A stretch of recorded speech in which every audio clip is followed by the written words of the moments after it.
The story opens with Inju's thoughts. Ever since she was a child, her dream had been to marry a boy who would care only about her. That had once been the way she believed she could achieve the happiness she wanted. She had once been that deeply in love with someone, also she could obtain that happiness. Back in the present, Inju sobbed uncontrollably. I thought I would definitely do that, but when I was 24, I broke up with my first love. The scene shows her walking side by side with Jerem. He and I used to be a couple everyone envied. That day was like any other. He came to pick me up. We ate, then went to a cafe. We went on our date, as usual. Looking happily at the photo on her phone, she said, "I'm going to post this on my Instagram." So I thought there was nothing wrong between us at all. Jerem, who had been silent until then, finally spoke. "Inju, should we stop seeing each other?" The scene shifts to the next day, where her friend Minnie asked in surprise, "So you broke up just like that? You two didn't even fight." Inju lay sprawled over the table, feeling wronged. "Yeah, I still don't understand why we broke up." Minnie continued asking, "Did you ask him why?" Thinking back to that moment, Inju had hurriedly grabbed Jerem's arm and shouted, "Give me an answer. Is it because I always complain? I won't do that anymore. I'll take care of my hair every day. I won't call you early in the morning anymore either." Jerem brushed her hand away and said coldly, "I just want to end it." After hearing Inju tell the story, Minnie was upset. Doing that without giving a reason is honestly kind of rude. Anyway, I never liked him that much. But then she remembered how tall and handsome Jerem was and added, "Well, maybe not completely." She looked at Inju, who was sniffling, and continued, "If he's lost interest in you, there's no saving it. Try to forget him and move on." Minnie kindly handed her a tissue and asked, "Why did you call me out at this hour? I could have met you after work. And don't you usually not drink at this time?" Inju replied, "Because I don't have any money left. Snacks are expensive too." Then she rolled around, crying and throwing a fit. "Actually, it's because he always bought everything for me." That made Minnie look at her in utter disbelief. She then asked, "Why don't you start earning money yourself?" Hearing that, Inju shouted, "What are you talking about? I'm still in school." Minnie answered,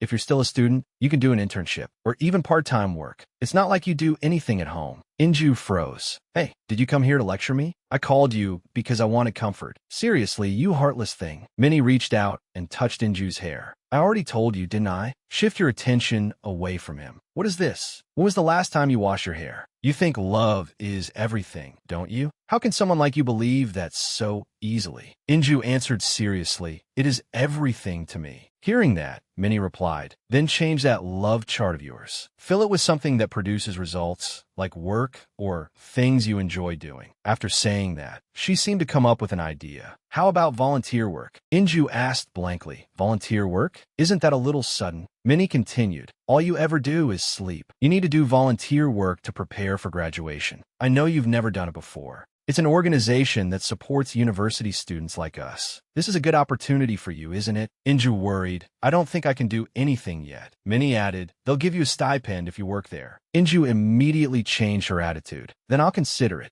Hey, the positions there are pretty competitive. The interviews are already over, and the teams have been prepared too. But I'll send you the contact information of some of my university friends, so leave it to me. It's better than doing nothing, at least for you right now." Her phone rang. Minnie answered, then stood up and said, "Yes, sir. No, I'll be there right away." "Yes." She turned to leave and said to Inju, "Sorry, I have to go now. I told them I was only coming here for lunch. Anyway, Inju, think about it." Inju called out, "Wait." Minnie quickly turned back and asked, "What now?" Inju winked playfully and held out the bill. "Lend me some money before you go." Minnie was left speechless. Back home, Inju lay motionless on her bed, thinking I should have asked her to come sleep over. She looked at every corner of the apartment. Every place reminded her of the scenes of the two of them living together there. "I first met Jerem when I came here alone for university. He even helped me buy this apartment. He was like my soulmate. No, he was even more like family. He cared about me more than I cared about myself." Unable to hold back her tears, Inju began sobbing. "Jerem,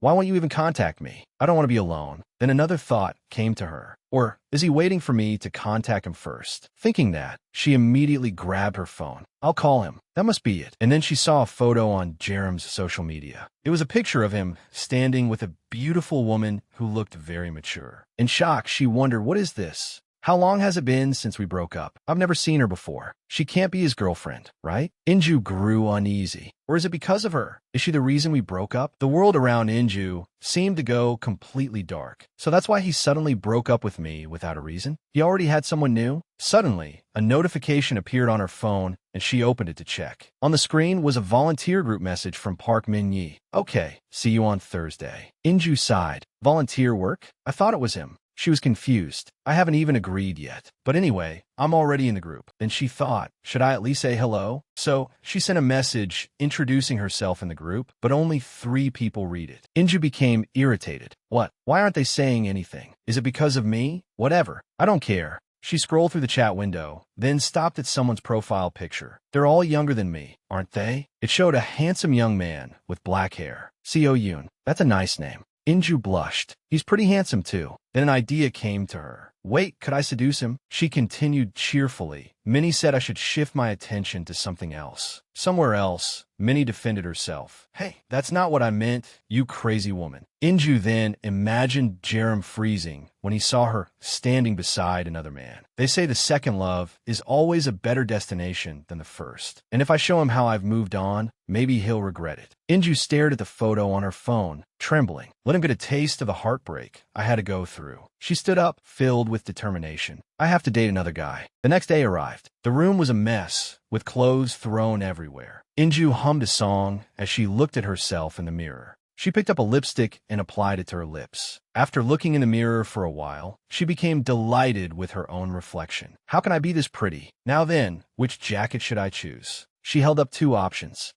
Both of them are things Jerem bought for me. She reassured herself. The makeup was bought by him. The clothes were bought by him too. The shoes as well. Whatever. They're just objects. She couldn't forget to stand in front of the mirror and take mirror selfies. Her phone clicked nonstop. Perfect. She put on a pair of heels that matched her outfit. She stepped out of the house. Let's go. It's time to meet my new man. She headed to the cafe. The people there were murmuring among themselves. First, this week's work schedule is... Inju found today's meeting boring. Wow, they're holding a discussion. Everyone should attend at least one session. She looked around and judged the guys there. They're all terrible. Yusoi said to everyone, I've attached the information on the paper. Does anyone have any questions? Inju raised her hand and asked, is the person named Seo Yoon coming? Everyone froze stiff when they heard that. What is with her? Yusoi did not know how to answer her. I'm not sure. Please only ask questions related to the volunteer work. She spoke up again. Does anyone else have any questions? Inju opened her phone and began typing a message. She cursed inwardly. What is wrong with him? He at least looked the most decent one here. Well, not everyone could be like Jerem. Inju rested her chin on her hand and pondered. I still can't forget him, and yet I'm sitting here looking for a new love. Maybe I was being a little impulsive. Then after this meeting, I'll go see Jerem. I have to ask him the reason directly.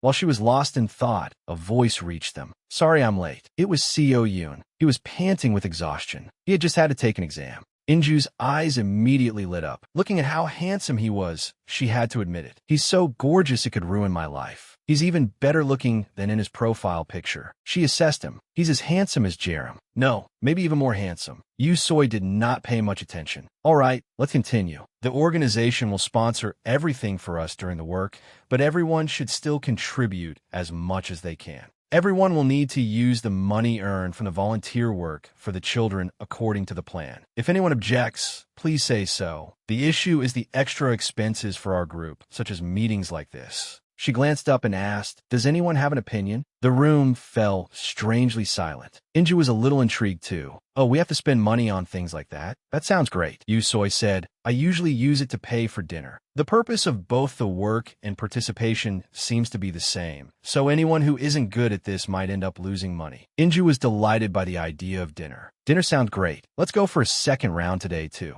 But one guy immediately refused. I have class later. Inju smiled warmly. Work hard so you can stand shoulder to shoulder with the world's great powers. Yusoi reminded her, not now. We have to wait for the official announcement before organizing anything after the meeting. Inju explained, no, just ask who can attend. It's our first time meeting, after all. Breaking this awkwardness and getting closer to each other is a good thing. A girl kept poking Inju on the shoulder, so Inju turned around. Beside her was a yellow-haired girl from the volunteer team. The girl spoke. Maybe because today is your first time here, you don't know that we've met dozens of times before. Why should we waste more time just to help you? Those words seemed to strike a nerve with Inju, and her displeasure showed on her face. Oh. Then she immediately shot back sarcastically, trying to keep her expression as restrained as possible. Oh my, I see. Then just consider me absent from this meeting. And don't worry, I'll still pay for those activities. But the girl turned away and muttered, whatever. Seeing her attitude, Inju became irritated and shouted angrily, excuse me?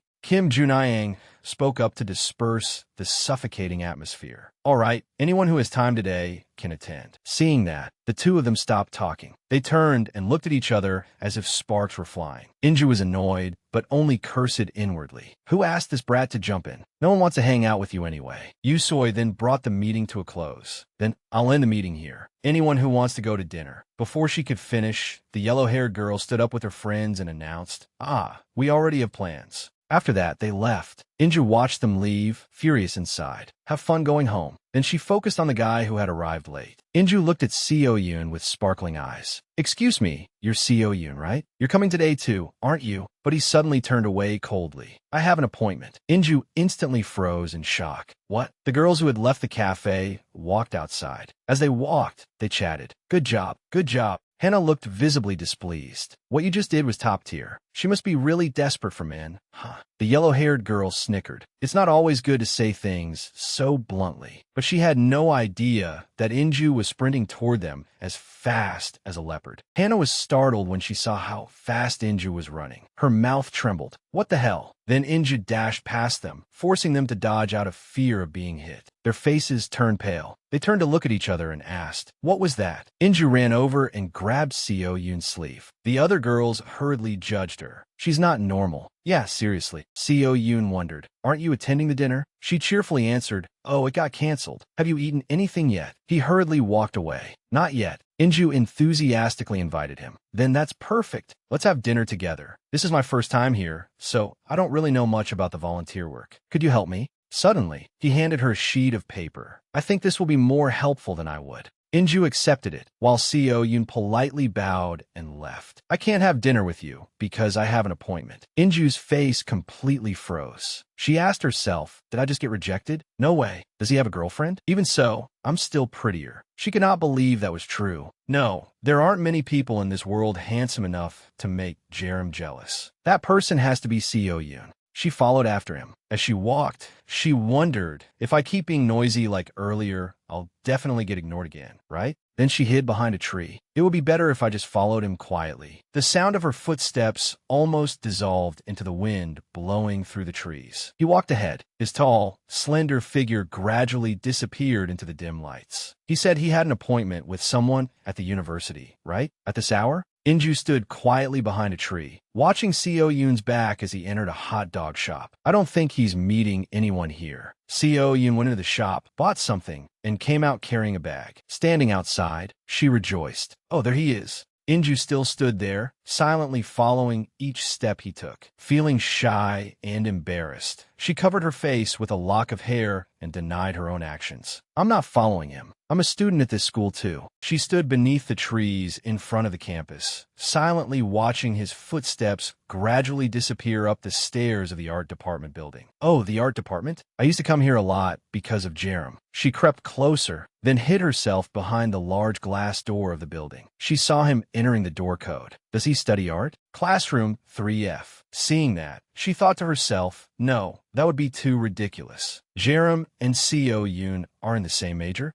Outside the door, Inju was already feeling guilty. No, I still don't know much. She hid behind the door, only sticking half her face out to look at Seo Yoon's back. He entered the classroom and walked toward Jerem and Ariam, who were sitting there working. She was shocked to see that Jerem was there too. Jerem? Not only did she see Jerem, she also saw two other people, Ariam, Seo Yoon, and the woman she had seen in the photo. Why is Seo Yoon? She was startled when she saw the bag of food Seo Yoon had just bought at the shop being handed to Ariam. He gently and attentively placed it in front of Ariam. You said you'd be going home late because you had work to do, so I thought you'd be hungry. Ariam was also quite surprised and embarrassed to see that Seo Yoon had bought food for her. You bought this for me? You should have called before coming. Seo Yoon glanced at Jerem, who was sitting beside Ariam. She seemed embarrassed by the atmosphere. Ariam introduced Seo Yoon to Jerem. This is a close friend of mine, Seo Yoon. She also introduced the person sitting beside her to Seo Yoon. Seo Yoon, this is Senior Jerem. He's the head of our department. She smiled brightly and continued talking about Jerem. After I returned to school, he helped me a lot. Without him, I probably wouldn't have been able to finish the work.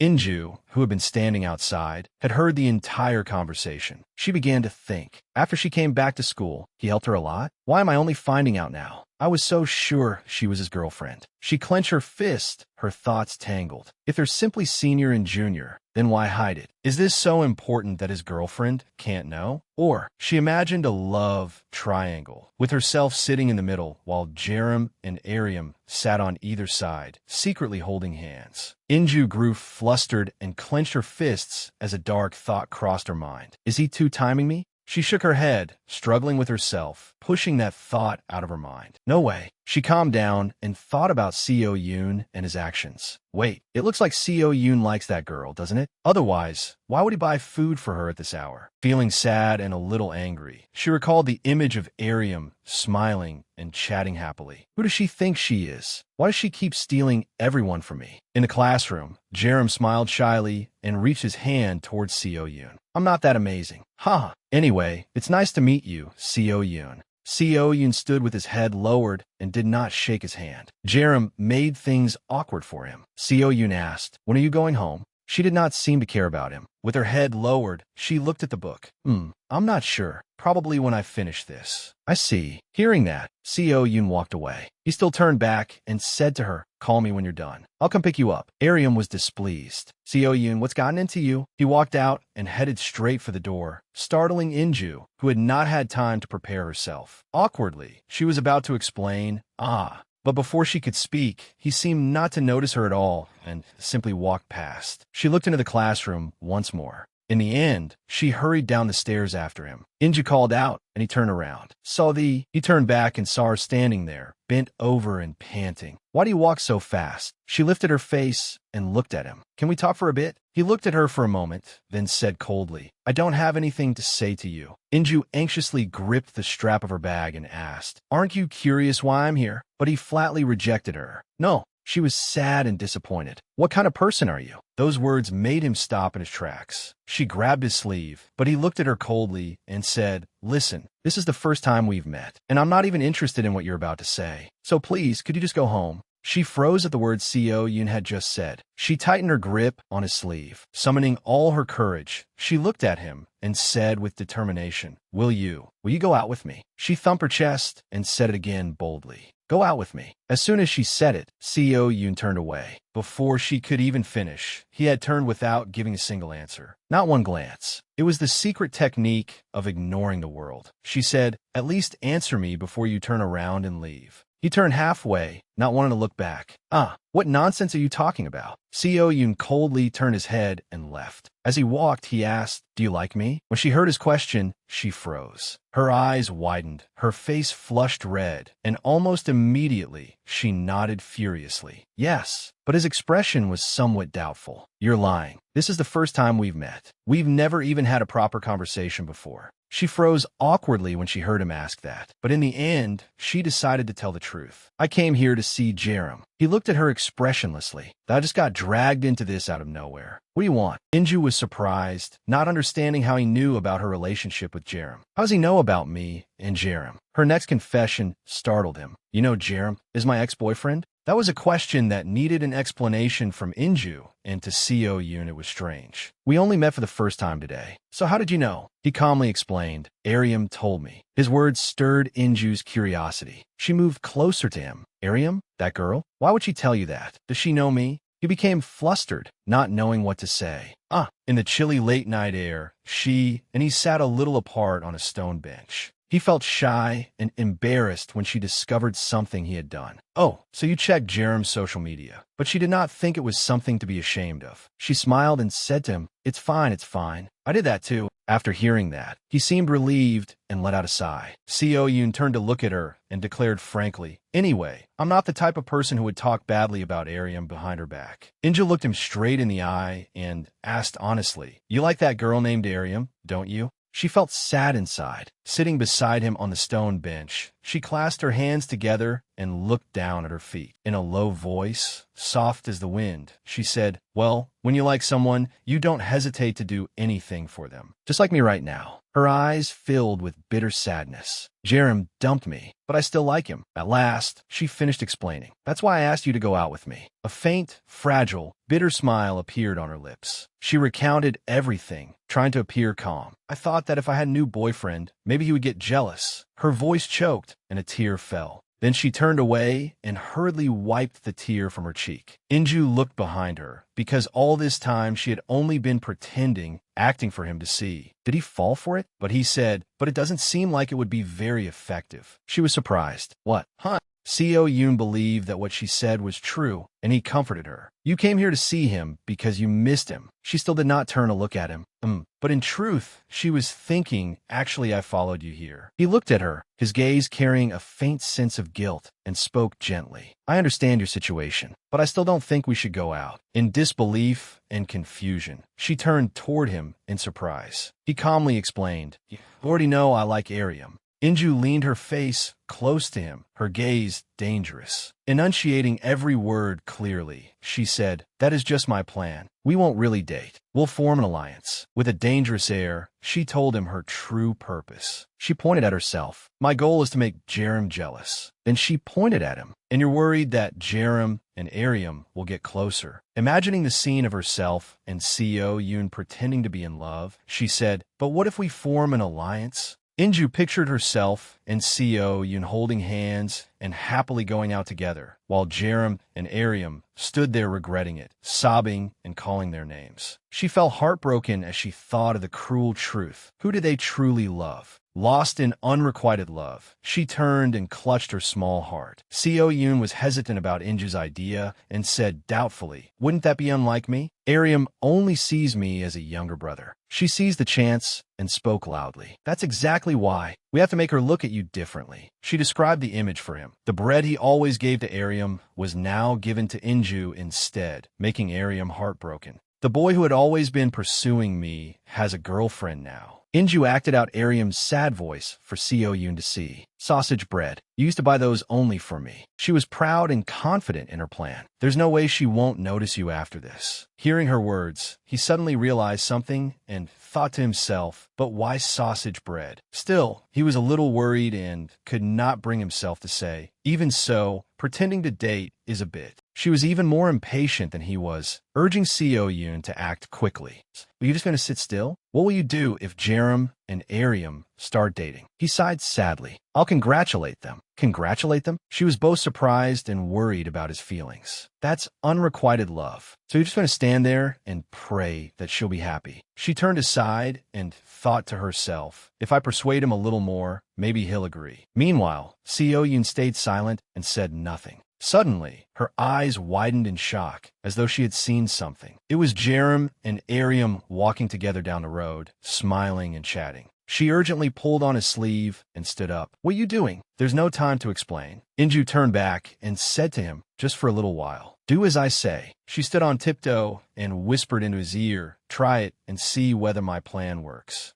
And she glanced together at the pair approaching. Outside the building, the atmosphere became a little unnatural. The four of them stood side by side, facing one another. No one said a word. With a surprised expression, as if he could not believe what he was seeing, Jerem blurted out, "Inju." Then he stared wide-eyed at the girl in front of him and asked, "Why are you here?" Aryam also turned to look at Jerem. Then, as if realizing something, her eyes widened in surprise as she looked at the girl before her. "Inju." Inju looked toward Jerem, a trace of sadness appearing on her face. She thought to herself, it's been 2 weeks since we last faced each other like this. A voice rang out. It was Aryam. Without any hesitation, she asked Inju in surprise, "Your senior Jerem's ex-girlfriend?" Inju staggered at the question, as if she had not heard it clearly, and asked again, "What did you just say?" Holding her book, Aryam looked at Jerem's sorrowful face and said, "Oh, did you come here to see him?" As if she did not want to hear Inju's reply, she turned to Seo Yoon and asked, "By the way, Yoon, why are you with her?" Seo Yoon stared blankly, not knowing what to say. On the other side, Inju smiled on the outside, but inside she was fuming as she looked at Aryam. Then she put her arm around Seo Yoon's shoulder and pulled him close. She held his arm without the slightest hesitation. "No, I have plans with Yoon." Hearing her words, Jerem could not help being shocked. He looked at her hand wrapped around Seo Yoon's arm. He did not know what to say and could only remain silent.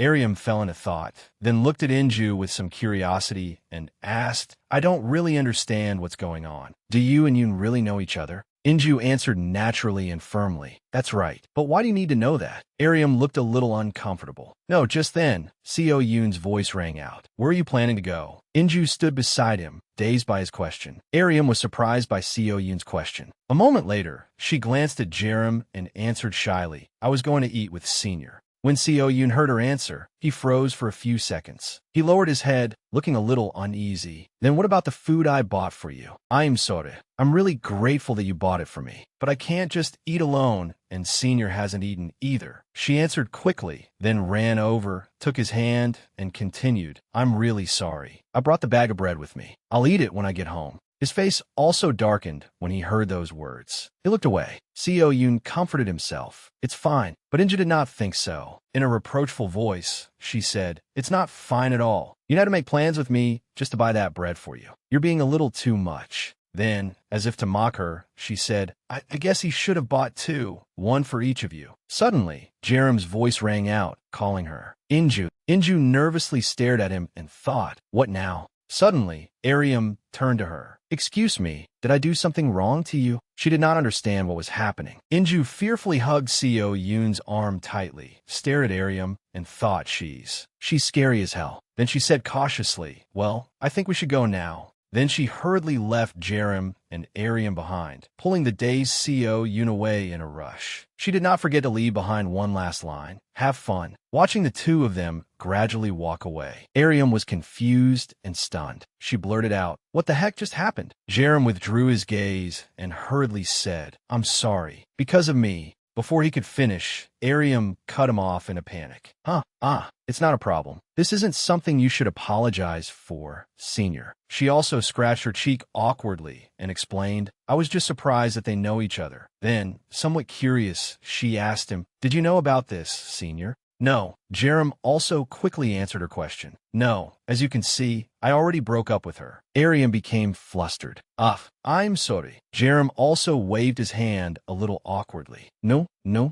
He quickly added an explanation. "It's just that I was incredibly embarrassed too." The scene shifted to Inju. It was already dark now. The two of them ran over to a glowing street lamp. Seo Yoon asked awkwardly, "How long are you planning to hold on to my arm?" She hurriedly let go and sincerely said, Sorry. Then she turned to him, puzzled. "Am I not allowed to talk like we're close?" Seo Yoon turned his head and replied, "That's not the problem." Then he asked suspiciously, "Why did you do that?" Inju sat there, flustered, pointing at herself. "Do what?" He explained, "You said some pretty harsh things to Aryam." Her eyes widened in surprise. "No, that was acting. I was just provoking her a little so they'd notice us." Seo Yoon seemed not to believe her. He said, "I think you only said that because you wanted to." Seeing that, Inju explained her thoughts. "That's right. You bought food for her, but she went to eat with another man. So you must have been really disappointed, right? I said that for your sake." He glanced at her and said quietly, "I'm fine." Right after that, his phone rang. Seo Yoon looked helplessly at the person leaning close to him, constantly guessing. "Is it from Aryam? Let me see." At her urging, "Hurry," he turned on his phone.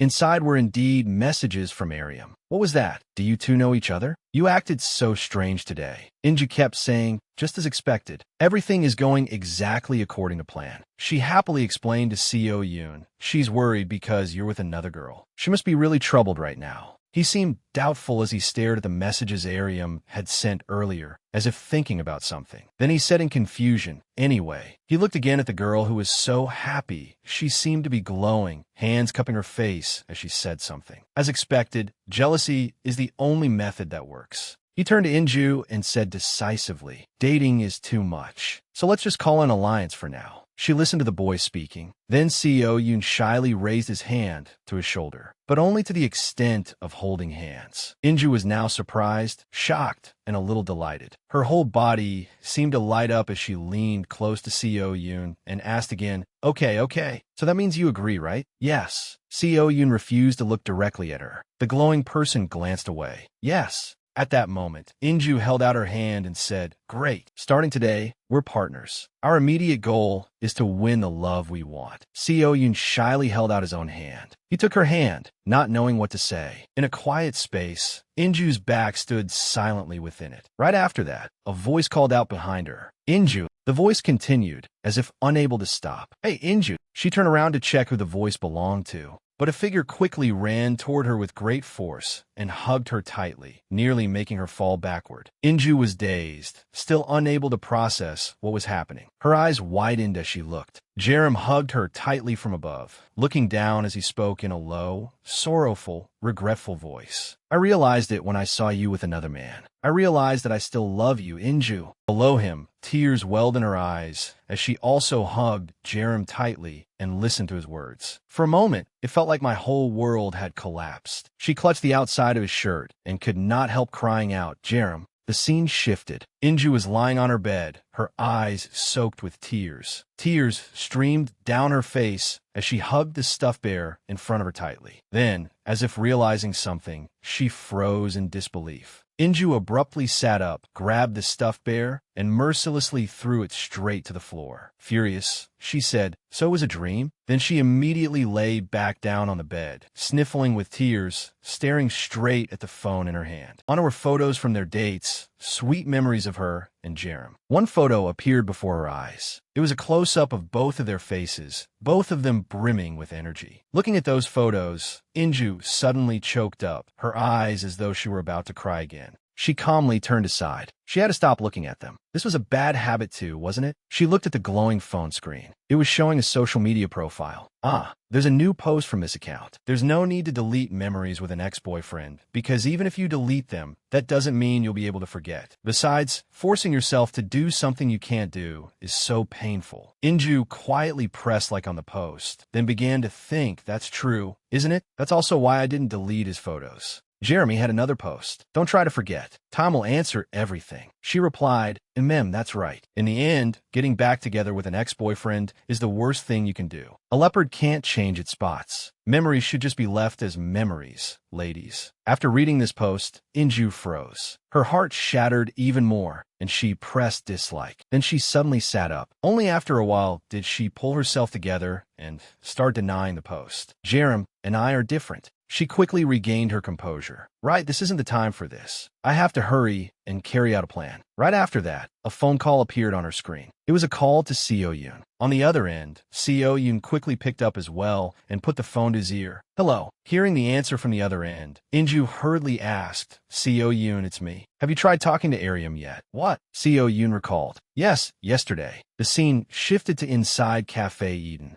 Ariam, holding a cup of tea, was sitting inside the cafe and said, I'm really sorry about yesterday. Seo Yoon sat across from her and simply replied gently, I'm fine. As if she were still curious from their previous meeting. When Seo Yoon had been with Inju, Ariam took a sip of tea and asked curiously, So, what exactly is your relationship with Inju? Seo Yoon thought of what Inju had said, which left him uncertain. Then he said shyly, It's complicated. She anxiously stammered out her thoughts about Inju. I know it's rude of me to say this, but what do you think of Inju? Without waiting for Seo Yoon's answer, Ariam continued. She only just broke up with Senior Jerem. Above all, I don't think she suits you, Inju. After hearing that Ariam had said those things about her, Inju couldn't help getting angry. She shouted and asked, And then? What did you say? Seo Yoon, having been yelled at over the phone, didn't understand what was going on, but still answered obediently. I said I would handle everything. She frowned and sat cross-legged on the bed. Good. Wow. Han Ariam. So that's what she thinks of me. Seo Yoon's voice sounded through the phone. She calmly reminded him, Don't talk to her too much, got it? Then she snapped so sharply that he helplessly pulled the phone away from his ear. I know it might feel a little unfair, but look, Ariam's reaction must be jealousy. What older sister would worry about her younger brother's romantic relationship like that? It's love. Right after that, Inju fell silent again, worried, with a little sadness mixed in.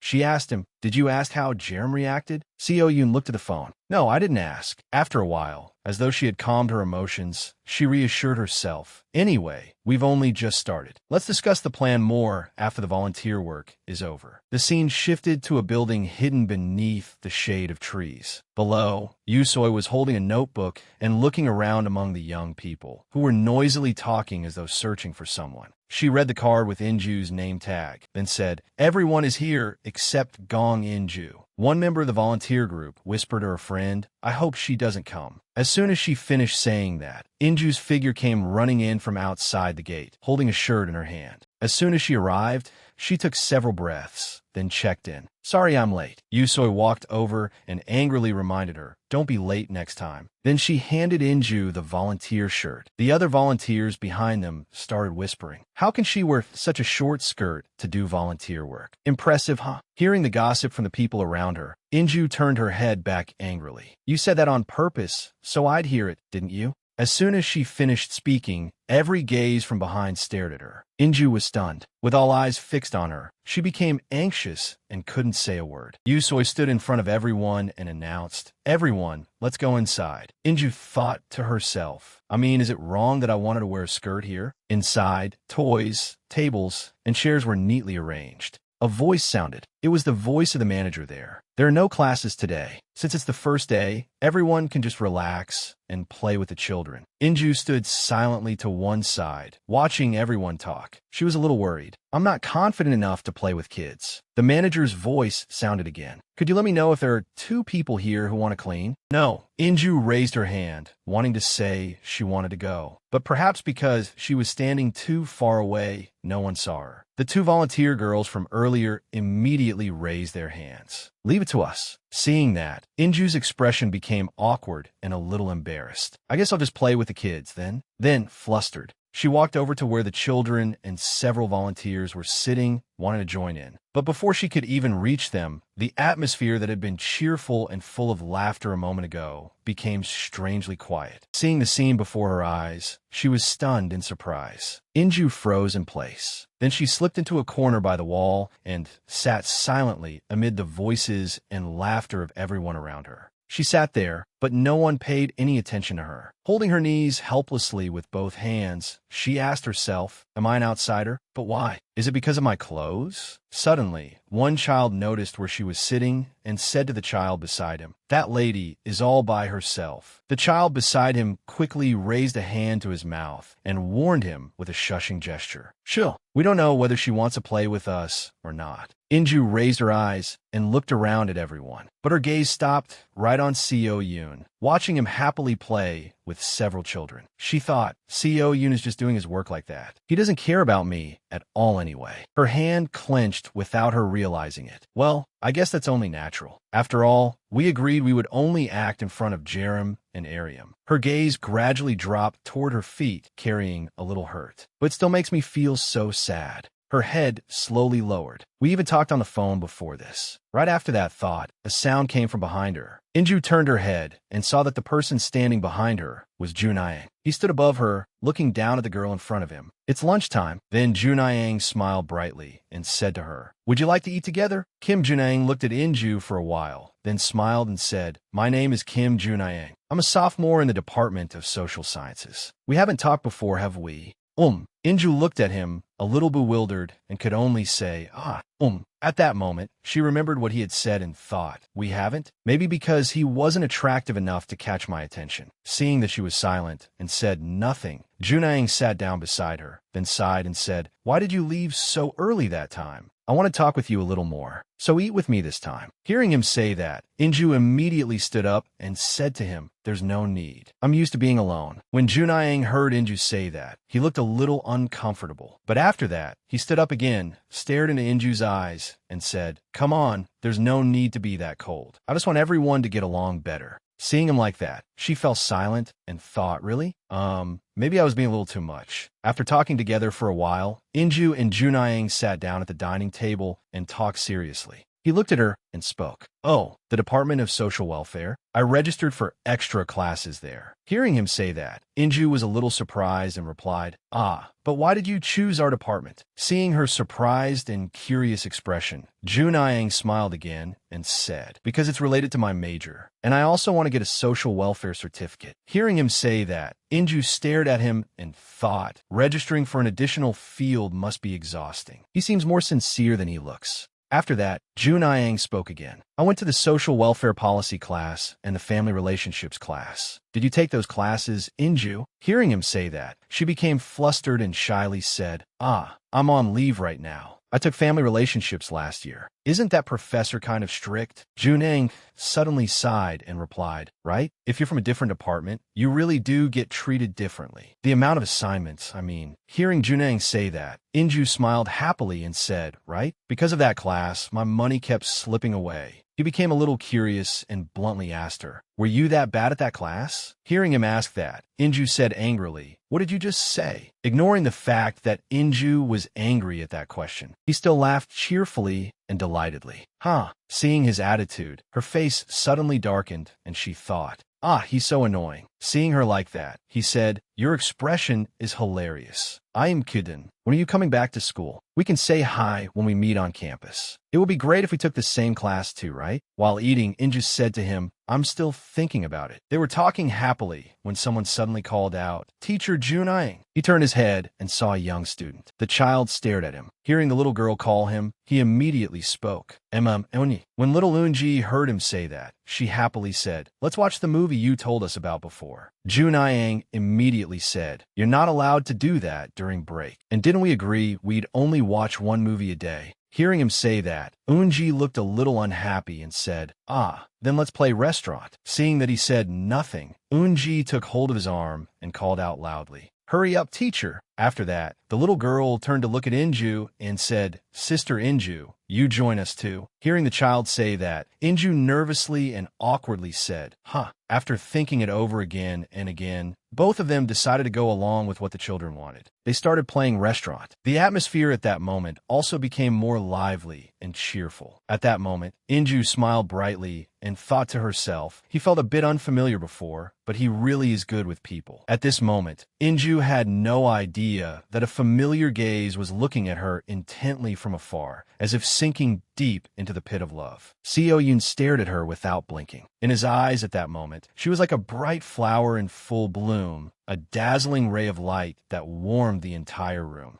In the blink of an eye, the day had passed. That afternoon, before they got off work, someone spoke up. "Everyone worked hard. Let's gather here again tomorrow." As soon as those words were said, everyone happily left work. It felt like the day had passed in an instant. Although their work was somewhat difficult and tiring, they still felt happy being beside the children. Junayang turned his head and saw Inju leaving. He hurriedly ran over to her and said cheerfully, "Sister Inju." Hearing him call her, she turned her head to look. Junayang was about to ask her to go with him, but before he could finish speaking, someone suddenly called him from afar. The person who called him was a young woman, and she was also a member of the childcare volunteer group. Hearing someone call him, he turned his head to look. That girl stared at him and said bluntly, "Hurry up. We have to go to dinner too." When Junayang heard the girl say that, he became a little shy and awkwardly said, "About that, Sister Inju too." Before he could finish, that girl said loudly, "Well, wouldn't it be a little uncomfortable for Miss Inju here?" Hearing that, Inju was a little surprised and stunned. After that, Inju suddenly spoke in a cheerful and decisive voice. "I'm going home." Seeing that she left immediately after saying that, Junayang panicked and said, Sister Inju." Seeing Inju hurriedly leave only made him feel even more awkward. The girl behind him saw that he was still hesitating and refusing to go, so she said, "Move your butt already." Inju walked to the bus stop near the workplace. When she arrived, she sat down on the bench and sadly sank into thought. Thinking back on it, it was strange having Jerem by my side. He was my first boyfriend after I entered university. We often ate together. No matter what the task was, we always did it together. Not only that, even when I did what I wanted, he always cherished me and forgave me. He made me feel proud and gave me confidence too. Then Inju continued thinking. Back then, I thought I would stay by Jerem's side forever. Besides, if it were him, he would surely become close with him soon, and they wouldn't dislike him the way they dislike me. After thinking it over again and again for a while, she asked herself once more, how do you live in a way that lets you get along with people? What should I do? The more she thought about this problem, the more tense and sad Inju felt, because no matter how many ways she tried to find, other people still criticized her and clashed with her. Then she once again sank into thought. That's why I need to go back to Jerem's side once more, if I want a normal life. Inju was thinking when a voice suddenly sounded by her ear and interrupted her chaotic thoughts. What are you doing here alone? Seo-yoon sat down gently on the bench and looked at Inju. The moment she heard his voice, she unconsciously turned her head to look. Their eyes met, and she silently stared at him as if she didn't understand why he was here and what he intended to say to her. Seeing that she said nothing, he spoke. You said we would meet after the work was over. Why did you leave first, Inju? Hearing him say that, she was surprised, then remembered something. She stared at him, then turned her head away and said irritably, you ignored me, didn't you? So why are you acting like we're so close now? Seo-yoon said to her, a little flustered, there's no need to act while we're doing volunteer work. Hearing him say that, Inju immediately turned her head to look at him. Her face suddenly darkened when she heard the words he had just said. What he said was also somewhat convincing, so she unconsciously said, oh, right. Seo-yoon suddenly thought of something and said to her, I don't know how to act. This is my first time. This alliance thing, have you done it before? Because I never have. After that, he spoke again. As for Arium, I don't know how I should act in front of someone I don't know anything about. We haven't known each other long enough to understand each other. As she listened to him, she thought to herself, I'm kind of convinced, but he's right. Seo-yoon spoke again. Even so, pretending we don't know each other at all is a bit much. We still have to meet. As soon as he finished speaking, Seo-yoon lowered his head. After thinking it over for a while, he said, I'm sorry. Seeing him apologize, Inju was a little flustered and thought, why is he suddenly so serious? After that, she said, well, you don't have to apologize for that. She raised her head to look at him and said, then can I expect you to treat me a little more kindly from now on? Just think of it as treating me like an older classmate, you know. Inju suddenly brightened up and continued speaking to him. Okay, now let's work on our plan. After talking for a while, Inju and Seo-yoon went to a cafe. They sat down at a table, enjoying fragrant coffee while talking seriously. As Inju tied up her hair, she looked at him and said, first, we have to understand our opponent clearly. Tell me more about what kind of person Arium is. Hearing her say that, Seo-yoon asked in a panic, I talk first? Resting his chin on his hand, he said, Han Arium is 24 years old, a third-year creative writing major. Hearing him say that, Inju angrily slammed her hand down on the table and shouted loudly, be more specific, will you? I'm talking about the sides of her that only you know. Hearing her say that, he hesitated and thought for a moment. Then he spoke. Everyone thinks she's mature and rather cold. She always draws clear boundaries with other people. Seo-yoon paused for a few seconds, then continued. But from my point of view, she's actually quite straightforward and keeps things clear. She doesn't assume her own opinions are always right. In fact, she always carefully considers everyone's opinions. He said awkwardly, and her laugh is very. She also likes sky blue. He saw Inju staring at him with a cheerful, excited look, so he immediately asked, why are you looking at me like that? Hearing that, Inju answered frankly, no reason. Go on. After that, Seo-yoon began the story again, just as she asked. He spoke once more. She took part in a lot of school activities before taking a leave of absence for a while. During that time, she published another novel too. Then, when she came back to school, Seo-yoon fell silent in thought, then continued. She became closer to Senior Jerem. Hearing him say that, Inju asked seriously, what do you think about that? Do you think she started liking him? At her question, he immediately replied, I don't think she likes him in that way. But up until now, she has thought of the guys she dated in a lot of different ways. Hearing him say that, Inju hesitantly asked, different how? He raised his head, looked straight in her eyes, and said without hesitation, most of her ex-boyfriends didn't really meet her standards. Jerem is the first person she's respected like that. Inju thought for a moment, then said, not like the others, huh? That's kind of suspicious. So now,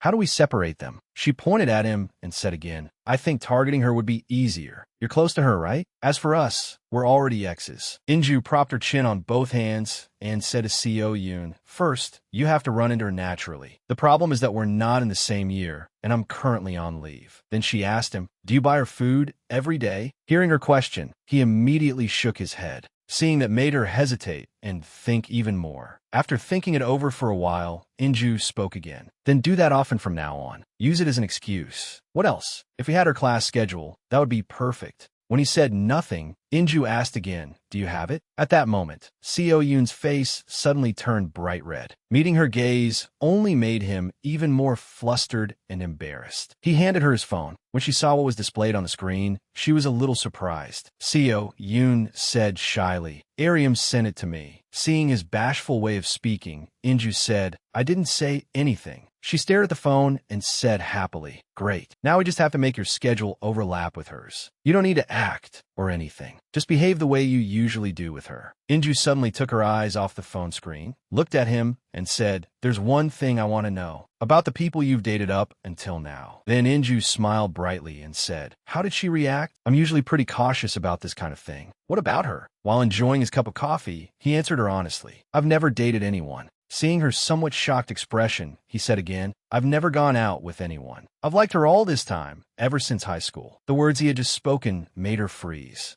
Then she spoke again. Wow, that's amazing. Have you ever confessed to her? Hearing her question, he answered honestly, I have. But she rejected me. Sitting there, Inju instantly turned to stone. She thought to herself, what? He still likes her even after being rejected? Then how could she not know how he feels about her? And she still keeps him by her side and treats him like a little brother. Inju fell into serious, silent thought. The more she thought about it, the more she felt that the girl named Ariam was somewhat similar to herself. Suddenly, Inju stood up and took his hands. She declared bluntly, we can do this, Inju. She looked straight into his eyes and said seriously, this senior will do her very best to help you, Seo Yoon. Seo Yoon could only sit still and listen to her, then say somewhat awkwardly, okay. The next day, at the childcare center, Yusoi stood looking at the notebook in her hand and said seriously, starting now, we'll be mentors for 2 months. She was silent for a few seconds, then continued speaking. The volunteers will be paired with 1 student each and run the lessons. Hearing her say that, Inju grew a little anxious. She clasped her hands tightly and closed her eyes in prayer. Please let me get a child who listens. After that discussion, Yusoi assigned the people in charge, who would supervise and take care of each child. Just as she had wished, Inju became the mentor of a well-behaved child. However, she had not expected this child to be so cold and quiet. The child's name was Jang Seo-woo. People usually called him Seo-woo. The atmosphere was quite noisy at that moment, but for Inju, it felt strangely quiet. As she looked at the boy, she thought to herself, I can't say he's obedient just because he won't say anything. And what's with that expression?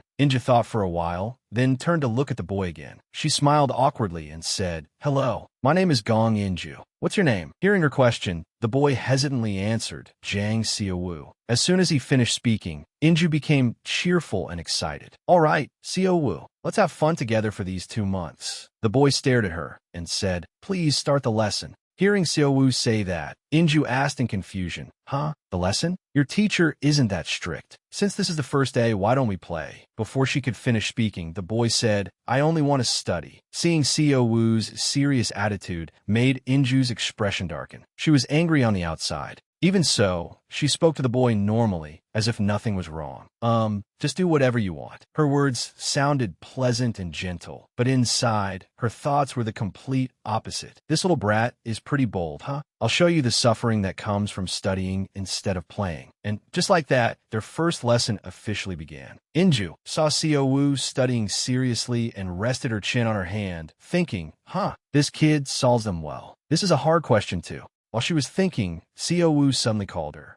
Teacher. Startled, Inju shouted loudly in front of the boy, keep doing it until you're finished. You're in 2nd grade, so you can solve them on your own. Seo-woo stared at her and said, oh, I was just going to ask for more paper. Hearing him say that, she grew somewhat flustered and tense as she handed him more paper. While Seo-woo worked diligently on his assignments, Inju suddenly looked around the room. She wondered, how can the kids study in such a noisy place? It's the first day, so it looks like most of them are just playing. She looked over toward Kim Junayang and thought to herself, that must be nice. The atmosphere over there seems great. Although the atmosphere was quite noisy, Inju remained immersed in her own thoughts. She looked at Seo-woo for a while, then silently thought, "To be honest, I feel more relieved when I'm not doing anything. But since I have to keep seeing this kid for the whole semester, maybe I should get closer to him." In another corner, Yoo-soy looked at the clock and called out to everyone, 30-minute break. Hearing her, Inju turned to Seo-woo and said, "Seo-woo, let's take a short break." During the break that day, Inju took Seo-woo outside to play. All the children at the center were playing with all their might, but Seo-woo was the only one doing nothing. He just stood still in one place with Inju. After standing like that for a while, the boy asked her, "Is this enough? Let's go inside, teacher." Hearing him say that, Inju looked down and said cheerfully, "You should come outside and get some fresh air so your brain can work better. Play here for a little while, and then we'll go back inside." As soon as she finished speaking, Inju immediately took his small arm and pulled him along. Seeing that he stubbornly refused to go out and play with the others, she said, "It's only 10 minutes. Ignoring her pleading and coaxing, the boy still insisted, "I don't like it." A few minutes later, Inju stood watching Seo-woo sit on a swing. At first, the boy had not wanted to go out at all. He had only wanted to study hard. But once he sat on the swing, he suddenly seemed to enjoy it a little. He happily swung back and forth, free and relaxed. Inju stood off to the side and smiled to herself, thinking, "I knew it. Kids really do need time to let loose." He said he didn't like it, but look at his face now. She felt extremely satisfied seeing the boy playing happily. As he was swinging on the small swing, someone suddenly blocked him and said, "Hey, Jang Seo-woo, why are you playing on this?" Inju saw the other children surrounding and teasing him and asked in alarm, "Huh? What are you kids doing?" Those children did not listen to her at all. The boy in the blue shirt looked straight into Seo-woo's eyes and said, "If you don't have anyone to play with, then get lost. Because of you, everyone else can't play on this." Hearing what that child said, Seo-woo grew a little embarrassed and blushed. Hearing the boy's words, Inju panicked and ran over to Seo-woo, then said to the other child, "Why are you saying such harsh things to your friend?" Hearing that, the boy found it somewhat funny and said, "Jang Seo-woo isn't my friend." When he said that, the other children joined in too. Same here. Before she could say anything, she suddenly saw Seo-woo running away in a hurry. Seeing that, she called after him, "Seo-woo."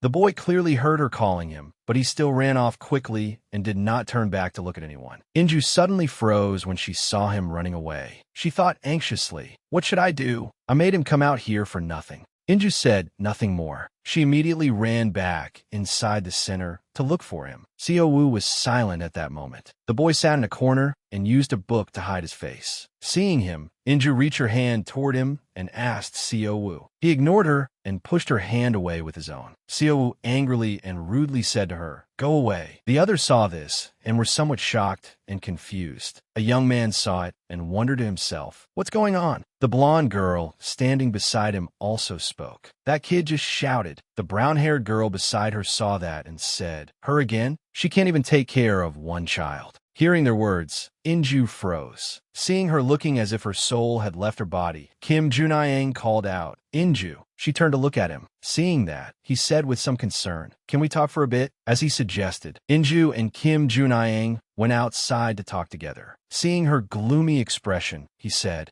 "It isn't your fault, Inju." Hearing Kim Junayang say that, Inju blankly turned her head and looked straight into his eyes. Then he spoke again. "I came here to volunteer last year too. Seo-woo was already here back then. Even a new childcare worker who left halfway through gave up on that kid." Hearing him say that, she found it hard to believe and thought silently, "What is this? Was he a troubled child from the very beginning?" When Kim Junayang saw that she said nothing, he continued, "That kid is a bit much too. The other children can't play with him either." Inju suddenly realized something through his words and thought, "That's right. It isn't my fault. No matter who it was, the result would have been the same." After a moment of silence, Kim Juning said to her again, "There's a saying like this. There's always a reason why everyone hates you so much." Inju immediately turned her head to look at him. Seeing her looking at him, Kim Junayang smiled at her. At that moment, she was a little flustered, but then she thought, "Seriously? Did he say that for me to hear?" She thought it over and then thought of Seo-woo. Did Seo-woo do something wrong before? No way. It's just that the other kids pushed Seo-woo aside on their own. Suddenly, she looked at him with anger and some displeasure and said, "Seo-woo didn't do anything wrong." After saying that, Inju turned and left. Seeing her hurry away, Kim Junayang called after her in confusion, "Inju." She did not stop walking. Instead, she walked faster and faster. Then she shouted to him, "I'll show them." Inju hurried into the center. When she saw Seo Wu, she called out in alarm, Seo Wu.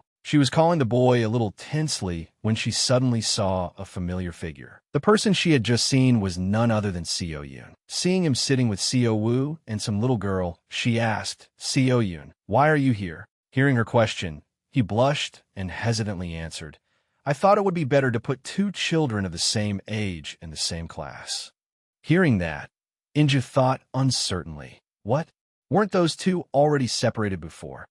Inju looked at Seo Wu and silently thought, oh, because otherwise Seo Wu would be left alone again. I'm not expecting him to be friendly or anything. After thinking it over for a while, she suddenly brightened up, looked at Hannah, and said, oh, are you Seo Wu's friend? What's your name? I'm Park Hannah. She asked again, what are you holding? Hearing that, Hannah said wearily, it's our reading homework. We have to write what we think after reading this story. As soon as the girl finished speaking, Inju turned to Seo Wu and asked, Seo Wu, have you finished reading it? Seeing her looking at him cheerfully, the boy turned his head and answered, of course. As soon as he finished speaking, Seo Wu lowered his head and did his homework. Inju stared at the boy and thought to herself, it seems like he completely understands it. So there's nothing wrong with him, is there? The atmosphere grew even more silent. Hannah and Seo Wu were working diligently on their homework. As for her and Seo Yun, they simply sat there silently, watching the two children study. After thinking it over for a while, she looked at Seo Wu again and thought, he answers very honestly when someone asks him, doesn't he? So what should I do now?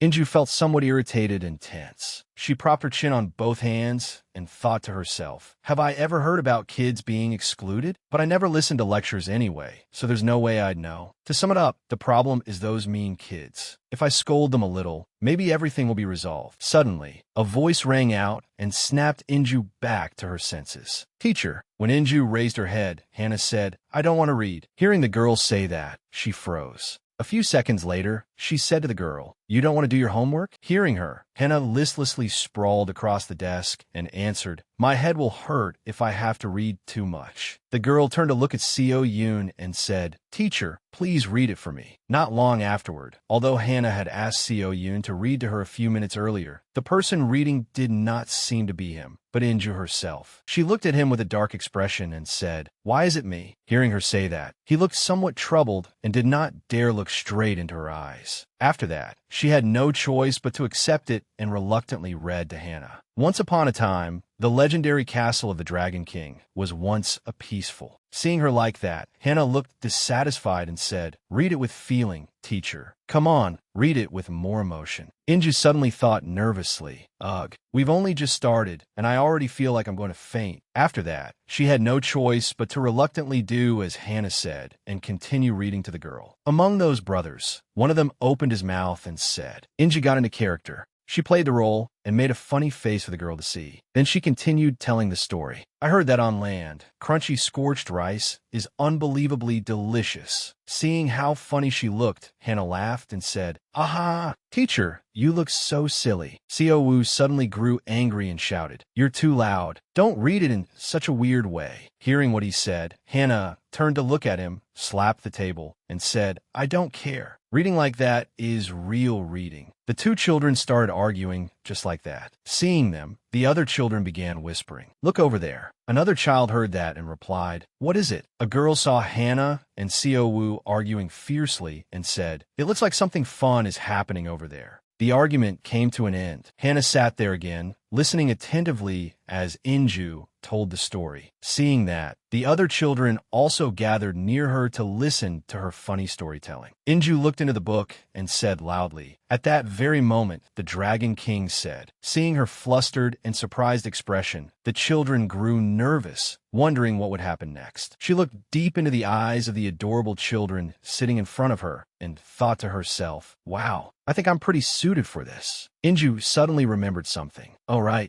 Seo Wu. She glanced over and accidentally met the boy's eyes. Seeing that, the boy became somewhat flustered and shyly turned away. Inju stood there watching Seo Wu. After a while, she sat down in the chair beside him. She was unexpectedly happy as she read her book and thought, he actually called me noisy. What an adorable little demon. That afternoon, before everyone left work, Yu Soi earnestly said, everyone worked hard today. See you next week. As soon as Yu Soi finished speaking, everyone immediately dispersed. Inju was about to leave when someone suddenly called her from behind. Senior Mujin. Hearing that, she turned around and looked at Kim Junayang. Before she could understand what was happening, he suddenly apologized. Senior. Kim Junayang looked at her awkwardly and hesitated before saying, "Back then, I spoke without thinking." Before he could finish, Inju hurried away. The moment she turned to leave, she happened to run into Seo Yoon. So she immediately grabbed his arm and dragged him away. Kim Junayang saw that she was avoiding him, so he could only stand there and watch, unable to say anything. After Inju and Seo Yoon had walked a short distance, they stopped. She said, sounding a little exhausted, "Today was way too long." Seeing his confused expression and how he said nothing, she turned toward him, lightly hit him on the back with her hand, and said cheerfully, "I'm just glad everything worked out. Thanks for helping me." Hearing her say that, Seo Yoon immediately turned to look at her. He asked, somewhat confused, "But I didn't do anything." Hearing him say that, Inju cheerfully replied, "Of course you did. Because of you, I got into dramatic reading in the first place." Seo Yoon looked a little flustered and said, "Oh, right. Senior Arium said she'll be home late tomorrow." Inju immediately responded to what he had just said. "Really? Then we should buy something for her to eat." A few minutes later, he asked, still a little unsure, "But I don't know what I should buy." Hearing that, she hesitated a little too.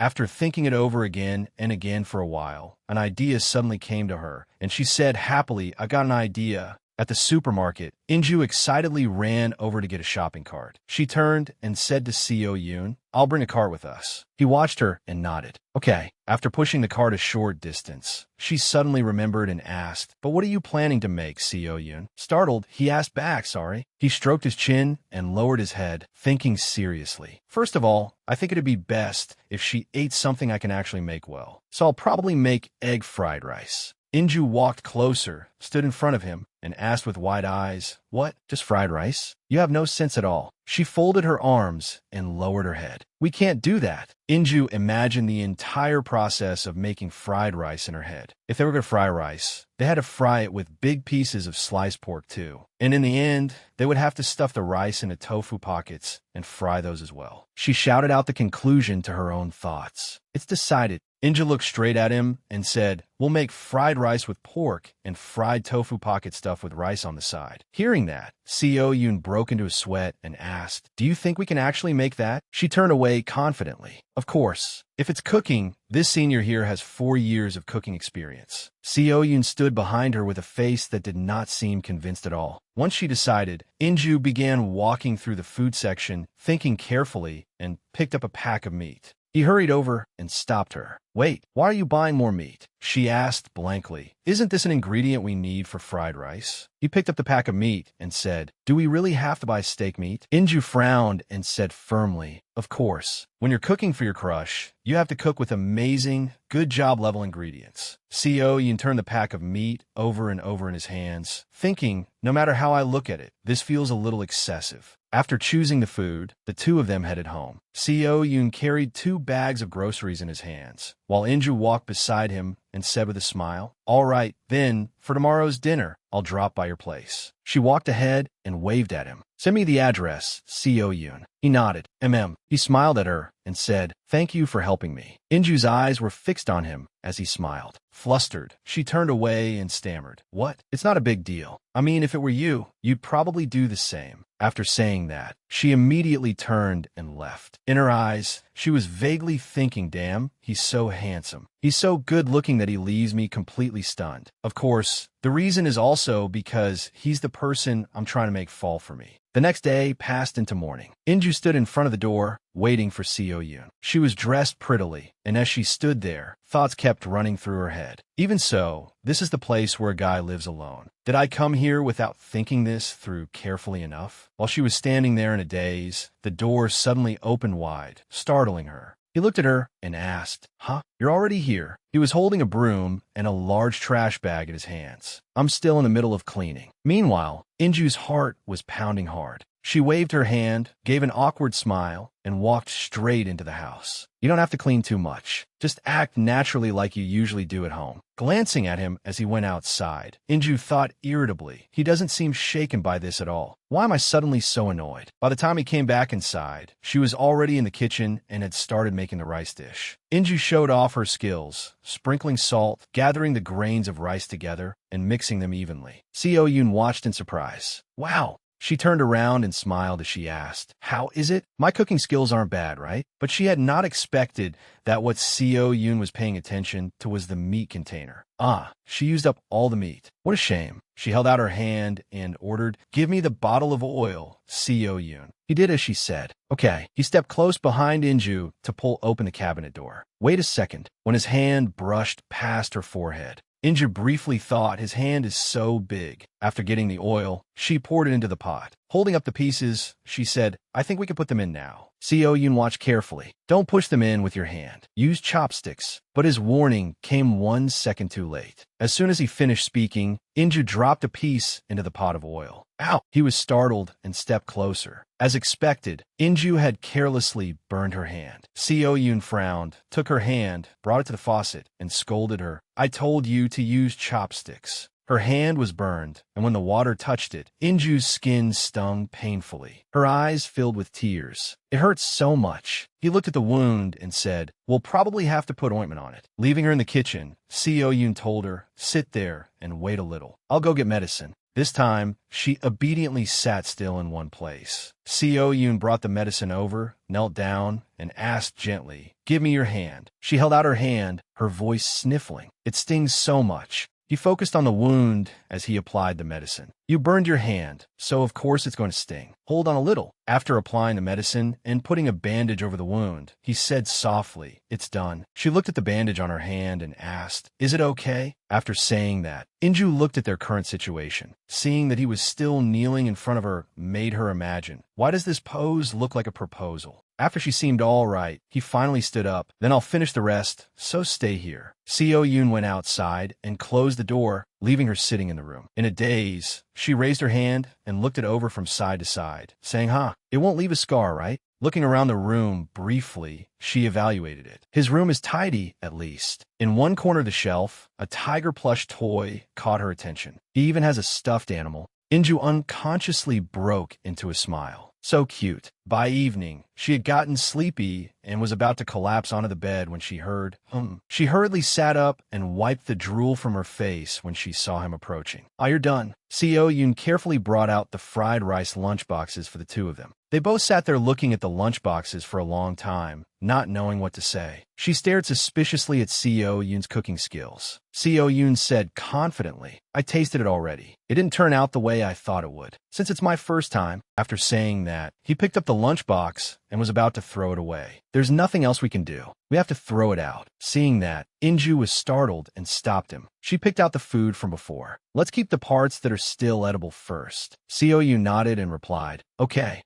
She clenched her hand and handed him something. This too. Seo Yoon opened his palm and saw 3 candies. "What are these?" Inju cupped her cheeks with both hands and said with a smile, "Little things like this are really effective. Doing this will make the other person think about every small thing you prepared." Hearing that, he closed his hand tightly. If that's the case, the two of them were walking down the street. Inju spoke up. "You understand now, right? Instead of leaving right away, after you give her the food, sit down and eat with her. Talk to her more. Yes, somehow or other, you'll succeed." Suddenly, a phone rang. He quickly answered the call and softly said, "Senior Arium, hello." Arium asked, "Yoon, are you on your way?" Seo Yoon replied, "Yes." She whispered, "I only just saw your message. I'm sorry, but I'm eating with some seniors right now. I'm really sorry. I'll make it up to you and buy you food next time." He lowered his eyes and answered, "It's okay." Inju asked, "What did Arium say?" Seo Yoon said, "She said she's already eating with some seniors." She looked at him with complicated eyes and softly let out, "What?" Seo Yoon turned toward her and said, "Sorry. You helped me in everything." Inju stammered, while thinking Arium is so annoying. Did she do that on purpose? He looked at the lunchbox and asked, "What should we do with this now? Should we just eat it like this?" She pondered, "Should we?" Suddenly, an idea came to Inju. She spoke up. No, wait, let's go there. To where Senior Arium and the seniors are? Seo Yoon asked blankly. What? Inju explained. We can use this chance to show them how we flirt with each other. Think about it. If I suddenly cut in while you and Arium are talking, it would be weird. Just like now. We have to show her the relationship between us. She excitedly clenched her fists. He raised a hand and rubbed the back of his neck, asking shyly, yes, I guess so. But aren't we still strangers to each other? Inju calmly answered, so what? We already agreed on this, didn't we? Seo Yoon swallowed softly. At the school, the two of them stood in front of the door. Inside, there were noisy voices. Inju encouraged him, just go in naturally. If you don't like it, you can come out afterward. Seo Yoon replied, I understand. He opened the door and called Senior Arium. She turned her head and saw Seo Yoon, then said in surprise, huh? Yoon. She came over and said, I called you, didn't I? Why did you come? He held out the bento bag and replied, here, you can eat it later if you want. I made it today. Arium looked at the lunchbox and said worriedly, now I feel really bad. Do you want to stay for a bit? Inju suddenly poked her head out and answered, of course. Arium asked in shock, what? At that moment, Inju slipped past. Arium went toward the seniors and said, hello. The person in front exclaimed, oh, isn't this Jerem's ex-girlfriend? The black-haired person asked him, I think I saw her photo on Jerem's profile. Isn't that right? The senior wearing glasses spoke up, hey, they broke up already, so please shut up. Inju looked at the two of them, whispering, and thought, right? Arium is also one of the senior students. No wonder she knows so much about Senior Jerem. Meanwhile, nobody knows me at all. She walked over, linked arms with Seo Yoon, and said, Yoon, come sit over here. The senior, who looked tall and broad, asked, is that your new boyfriend? Inju pressed her lips together and thought, if Senior Jerem finds out about this, it'll definitely benefit me, right? And so, all six of them sat together at one table. The atmosphere was rather awkward. Arium spoke first. This isn't Seo Yoon, a junior I'm close to. Inju suddenly cut in, and I'm Yoon's close senior. It's nice to meet you all. The brown-haired person said helplessly, why are the two of you? The black-haired senior suddenly asked Arium, what's in the box? She was about to answer, but Inju answered first. Oh, this is something Yoon made himself. The way he cares about his senior is just so cute.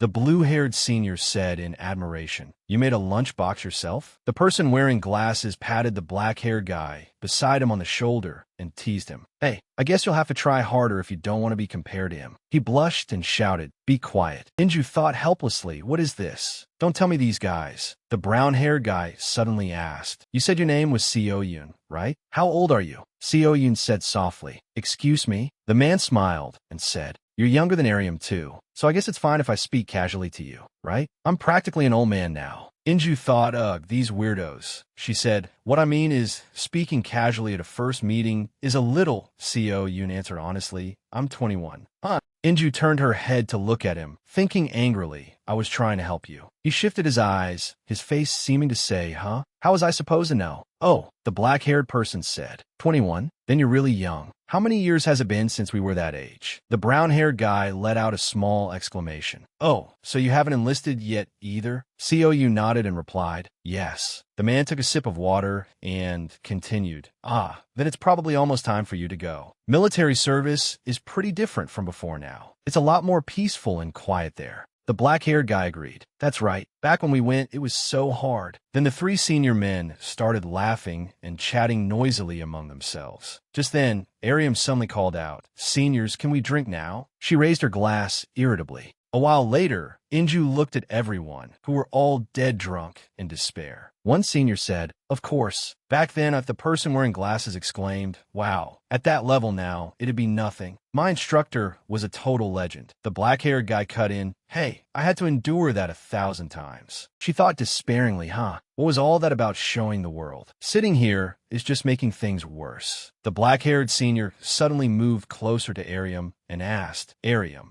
why are you still not dating anyone? She replied awkwardly, excuse me? He rested his chin on his hand and said, does it make any sense that a girl as pretty and talented as you isn't seeing anyone? Inju cursed helplessly in her heart. Damn it, this guy is half crazy, half insane. Arium turned sharply and said, senior, you're drunk. He suddenly asked, then what about the relationship between you and him? She answered firmly, I already told you. He's a close younger brother to me. Seeing that, the brown-haired senior tried to stop him. Hey, stop it. Ariam's expression doesn't look good, but the black-haired guy did not stop. He continued, no, the relationship between a girl and a guy can't just stop at being close. Are you saying nothing has happened between you two, even though you've been friends for so long? That's only possible if the two of you really have no feelings for each other at all. He pointed straight at Seo Yoon. Ariam had become angry by then. She clenched her fist and was about to speak. Senior, Inju cut in. Excuse me, but Yoon doesn't have that kind of relationship with Ariam. Do you still not understand after seeing Yoon and me like this? She hugged his arm. Inju stood up, pulled Seo Yoon along, and tried to leave. She said, let's go, Yoon. Outside, the sky had turned completely dark. Inju walked ahead, her footsteps radiating anger. Inju turned her head and shouted, why did you just sit there the whole time? You should have said something. Seo Yoon stared at her, then shyly scratched his cheek and replied, if I said something, it would only make Senior Ariam more uncomfortable. And besides, to her, I really am just a younger brother. Inju completely exploded and shouted, that's not it.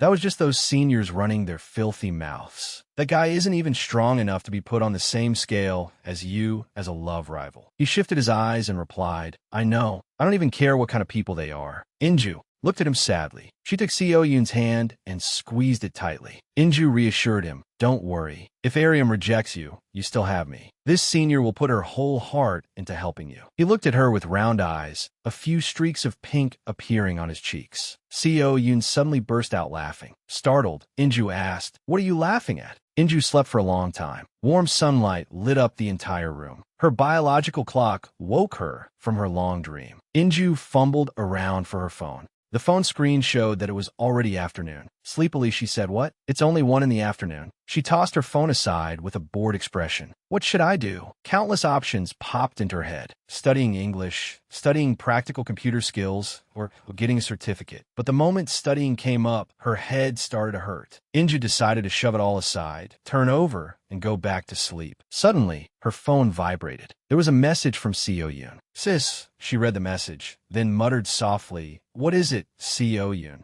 He sent another message. I'm in the same class as Senior Jerem right now. The moment she saw that name appear in the message, her drowsiness vanished at once. At a speed faster than light, she changed clothes and ran to school. Because she had run in high heels, beads of sweat dotted her forehead. Her expression was tense. Inju stared at the classroom and thought to herself, Seo Yoon, you lunatic. You should have told me sooner. She was hesitating over whether to go in when the classroom door suddenly opened. Students poured out of the room like a swarm of bees, groups of people streaming out one after another. Inju stepped aside and thought to herself, it's break time. She carefully observed the stream of people. Then a question suddenly occurred to her. Why am I hiding? I'm a student here too. Only after everyone had left did she enter the classroom, naturally walking straight towards Seo Yoon's seat. When they saw each other, the two exchanged a silent look, then nodded slightly. Suddenly, he asked, have you ever taken this class before? Inju answered calmly, of course not. Then she went straight to the point and said softly, hey, where's Jerem? You came in and immediately started looking for a guy? Seo Yoon could only feel helpless toward her. He pointed toward the front and answered slowly, second row from the front. In the middle, Inju followed the direction of his hand and finally found Jerem among the crowd. He was sitting right over there. His appearance stood out, his clothes neat and refined. His entire figure completely captivated her. Looking at the distance from her desk to his seat, she sighed softly. Why is it so far? At this distance, it would be hard for her to approach Jerem. She had no choice but to think of another way. What should I do? I should act really natural, right? After circling around the idea for a while, she finally made up her mind and stood up. I have to go sit in front. Just then, the instructor came in and said, let's begin class, everyone. And so, her plan to change seats failed completely. Inju sat down dejectedly. I can't. Class began, and before she knew it, it was already past 2 in the afternoon. A tired expression began to appear on her face. Inju thought to herself, what the heck? She clutched her head and pulled at her hair, the light gradually fading from her eyes. She silently questioned her life. How is a student currently on leave listening to the lecture more attentively than anyone else in the class? That state of hers fell into Seo Yoon's eyes. Before the class ended, the instructor asked a question. For this lesson, there's not much need to present it, but is there anyone who wants to volunteer? If you do, you'll receive extra credit. Like any ordinary student, Inju rested her chin on her hand and ignored it, thinking to herself, of course no one wants to professor. Who would want to present when they haven't prepared anything? Just then, a student volunteered. I'll present. That person was none other than Jerem. As soon as he finished speaking, he immediately stood up. His expression was utterly serious. Seeing that, Inju wondered, But then she felt a pang as she realized something. She thought to herself, all right, Jerem is the type of person who steps forward in situations like this. Memories from before rushed back. Back then, he had completed his presentation fluently, his manner brimming with confidence. In the end, Jerem concluded with the sentence, "That is what they think." Applause rang out, and everyone was impressed by him. Inju was the same, and her face even showed pride. When Jerem returned to his seat, she would cheer happily. "You were so cool." He would answer shyly. These days, everyone works hard, so to stand out a little. As he said that, he sat down beside her.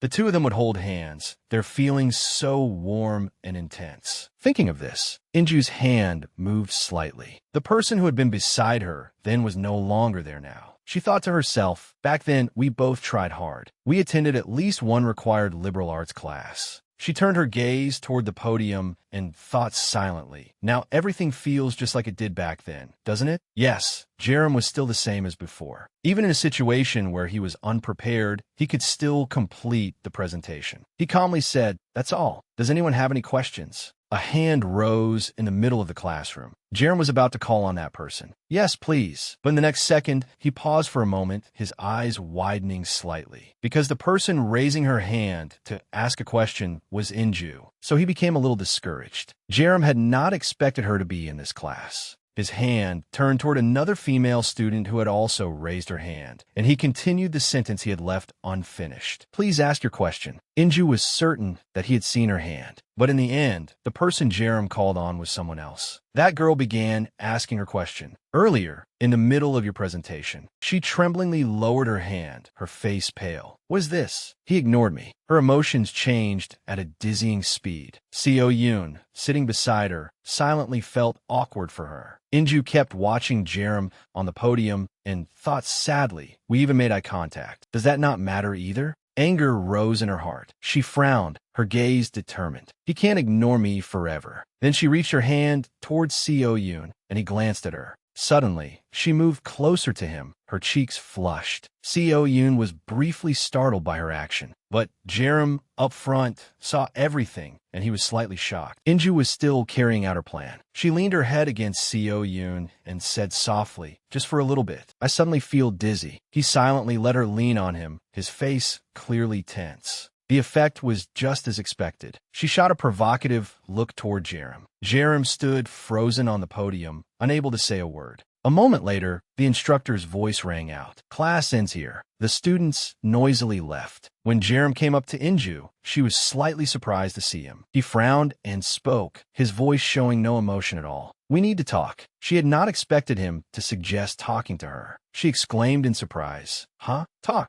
Suddenly, Inju thought of something, and her face brightened a little. Does he want to have a serious talk?" With an expectant attitude, she quickly packed up her books and said goodbye to Seo Yoon. Seeing Jerem about to leave the classroom, she hurriedly chased after him. She thought to herself, "Things between us will work out somehow." She and he went to a cafe near school. The two sat facing each other, and he brought her a drink. The cup was placed on the table. Jerem said softly, "Here, seat."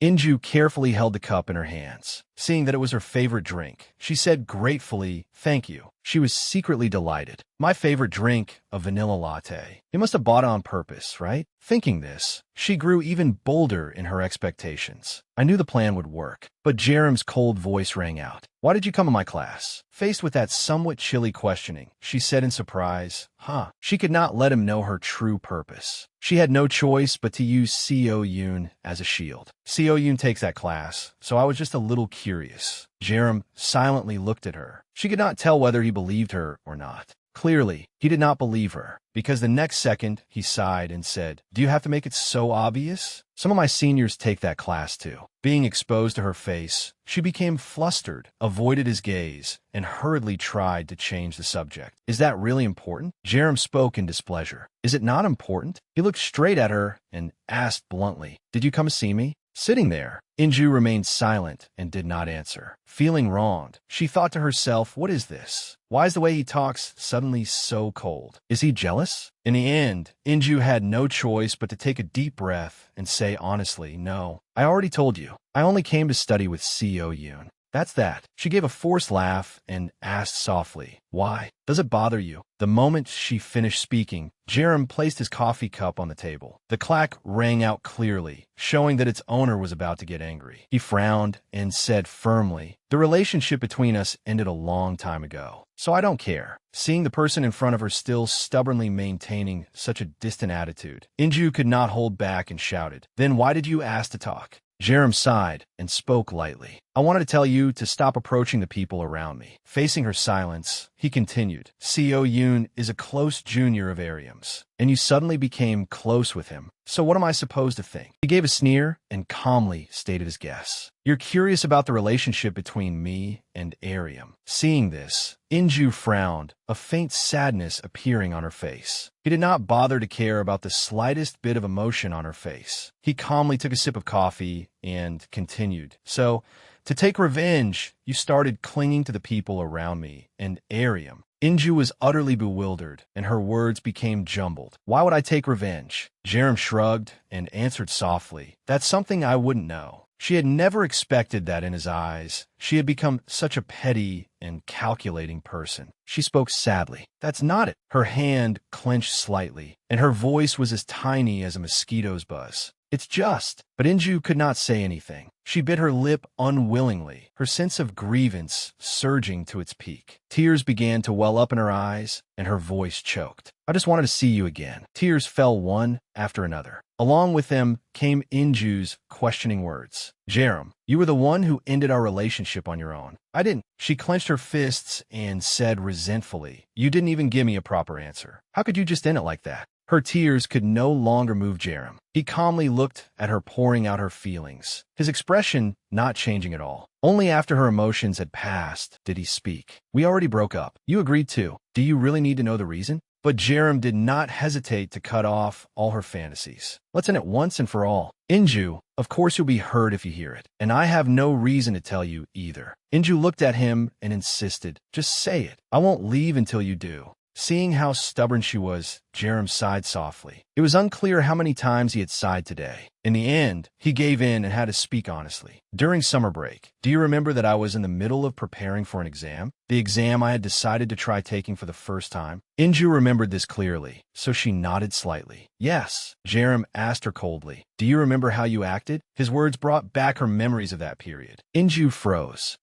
There had been a time when she went all the way to his room and kept knocking on the door. When Jerem came out in surprise and softly called her name, "Inju," she loudly reproached him. "Why didn't you answer your phone?" She did not care about his feelings at all and vented on her own. "Does it take 10 or 20 minutes just to reply to my message? You can't even reply to something that's simple?" Although she was disturbing him, Jerem still answered instinctively, "I'm sorry, Inju. These days, I can't think about anything." Suddenly, she asked, "Do you absolutely have to take that exam right now?" Hearing her question, he was briefly surprised.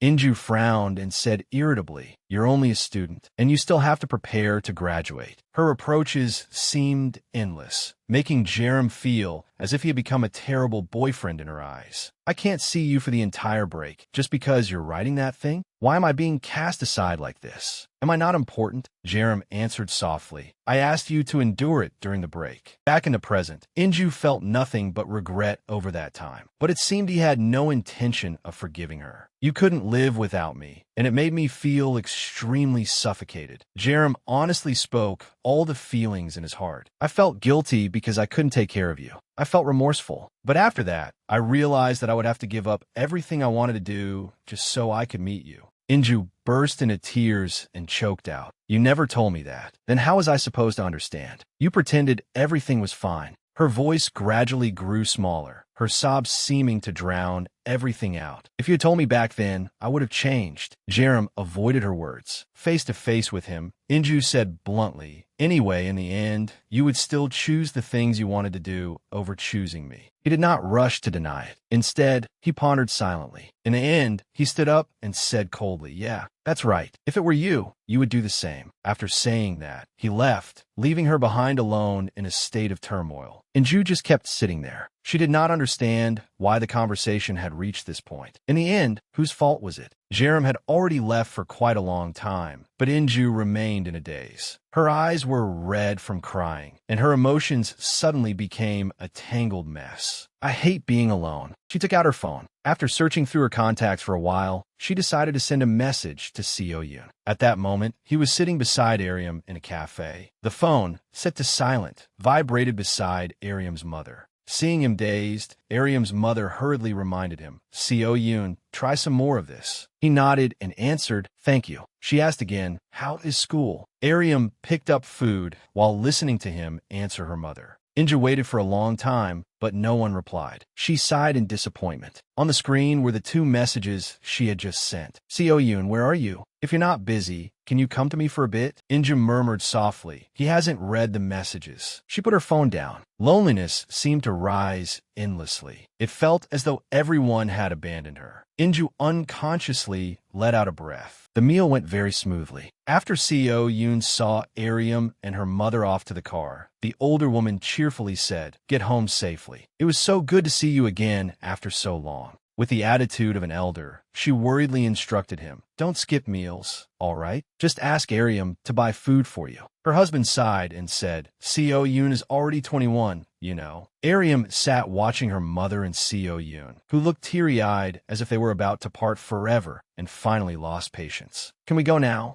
After settling in, she started the engine and waved goodbye to him. Call me later, Seo Yoon. After he finished speaking, the car rolled away. Seo Yoon stayed behind and watched them for a while before leaving. He took his phone out of his pants pocket and checked his messages. Having received no reply from him to her 2 previous messages, Inju had sent one more. Never mind. It's nothing. Seo Yoon did not know when she had messaged him. He was briefly surprised. He immediately called her, but only the mechanical operator's voice sounded. The number you have dialed is currently unavailable. With no other choice, he sent her a message. What happened? I was just having dinner with Ariam's family, so I couldn't read your messages. At that moment, Inju was curled up in bed. Her phone had been tossed aside, lying lonely on her desk. She disappeared just like that for several days in a row. It was not until 10 days later at the childcare center. The laughter and chatter of the teachers and children filled the air. Any child who has finished building their house, bring it over here. Yusoi stood among the children and said gently, let's see which group did the best. After a while, she raised her head and looked at the time. It was already nearly 3:30 in the afternoon.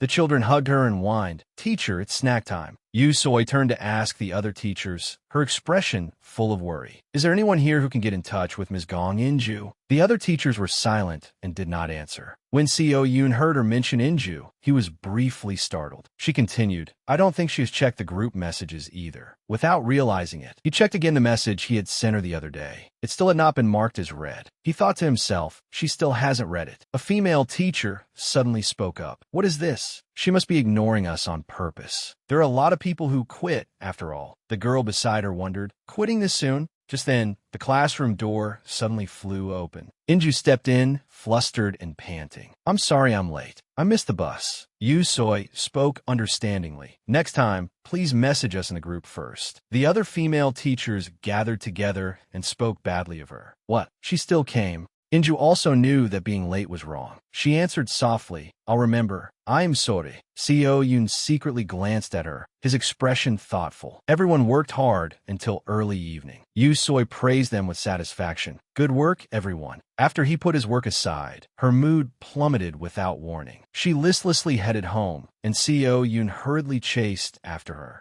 He caught Inju by the wrist and said softly, wait. She did not respond at all, and Seo Yoon asked worriedly, did something happen to you after you texted me last time? It would have been better if he had not brought it up. Hearing him mention it only made her feel even more wrong. Tears quickly welled up. Seeing her tear-streaked face, Seo Yoon became momentarily flustered. In the end, the two of them went into a pub and sat down to talk. Around them, voices and laughter rang out noisily. Inju focused on pouring liquor until the glass was full. Seeing that, he asked with concern, "Can you drink that?" After pouring her own glass, she began filling his as well. In a calm voice, she said, "Just drink first." The two of them took a sip. She drained her glass in one gulp, as if the alcohol could swallow down all her sorrow. The empty glass was slammed harshly onto the table. With tears in her eyes, Inju said in a choked voice, "Things with Jerem are completely over now." Seo Yoon had not expected things to be that bad. No wonder she had been so listless these past few days. Inju wiped the tears from the corners of her eyes and sadly poured out her heart. "That day, we met, and he told me the reason. He broke up with me." Her gaze drifted blankly over the table. Haltingly, she said, "He was only trying to choose his words as carefully as possible so he could end things with me." Her eyes reddened, and her voice carried a faint sob. "I was far too selfish, but he still treated me exactly the same as before, no matter how I acted. And he never complained, even once." Inju remembered every smile, every touch of his. Those beautiful memories from back then only made her heart shatter even more. "I guess maybe that was why I didn't understand the reason we broke up. The happier she had been then, the more she had to pay for it now. I thought Jerem liking me was only natural."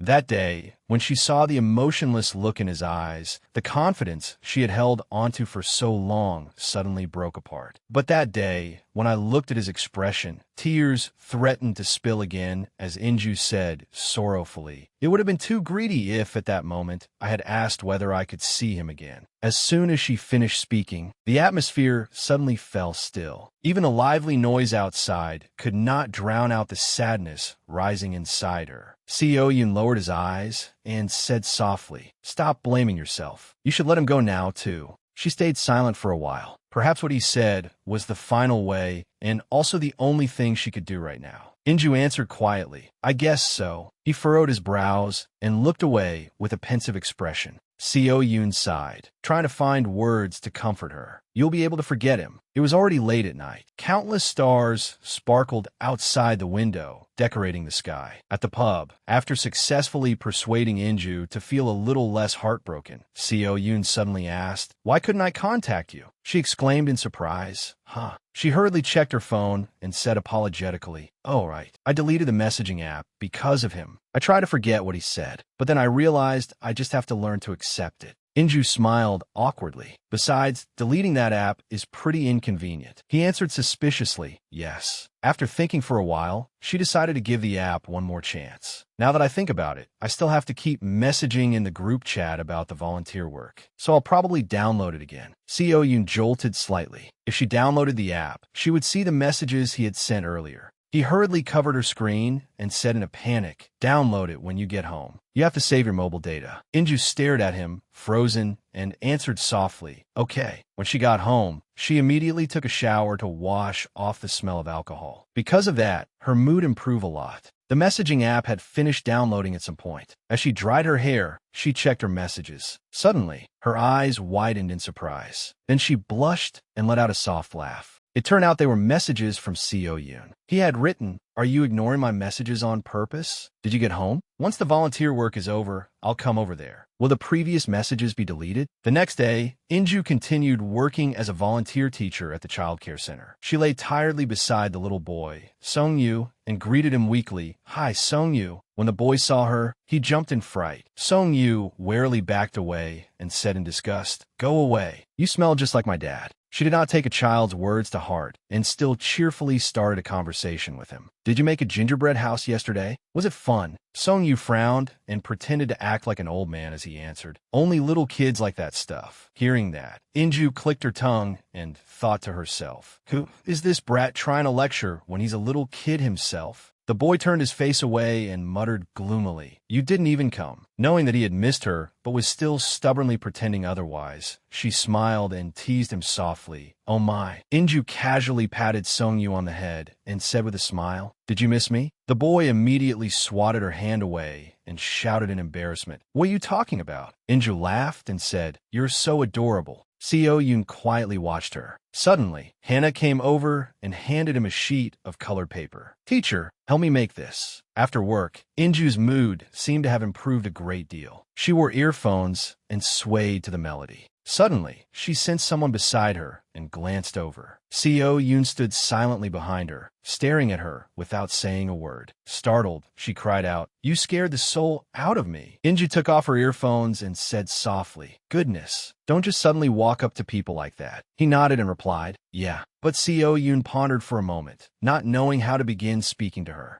He looked at her and asked with concern, "Are you okay?" Seo Yoon scratched his cheek awkwardly, his voice apologetic. "I just feel like I didn't comfort you properly yesterday." Inju quickly shook her head and answered shyly, "Of course, it's not like I don't feel anything." To prove that she was fine, she smiled and said to him, "But I'm doing much better than I thought. You listened to my troubles, after all." Even though she said that, he still could not stop worrying. "But I keep wondering whether you're forcing yourself." She exhaled and casually suggested, "Hey, if you're worried about me, just treat me to a meal." Seo Yoon paused for a beat and answered awkwardly, "Speaking of that." His cheeks flushed and his voice was a little shy. "Do you want to go watch a movie with me?" She looked at him in surprise. Seo Yoon slowly explained, "I have to watch a movie for an assignment. If you don't want to, I can go by myself." The more he spoke, the more flustered he became, and his voice grew smaller. "I just thought maybe you could spend a little time." Inju immediately agreed, "Sure." She repeated excitedly, "Let's go watch a movie." Seeing that he stayed silent and did not answer, she smiled brightly and said happily, "I mean, you worked up the courage to ask me, so why would I refuse?" Her enthusiasm made him briefly flustered, and Seo Yoon hurriedly clarified, "No, I told you it's for school." She nodded, Okay. After playing around for a while, the two of them walked to the movie theater together. Suddenly, she looped her arm through his. Her voice was full of excitement. "Let's go." But Seo Yoon was surprised by the way she linked arms with him. He froze in place. He looked at her and said hesitantly, "Linking arms." Inju answered casually, What about it? It's not the first time we've done this." He nervously explained to her, "That's not it. It's just that we're not acting anymore now." His words made her exclaim in surprise. Oh, a thought suddenly popped into her head. Right, we met each other to fulfill our own personal needs. Inju wondered to herself whether this relationship would come to an end. Realizing how awkward the gesture of linking arms was, she stammered, "That's not what I meant. It's because you and Ariam haven't made any progress yet." She kindly continued, "Don't worry, I'll still stay by your side and help you." In that vague, muddled state, the two of them arrived at the movie theater. Seo Yoon still did not say a word. The screening time passed just like that. Both of them blended into the crowd, gradually leaving the theater. Inju stood up and said, "It's a little late, isn't it? Let's go eat dinner." Suddenly, Seo Yoon said softly, "I'm sorry." Facing her puzzled gaze, he slowly spoke, "But you don't need to help me anymore." Inju did not quite understand what he meant and blurted out, It took her a moment to react, and she said in a flustered voice, I'm okay with." Seo Yoon immediately cut her off. "It's just..." He lowered his eyes, his cheeks slightly red, and said shyly, "You don't need to force yourself anymore. You can just become a close senior to me." Inju had thought he wanted to end their relationship. When she heard him say that, she murmured in surprise, "Really?" She looked at him and cried out happily, "A close senior?" The two of them sat in a restaurant. Inju said in a teasing tone, "Senior." She propped her chin on her hand and looked at him, trying to hold back her laughter as she repeated, "Call me Senior Inju." Seo Yoon was helpless against her. He took a sip and said seriously, "Please stop." Inju stubbornly insisted on hearing him call her Senior. She pouted, "Why? You said it yourself, a close senior." He sighed and reluctantly answered, "Because the way you joke about it makes me feel weird." Inju puffed out her cheeks and said excitedly, "Because your expression is just too cute, sweetheart." With no other choice, Seo Yoon could only change the subject. He asked, "Anyway, what did you think of the movie?" Only then did she stop joking and seriously discuss the film. "The movie? Honestly, I'm not really into horror. What about you?" He nodded slightly and said thoughtfully, I like historical films, but assignments make them less fun. Inju nodded in agreement. True, but it wasn't awkward because of the assignment. The movie itself was just boring. She reached out to pick up some food and frankly gave her opinion. And whoever played the king was really bad. After dinner, the two of them decided to walk around the shopping mall for a while to digest before going home. Inju spotted a shop selling hair accessories and immediately dragged Seo Yoon over. Look, this booth sells all kinds of accessories like hats, glasses, hair clips, everything. She randomly grabbed a pair of two-tone glasses and put them on, striking a cool pose for him. How do I look? Because the glasses were too big for her face, they slid down. Seeing that, Seo Yoon burst into laughter. Inju was determined not to be the only one embarrassing herself. She picked out a hat and put it on him. This suits you. It was a pink piglet hat. On his head, it created an adorable contrast. Seo Yoon said shyly, it feels strange. Inju watched him fumble with the hat, adjusting it, and secretly thought, why does it suit him so well? The two of them walked over to a clothing store. She picked out clothes, and he followed behind her. Inju held two shirts up against herself, one black and one white. Then she asked him, which one looks better? Seo Yoon propped his chin on his hand and chose seriously. After a while, he pointed to the black shirt and said, this one. She was determined to go against his opinion. In a cheerful voice, she said, if you choose black, then I'll take white. His opinion ignored, he stood sulking in the corner. Inju turned her head to look at him and smiled mischievously. Their final destination was a karaoke room. Seo Yoon looked at the song list with a tense expression. He kept looking but could not choose a song, so he said shyly, it's been a really long time since I came to a karaoke room. Inju exclaimed in surprise. Really? What was the last time then? He thought back for a moment and answered, high school, I think. She tilted her head and asked suspiciously, wow, that really has been a long time. What else have you been doing then? Without waiting for his answer, Inju shoved the song list toward him and said slyly, since it's been so long, mister, please sing us a song. Seo Yoon took the book and answered awkwardly, yes. I don't know many new songs. She laughed and said casually, just sing whatever you want. He looked at the list and finally made up his mind. The song Seo Yoon chose was Scattered Flowers. A familiar melody suddenly rang out. Inju thought to herself, oh my god. She looked at him in shock, wondering, this is his first song? Or is he actually good at singing? The intro passed, and he began to sing. The melody went completely off-key, pure and beautiful. What followed was a series of lyrics sung off-tune. Seo Yoon did not notice at all and continued singing seriously. That freshness is a white flower. Inju covered her mouth and laughed. Seo Yoon was still humming in the warm wind. She held in her laughter so hard that she almost hurt herself internally. But she still had to restrain herself. I can't laugh, especially when he's this serious. Seo Yoon's singing voice rang out once more. Give me your face. The song ended. The screen displayed the score. Your score is... Inju immediately pressed cancel, then hurriedly said, it's my turn, right? The music started, and she swayed to the melody. While waiting for the intro, she closed her eyes and struggled inwardly. What if I sing amazingly, like I'm on a rap competition, and make him feel sad? So she decided to sing deliberately off-key, just like him. I want to be free. Look at me. My power level has risen to 222. Inju screamed to her heart's content, ignoring the melody. I want to dress up, dress beautifully, go out, and show myself. She continued yelling, to those I don't want to see. Suddenly, laughter rang out, and her voice abruptly stopped. Seo Yoon covered his mouth, and clear laughter escaped. Inju looked at him in shock, her face as if she had just suffered a major blow. Through gritted teeth, she asked, are you laughing? Seo Yoon started and answered no. It's just that your singing skills are truly rare. After saying that, he covered his mouth and laughed again. Inju's kind intentions were rejected just like that. She thought to herself, unbelievable. If I'd known, I would have laughed earlier. She pressed the remote to switch songs. That familiar melody rang out again. It was the song Seo Yoon had chosen earlier. He said in surprise, huh? He looked at her suspiciously. You must have pressed the wrong button. This song came back. She cut him off. No, her face was extremely serious, and her words were filled with determination. I'm going to sing this song. Inju tapped her foot to the music. Feeling the melody of the song, she began to sing.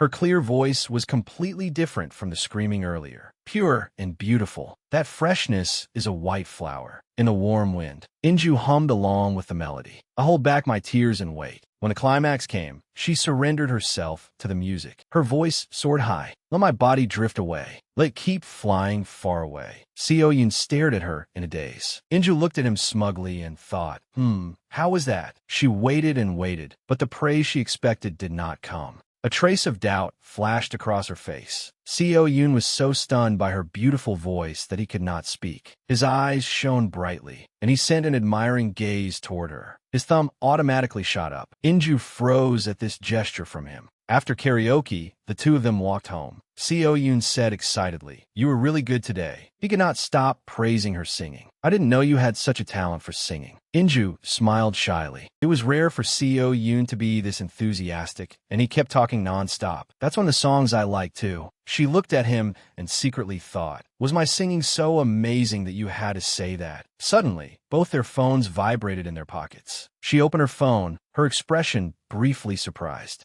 It turned out to be a message from the leader, Yu Soy. 3 parents will be joining as guardians. I think we'll need to go buy some small things at the supermarket before that day. After reading the message, she said softly, "Oh, we're going camping next week, right?" He nodded and answered, "Oh, yes." "Are you busy?" Inju smiled and replied casually, as if, "I have tons of free time. So where are we going?" Seo-yoon checked the message again, then answered, "To a recreation area in the forest." Hearing that, she folded her arms and nodded. "That's the first time I've heard of it. It must be up in the mountains, huh? It'll probably be really cold." Seeing that it was almost time for them to part ways, she smiled and said, "Anyway, I had a lot of fun today." He nodded slightly and answered shyly, "Me too. Thanks to you." Hearing that, she became even more excited, her voice carrying a hint of anticipation. Spending a day out really does completely change your mood, doesn't it? Let's go again next time. Seo-yoon's lips curved upward, and his cheeks flushed. Then he said, "Yes." The next day, Inju specifically laid out a pile of clothes to wear on the camping trip. She tossed them all over the chair. After struggling for a while, she tiredly collapsed onto the chair and muttered in annoyance, "Ugh, taking off makeup is such a pain." Suddenly, the message notification rang. It was a message from Kim Junayang. She exclaimed in surprise, "Why is he suddenly texting me?" In the message, he said, "You're going camping too, right?" Along with it was a smiling sticker. Inju immediately replied, "Yeah. Isn't it obvious that I'm going?" He answered, "No, haha. I was just afraid you might forget. Remember to bring extra hand warmers. It'll probably be really cold in the mountains." Kim Junayang's strange behavior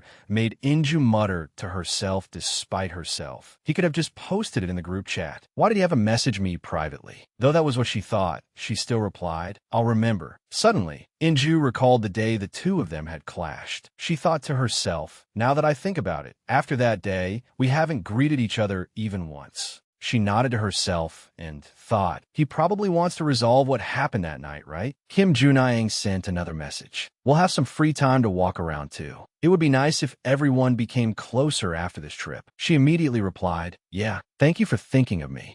Before she knew it, the day of the camping trip arrived. Yu Soi gently called the children. "Everyone get on the bus." Inja got on as well and sat beside Songyu. The boy had his face buried in his smartphone. She turned to him and tried to start a conversation. "What are you doing?" Songyu did not bother answering her and kept staring intently at his phone. Songyu frowned. It seemed he was concentrating very hard. Inju secretly glanced at his phone screen and saw some kind of video game displayed on it. She thought to herself, a mobile game? So Songyu plays games too. But seeing how tense he looked, she decided not to disturb him anymore and said cheerfully, "All right, Songyu, you keep playing then." Inju folded her arms, let her head droop to one side, and said softly, "And I'll sleep for a bit." A while later, someone shook her shoulder and a childish voice rang out. "Teacher." Another student had come to wake her. Inju opened her eyes groggily. "Are we here already?" Everyone gathered at the camping area. Yu Soi excitedly explained the game to the children. "All right, now we're going to try to find the treasure." She carefully explained the rules to them. "The treasure will be hidden somewhere near the signs, so don't go too far." Suddenly, one student spoke up. "Give us a hint, teacher." Yu Soi smiled mysteriously and said, "The hint is medicinal herbs. So look around herbs and other plants." When they realized they had to use biology knowledge, the children groaned in disappointment. What? We have to study even here. Hannah suddenly shouted loudly. Hey, don't step on the plants.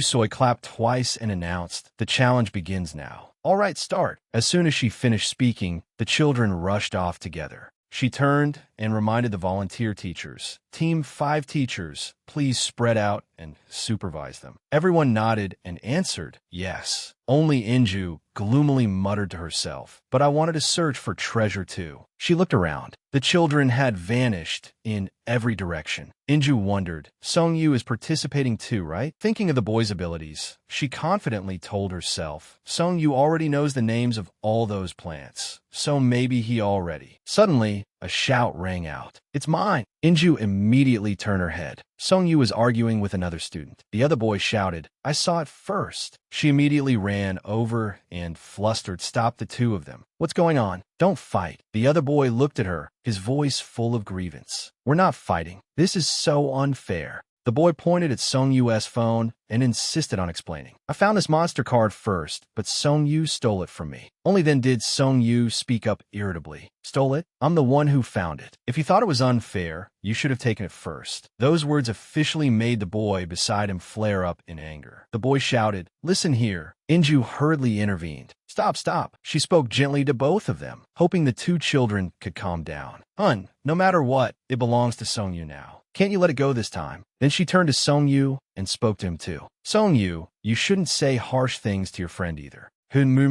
I'm sorry. Song-yu, however, stubbornly remained silent and did not answer. Inju suddenly wondered something. She looked suspiciously at the two of them and asked in a stern voice, Everyone else is busy searching for treasure. So what are you two doing? Hun answered honestly, We heard there was a rare monster card that you can only get here. At that point, the boy suddenly drooped, and my collection was almost complete too. Song-yu stared at his phone and calmly said, I don't have it either. That's why I came here. The boy tilted his phone toward Hun so he could see it, then asked, Do you want this one? I can give you one. Hun instinctively refused. I already have lots. But when he saw the purple penguin card on Song-yu's screen, the boy cried out in surprise.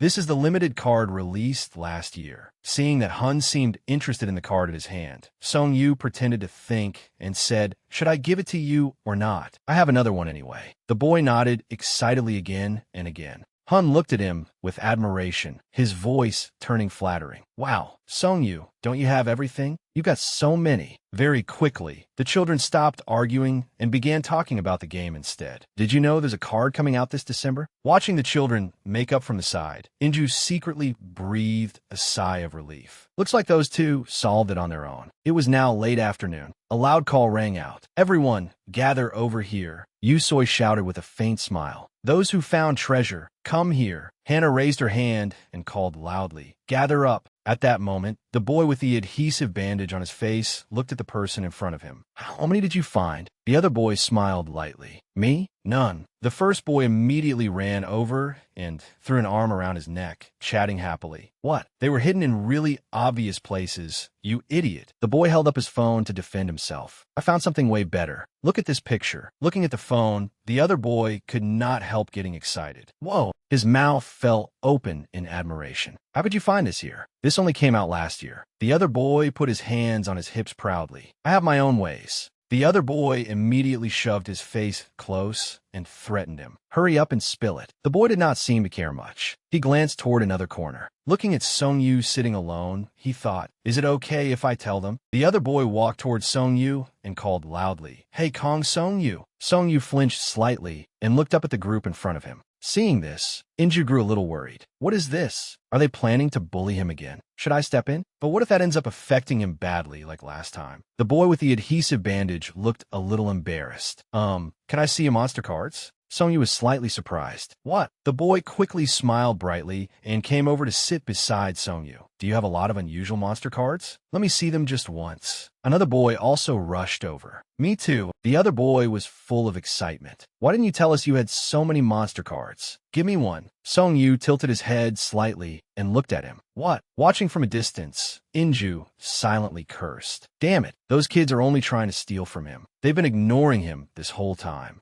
Sung Yu immediately stated his condition. I'll give you one. In exchange, I want you to give me one of yours too. Hearing that, the boy's eyes lit up like a child's. The boy raised his hand high in delight. Okay, let's trade. I give you one, and you give me one. Another boy quickly chimed in. Me too. I want to trade too. Sung Yu smiled faintly as he looked at the group. Inju looked at him and breathed a sigh of relief. I'm so glad I didn't interfere. Sung Yu can handle things well on his own. Yusoi had a serious expression. I'll explain this final activity once more. Groups of 4 will escape the room. She began explaining. There will be a total of 5 missions in the room. You need to solve them in order to escape. Those who have already signed up should go to the next room. Escape room, Enchantix, but instead of becoming fairies, you become demons. Mission 1, Mission 2, Mission 3, the auditorium, and the final mission in the last room. The people in charge of the children's safety in the auditorium will help the kids go down the stairs carefully. Yusoi reminded them in a serious voice. I ask that everyone give their full effort for this final mission. Now, those who signed up for the auditorium, please get ready. Ms. Inju. Inju was slightly dazed when she heard Yusoi call her name. Suddenly, Yusoi looked toward her and called out, You too. Huh? Inju turned her head and looked at Seo Yoon standing behind her in confusion. You too.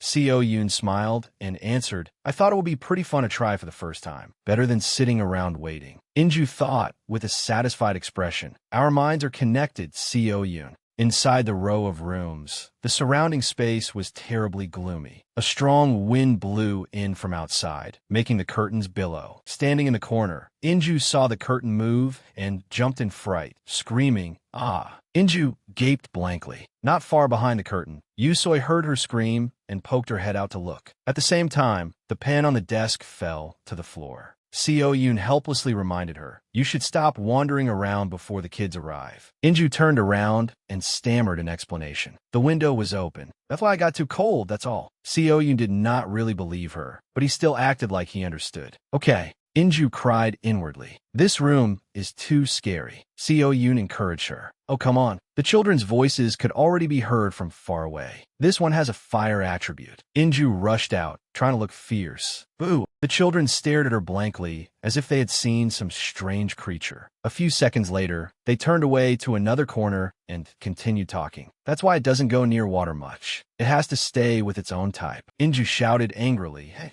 A child's voice rang out. We could hear your voice from downstairs. Teacher, standing beside her. Seo Yoon could not hold back his laughter.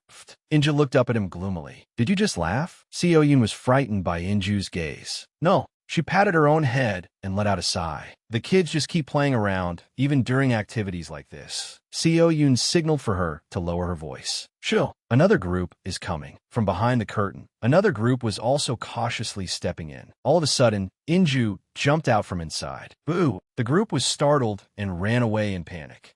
She shone a flashlight upward from under her chin to make her face look scary. Hey, you fools! Suddenly, someone fainted on the spot, leaving Inju and Seo Yoon frozen, not knowing what to do. From another door, a scream echoed. Boo! Ugh! Inju breathed heavily. Huff, huff, huff. She turned to look at Seo Yoon. You still look totally fine. Seo Yoon turned around awkwardly. That's because you're overdoing it. Thud. Suddenly, voices came from inside. Are you okay? Inside, a girl was picking up an object from the floor, looking very upset. I don't know. Why don't you just go and hold her hand? Hearing that, the guy hurriedly explained, I was just taking care of a friend. I'm sorry. The girl turned her head, about to yell at him. Inju and Seo Yoon lifted the curtain and looked inside. They stepped into the room. 8 eyes met for a few seconds. The girl's face quickly turned deathly pale. Their screams echoed. Aya! The boy turned around in fear and hugged the girl tightly. Both the girl and Inju were stunned. The girl's face turned as red as a tomato. Embarrassed, she turned away. Come on, let's go. The guy, holding a box in his hands, asked her in confusion. Huh? Weren't you going to say something? The girl only muttered quietly, Be quiet. Inju pointed at the backs of the two of them and laughed loudly. Huh, so they were flirting with each other. She turned to look at Seo Yoon. Did you see that? At that moment, Inju and Seo Yoon were extremely close to each other. She looked up at him. Her face and neck went stiff. Inju suddenly turned back, looking at Seo Yoon in surprise. But immediately afterward, she panicked and hurriedly turned her face away. He's too close. Seo Yoon stared blankly, not understanding what was wrong with Inju. At night, the room looked truly quiet. Seo Yoon looked at Inju and said, I don't think anyone else will come. Yeah, the other rooms are quiet too. The space grew quieter and quieter. Inju, feeling a little anxious and frightened, quickly sprang to her feet. We have to hurry downstairs. But because she stood up so suddenly, Inju accidentally slipped and fell. Inju sat down, holding her leg. Wait, why? Seo Yoon, standing beside her, asked, Do you have a cramp?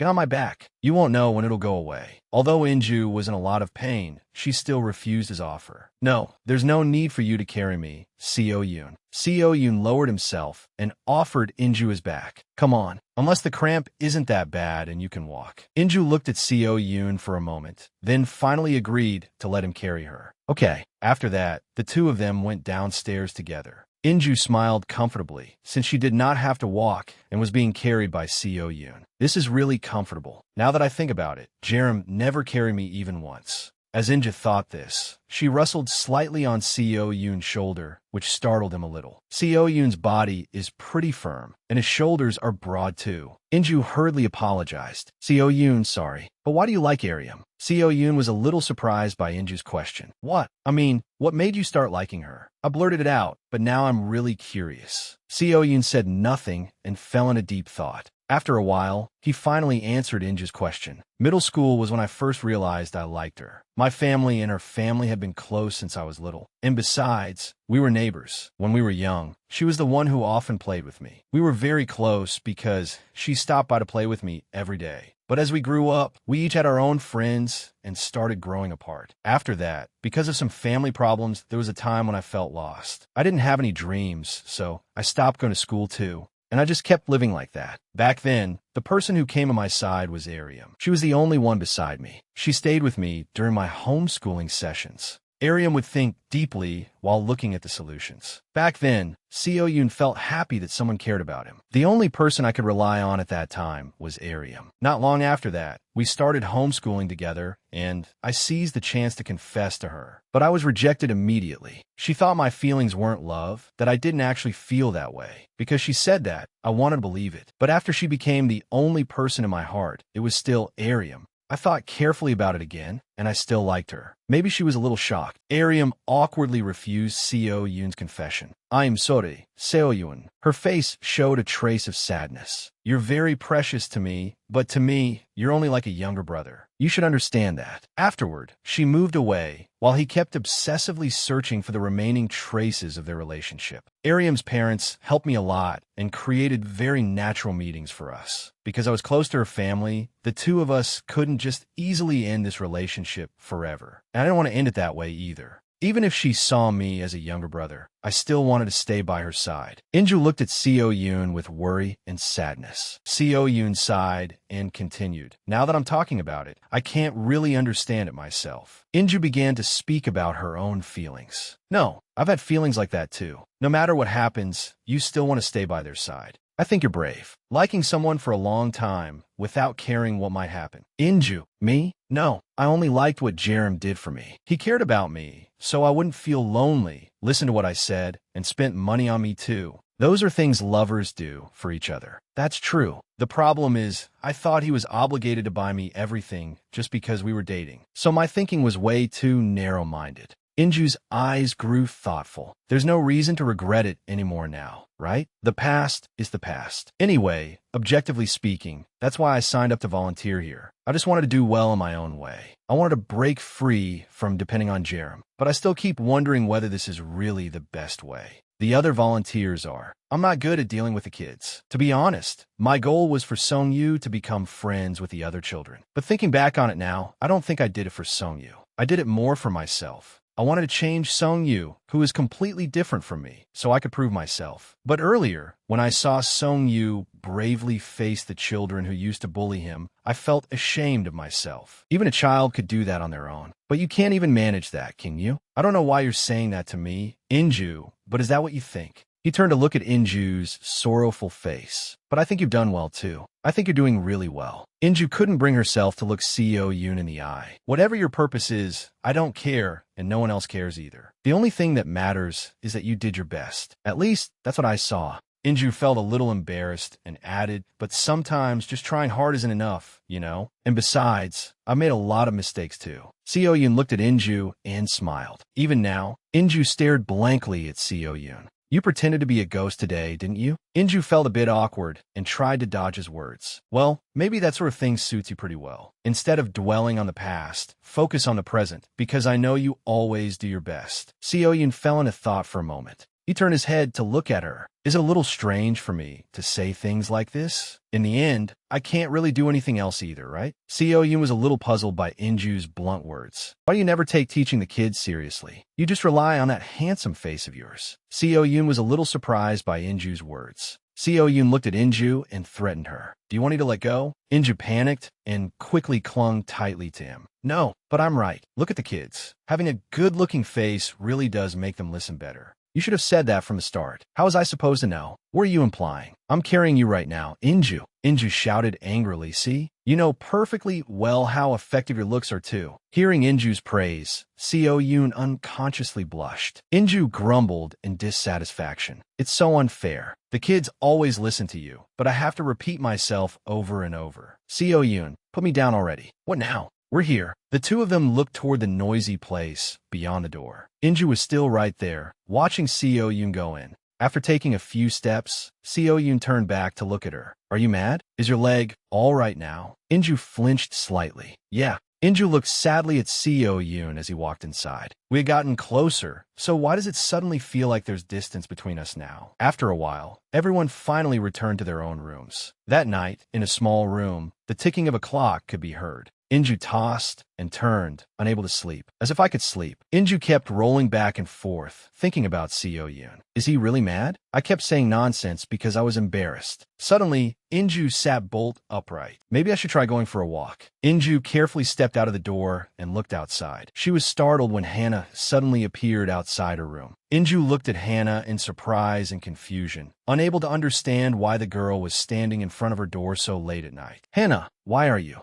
The girl looked a little embarrassed and said, I'm scared to sleep alone. The ticking clock had already passed midnight. Inju agreed to let Hannah come in and sleep with her. Hannah whispered shyly to Inju, May I sleep with you, teacher? Is that okay? Inju looked at the girl and answered, yeah. Inju looked awkwardly at Yu Soi, who was lying on the bed next to them. But to be honest, she wasn't quite sure. Inju remembered Yu Soi's warning. You have to follow the rules. This is a secret between us. Okay, teacher. Hannah put a finger to her lips and whispered to Inju. Inju didn't quite understand what the girl meant. Hannah was embarrassed and couldn't look Inju in the eye, glancing off to the side. My friends always think I'm brave. Inju looked at the girl in confusion. Why don't you just tell your friends the truth? Sleeping with your friends would probably be more fun. I can't. I have an image to maintain. You wouldn't understand. Teacher, it's not like you have an image to maintain. What do you mean by that? I mean, in life, sometimes we have to do things we don't want to do. Inju felt helpless as she watched Hannah speak so smugly. Which one of us is the child here? But I still like you a lot, teacher. Hannah looked at Inju and said proudly, Teacher, you don't really seem like an adult. You seem more like someone my age. That's a compliment, right? Inju glanced off to the side, thought for a moment, and said, Then what about Teacher Seo Yoon? Do you like him too? I like Teacher Seo Yoon too. He's handsome. Inju was a little annoyed by the girl's admission. See, I was right. Everyone likes Teacher Seo Yoon, but you have to keep it a secret from him, okay? Yeah. Hannah suddenly asked about Inju. What about you, teacher? Inju was a little startled. She stammered, blushing slightly. He's, handsome. Hannah turned to look at Inju and said, I think Teacher Yoon likes you, Teacher Inju. Inju especially couldn't believe Hannah's words, because as far as she knew, Seo Yoon liking her was impossible. Teacher Yoon is always with you, Teacher Inju, and he looks at you a lot too. Inju was a little surprised. She quickly turned her face away and made an excuse. That's just because he cares about other people. So Yoon cares about me, huh? I should apologize to him tomorrow. You pretended to be a ghost today, right, teacher? But now you've turned back into a human through enchantix, so don't be scared. Okay, I won't be scared. Suddenly, Yusoi opened her eyes and woke up groggily. The next morning, chirping sounds came from outside the window. Inju opened her eyes in a daze. As soon as she woke up, she was startled to see Yusoi standing in front of her. Yusoi looked at Inju with a serious expression. Inju hurriedly sat up in confusion and stammered, "Good morning." Inju turned to look around, but Hannah was no longer lying there. Yusoi saw what she was wondering and said, "I told Hannah to go back to her room this morning." Inju felt a little awkward with Yusoi. Last night Hannah was scared, so she couldn't sleep. Yusoi turned her face away and said, "You did well, so I won't blame you for anything. But please be careful so the children don't think we're favoring anyone." Inju cheerfully and quickly replied, "Yes, ma'am." Yusoi went outside and shouted, "Team 5 teachers, please gather." Inju breathed a sigh of relief at having escaped disaster. I wanted to wake up earlier and tell the kid to go back, but in the end, I overslept. As soon as Inju went outside, she ran into Kim Junayang. Kim Junayang greeted her cheerfully and enthusiastically. "Good morning, Inju." "Good morning, Sister Inju." Inju was a little flustered, but quickly answered, "Yes, Junayang." Junayang said brightly and excitedly, "You know we're having a gathering later, right? You have to come, sister." Inju tried to stay calm as she answered, "Yeah, I have to act natural like nothing ever happened." A while later, after everyone had gathered in one place, everyone raised their beer glasses and said cheers. The atmosphere around them was very noisy. Inju glanced over towards Seo-yoon. "I should apologize to him." Just as she was about to speak and apologize, someone suddenly interrupted her. "Sister Inju." It was Kim Junayang calling Inju. She turned to look at him. "What did you think of the event, sister?" Although she felt a little awkward being interrupted, she forced a smile and answered, It was fun, even though I didn't do much. Because I didn't go to the planning meeting." "What are you talking about?" "Your ghost costume was amazing." Kim Junayang pointed to the friend beside him and said, "And I heard from the kids that you fainted on the spot because you were scared." The friend from that evening hurriedly made an excuse. "I just slipped." Kim Junayang propped his hand on the table, looked at Inju, and said, "What a shame. I really wanted to be a member inside your heart." Inju was a little surprised. "I was on the security team, so I had to stand guard, even though I want to see the other teachers dressed up as ghosts too." Only then did she clearly understand what he meant. So that's what he meant. Inju forced a smile and answered, "I'm more grateful that no one saw me." Yusoi, who was sitting beside Inju, said, "The kids like you a lot." Inju was a little confused. "Because of the costume?" "No. The kids said they like how you're always full of energy and cheerful. They kept chattering about you." Inju's face turned bright red from the praise. "You did well, Inju." Inju, both flustered and embarrassed, raised her beer glass and said loudly, "Let's cheers." Everyone saw her embarrassed face and burst out laughing. After that, everyone became even noisier. A while later, near the restroom, water rushed loudly. Inju stood nearby, exhausted. Her face had turned pale from dizziness. How can they drink that much? Inju clutched her head and staggered outside. As soon as she stepped out, she happened to run into a member of the volunteer team. The woman looked at Inju somewhat awkwardly, but Inju was already too dizzy to pay much attention to her surroundings. Inju wearily walked past her. "Miss Inju." Only then did Inju turn back and look at the woman. "You saw me yesterday, didn't you?" Inju answered listlessly, "Yeah, I can see you now, too." The woman grew a little angry and said, "That's not what I mean." The woman blushed and looked awkward, unsure how to say it. "We're dating, but we want to keep it a secret from everyone." Inju's vision was blurry and spinning with dizziness. She could barely make out what the woman was saying. "I hope you can keep this a secret, at least until this camping trip is over." Inju began to feel like covering her mouth. "The longer I stand, the dizzier I feel. What is this? Is my request too difficult?" Inju struggled to say, "I'm not feeling very well." Inju shouted loudly, "I need to purge my stomach." Inju quickly turned away. "Don't worry, I'll keep your secret." The woman looked at Inju, rushing away, and felt a little worried and awkward. The sky grew darker and darker. Inju sat slumped against a corner of the wall, exhausted. "I really need to throw up to feel better." As Inju sat in a corner thinking, someone suddenly called out to her. She looked up at the person. "But just breathing in this chilly air is making me feel better, isn't it, Sister Inju?" It was Kim Junayang. "Aren't you cold? Why are you sitting here alone?" Inju was a little surprised and flustered to see Kim Junayang there. "I'm not that cold." Kim Junayang slowly took off his jacket and draped it over Inju's shoulders. "Wear this for now. At least you won't catch a cold." Inju was awkward at first, but still thanked him. "Thank you." Kim Junayang looked at Inju and smiled in satisfaction. The two of them began sitting there and talking. "This reminds me of the first time we met. Back then, for some reason, I kept looking at you. and I felt like I had to do something to help you. Inju looked up at the sky and said, yeah, I was caught up in quite a lot of trouble. Kim Junayang scratched his cheek awkwardly. That's not what I meant. Inju stared blankly at him. Kim Junayang blushed slightly, as if there was something difficult for him to say. He glanced at Inju, sitting beside him. Kim Junayang hesitantly voiced the wish in his heart. I want to become closer to you, Inju. Yes. Meanwhile, inside at the drinking table, someone called Seo Yoon's name. Seo Yoon looked up at Jun Sung. I'll drop the formal speech, okay? I'm older anyway. Is that fine? Yes. Kim Junayang laughed in satisfaction. I've really wanted to talk to you. We haven't talked much, have we? Even though we're in the same department. Kim Junayang, I heard you know a lot of people in other departments. You're pretty close with others, but since you're only ever with Sister Inju,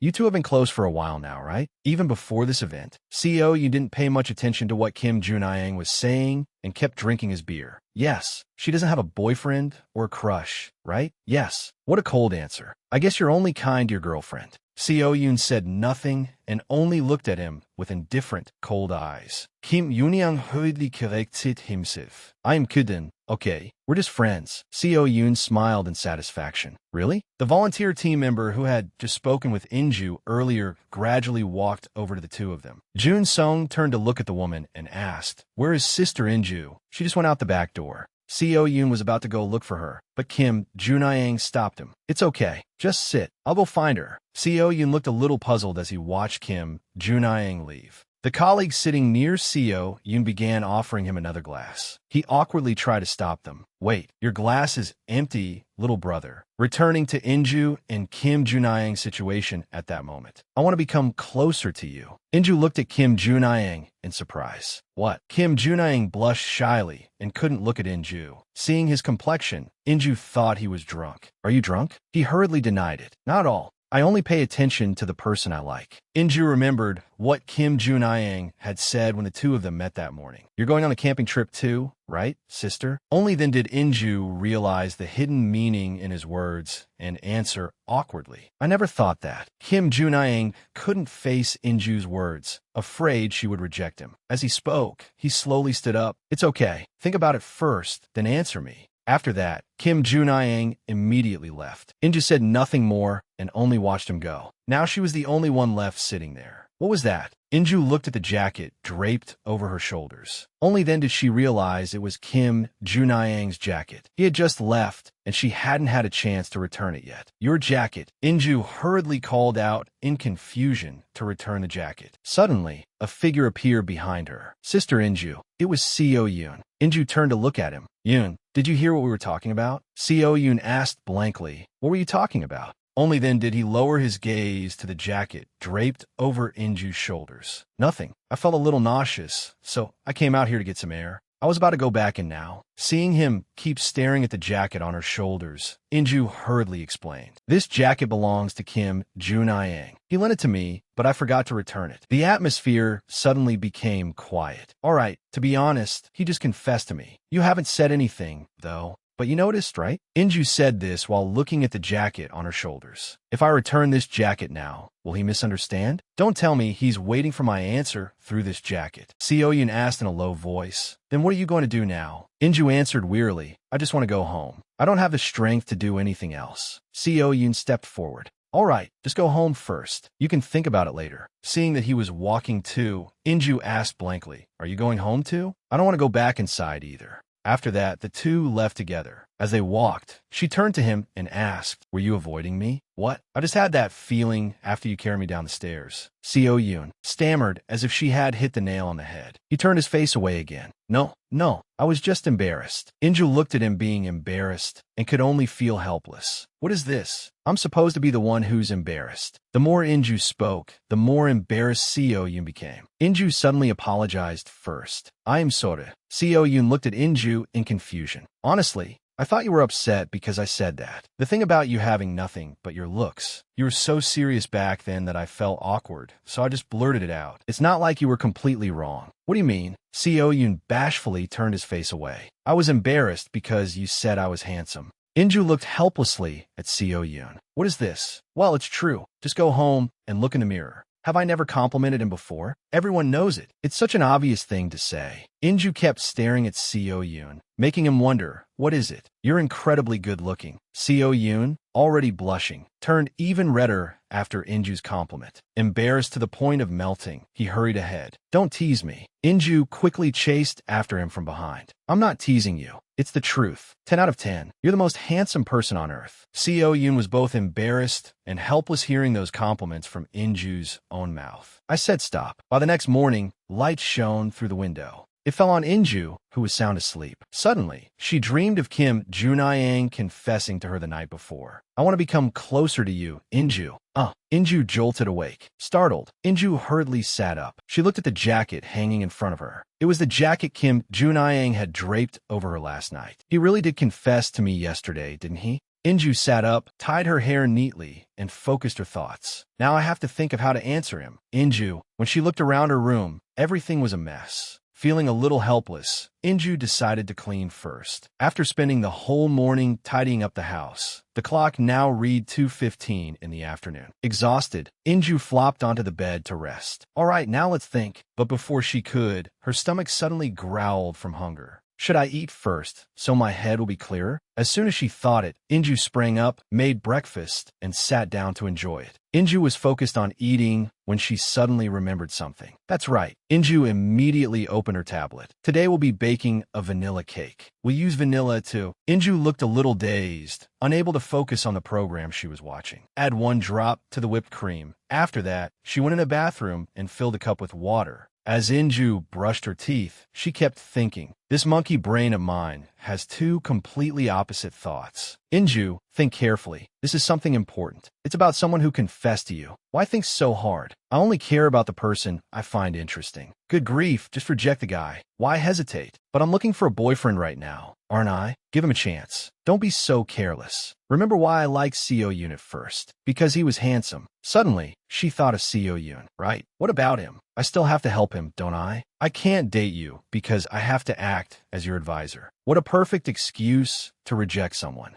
Inju spat out the water in her mouth, picked up her phone, and searched through her contacts. I think I need to ask someone. But who should I ask? As Inju scrolled, she happened to see Yusoy's messages. Yusoy is probably at work already. Then she kept scrolling, but she couldn't find anyone else's name. It feels like lately, the only person I've been talking to is Seo Yoon. I wonder what he'd say about this. Be honest with him, sis. I can't really give you much advice. Inju's heart suddenly started pounding. With Kim Junayang? Yeah, just give him a chance, sis. Inju grew angry at the imaginary Seo Yoon. Damn it, Seo Yoon, you're annoying me. I didn't even say anything. Feeling both helpless and exhausted, Inju collapsed onto the bed. She opened her phone and browsed through posts on that account. Inju read the advice she found. When you feel lost and don't understand what your heart wants, calm down and close your eyes for a moment. The first person you think of when you're confused is the person your heart truly loves. Inju followed the instructions, closing her eyes and thinking. Naturally, Seo Yoon's figure appeared in her mind. The moment his image began to emerge, Inju quickly sprang up. What is wrong with me? Seo Yoon? It was supposed to be Kim Junayang. Inju fell into deep thought again. Isn't it normal to feel happy when someone confesses to you? If I can't even sort out my own thoughts, then the answer is already perfectly clear. Inju.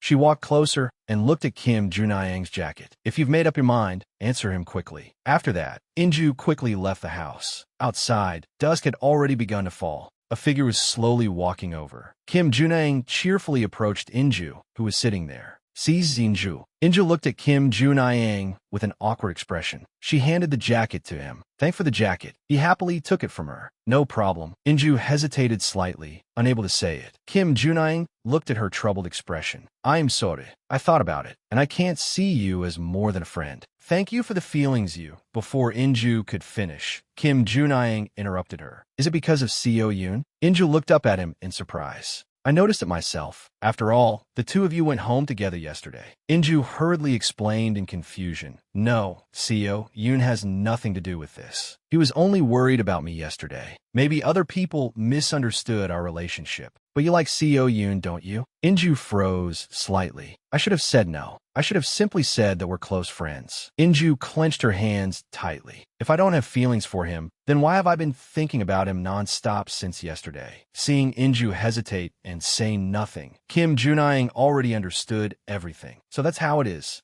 Kim Junang looked at Inju and said smugly, "Actually, I asked him that question too. He said he didn't have even the slightest feelings for you. He said you were just a friend. You probably think I'm saying this because I'm jealous, but I think you should know." Inju stared at him in shock. To me, a guy who pretends not to notice someone else's feelings isn't a good person either. Inju looked at Kim Junang in surprise, and the two stared at each other for a while. Inju still couldn't believe what he had said. Are the two of them close enough to share something like that with each other? Kim Junang looked at Inju, who was thinking in a daze. Right, we're nothing more than friends. But Seo Yoon isn't the kind of person Kim Junang described, because Seo Yoon likes Ariam. Kim Junang noticed that Inju's expression was growing worse and worse. He took the opportunity to talk about Seo Yoon, trying to make Inju's impression of him worse. "Don't let what I said affect you too much." He lightly touched Inju's shoulder, acting sympathetic. "I'm just worried about you." Inju, a little angry, brushed his hand off her. "Don't pretend to be worried like that." Angry, she pressed her lips tightly together. Inju stood up and left. "Now you know we can't even be friends anymore, right?"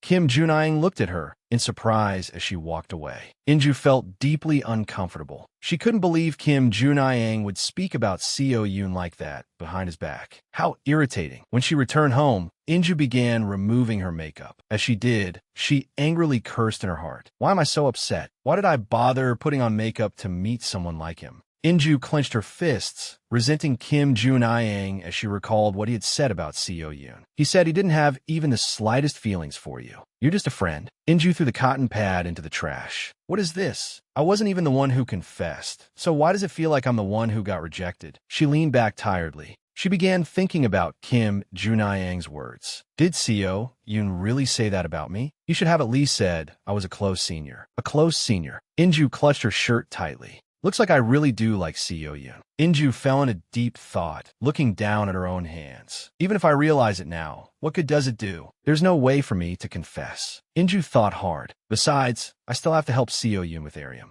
Inju felt that things might become even worse if Seo Yoon found out. We might end up saying goodbye to each other completely, just like what happened between Kim Junang and me. I don't want that to happen. Inju picked up her phone and looked at it. It'll be better if I just act normal. Then, the moment she looked at her phone, Inju suddenly sprang up. "Your birthday." Meanwhile, Seo Yoon was sitting at his desk. He stared at his phone in silence. It was a message from Jio. "Are the exam results out yet?" Seo Yoon was about to reply when Inju suddenly called. As soon as he picked up, the person on the other end shouted loudly, "Hello. Happy birthday." Seo Yoon flinched and pulled the phone away from his ear. "Yes." Only then did Seo Yoon remember. "My birthday. You said it on Kakao Talk, didn't you?" She smiled in relief. "Just hearing his voice makes my heart feel so much calmer." "Thank you." Inju cheerfully talked to Seo Yoon.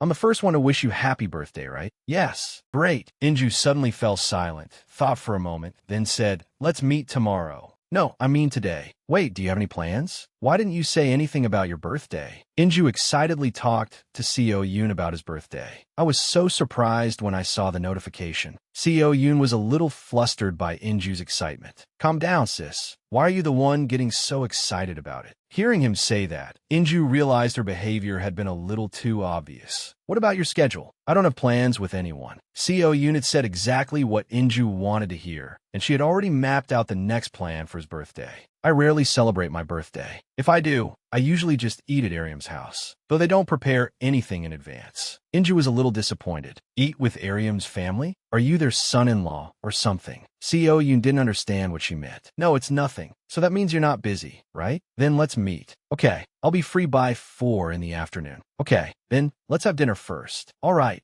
After ending the call, Inju placed her phone on the table. She was excitedly looking forward to her upcoming date with Seo Yoon. Great. Maybe they'll celebrate like they do every year, but this year, there's no way I'll let that happen. Inju lay down on the sofa and thought, but her face quickly flushed red. "My heart is beating so fast. Was I ever like this when I was with Jerem?" Inju remembered Jerem. "Back then, I was only 20. We started dating right away, skipping the whole process of getting to know each other. Since it was my first time, it passed as quickly as the wind." Inju's face showed a hint of thought as she recalled Jerem. "Wait, before, whenever I thought about Jerem, I would feel sad. Why don't I feel anything now? Maybe this is what people mean when they say a new love fills the emptiness left by an old one. Startled, Inju sat bolt upright. She quickly went to get ready for her meeting with Seo Yoon. This isn't the time to be spacing out. What should I wear? When dusk fell over the city center, Inju looked around anxiously, searching for Seo Yoon. From afar, she spotted Seo Yoon standing there waiting for her. Seo Yoon was absorbed in looking at his phone while he waited.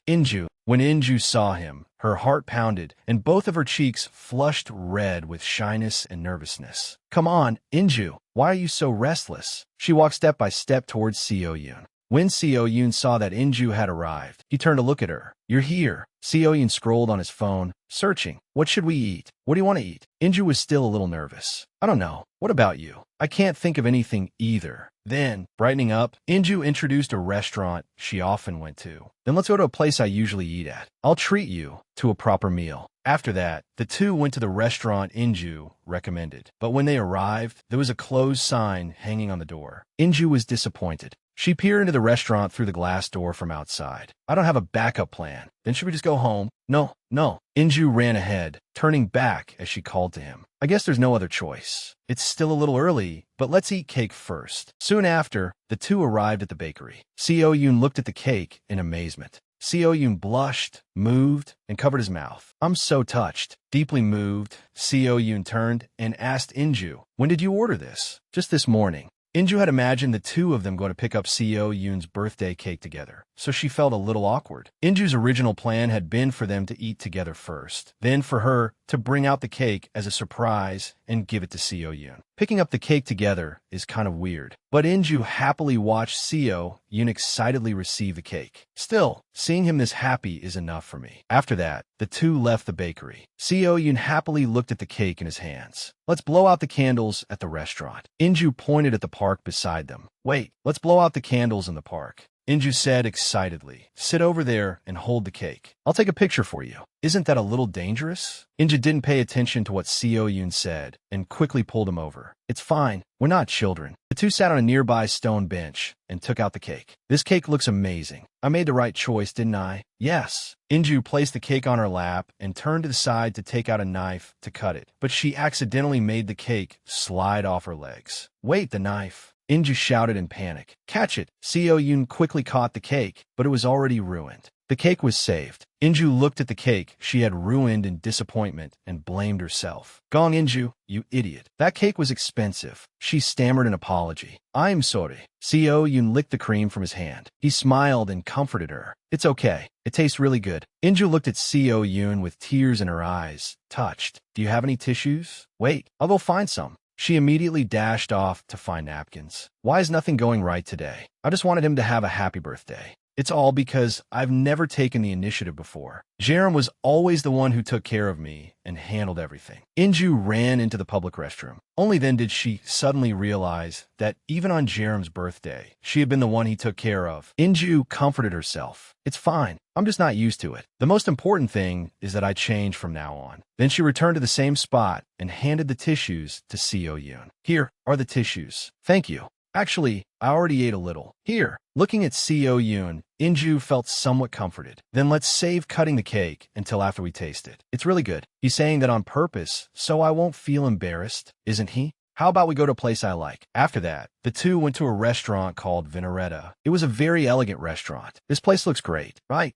Then the two found seats and sat down to look at the menu. The soup and pasta are absolutely amazing here. Seo Yoon smiled as he watched her looking so cheerful. Do you come here often? Jerem always. Suddenly, she stopped as soon as she realized it. Why did I mention Jerem in front of Seo Yoon? Inju forced a smile and tried to avoid it. I used to come here with my ex-boyfriend. I shouldn't talk about my ex in front of the guy I like, right? Inju glanced at Seo Yoon to see his reaction. But Seo Yoon remained calm and kept looking at the menu. Is he angry? Why did his expression suddenly change? There's something I want to tell you. Inju's heart suddenly started pounding harder. Seo Yoon said quietly, about Ariam. Ariam, right? Inju forced a smile and said, you'd probably be really happy if you came here to eat with her, wouldn't you? I am curious, but I don't want to hear it. I'm not ready. Inju forced a smile as she looked at Seo Yoon. I bet she'd really like it, since this place is amazing. Cease.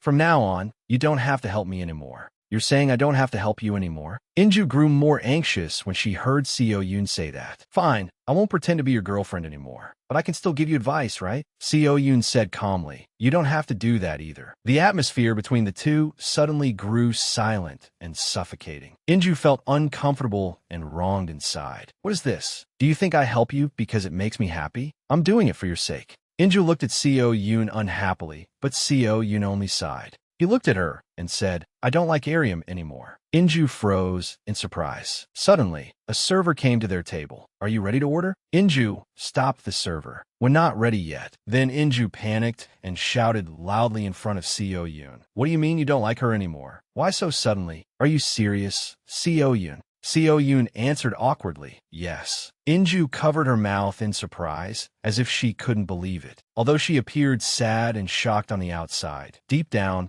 she was actually delighted. No, Inju, don't smile. But why did you suddenly change your mind? Was he rejected by her? No way. They barely even meet. If this is true, then Inju happily imagined a future where Seo Yoon liked her and realized that she was the one who ruled his heart. Actually, what she wanted to say was, Arium actually likes Senior Jerem. Inju propped up her chin and looked regretful. Really? So that was the reason? Inju asked again, but that is not exactly news to us, is it? Why are you suddenly giving up? Seo Yoon stayed silent for a moment and thought. Inju's face gradually became more surprised. I realize that I no longer feel jealous when I hear that from Arium. Seo Yoon's face looked a little sad, disappointed, and curious. There had to be some reason why he was not jealous. If only it were me now. Inju quickly changed the subject. All right, let's eat first. By the time they finished eating, it was already late at night. The two of them walked down the street. They both said, at the same time, as if they had something to say. The two looked at each other in confusion. You go first. No, you go first. Inju looked at Seo Yoon, a little hesitant. About Junai.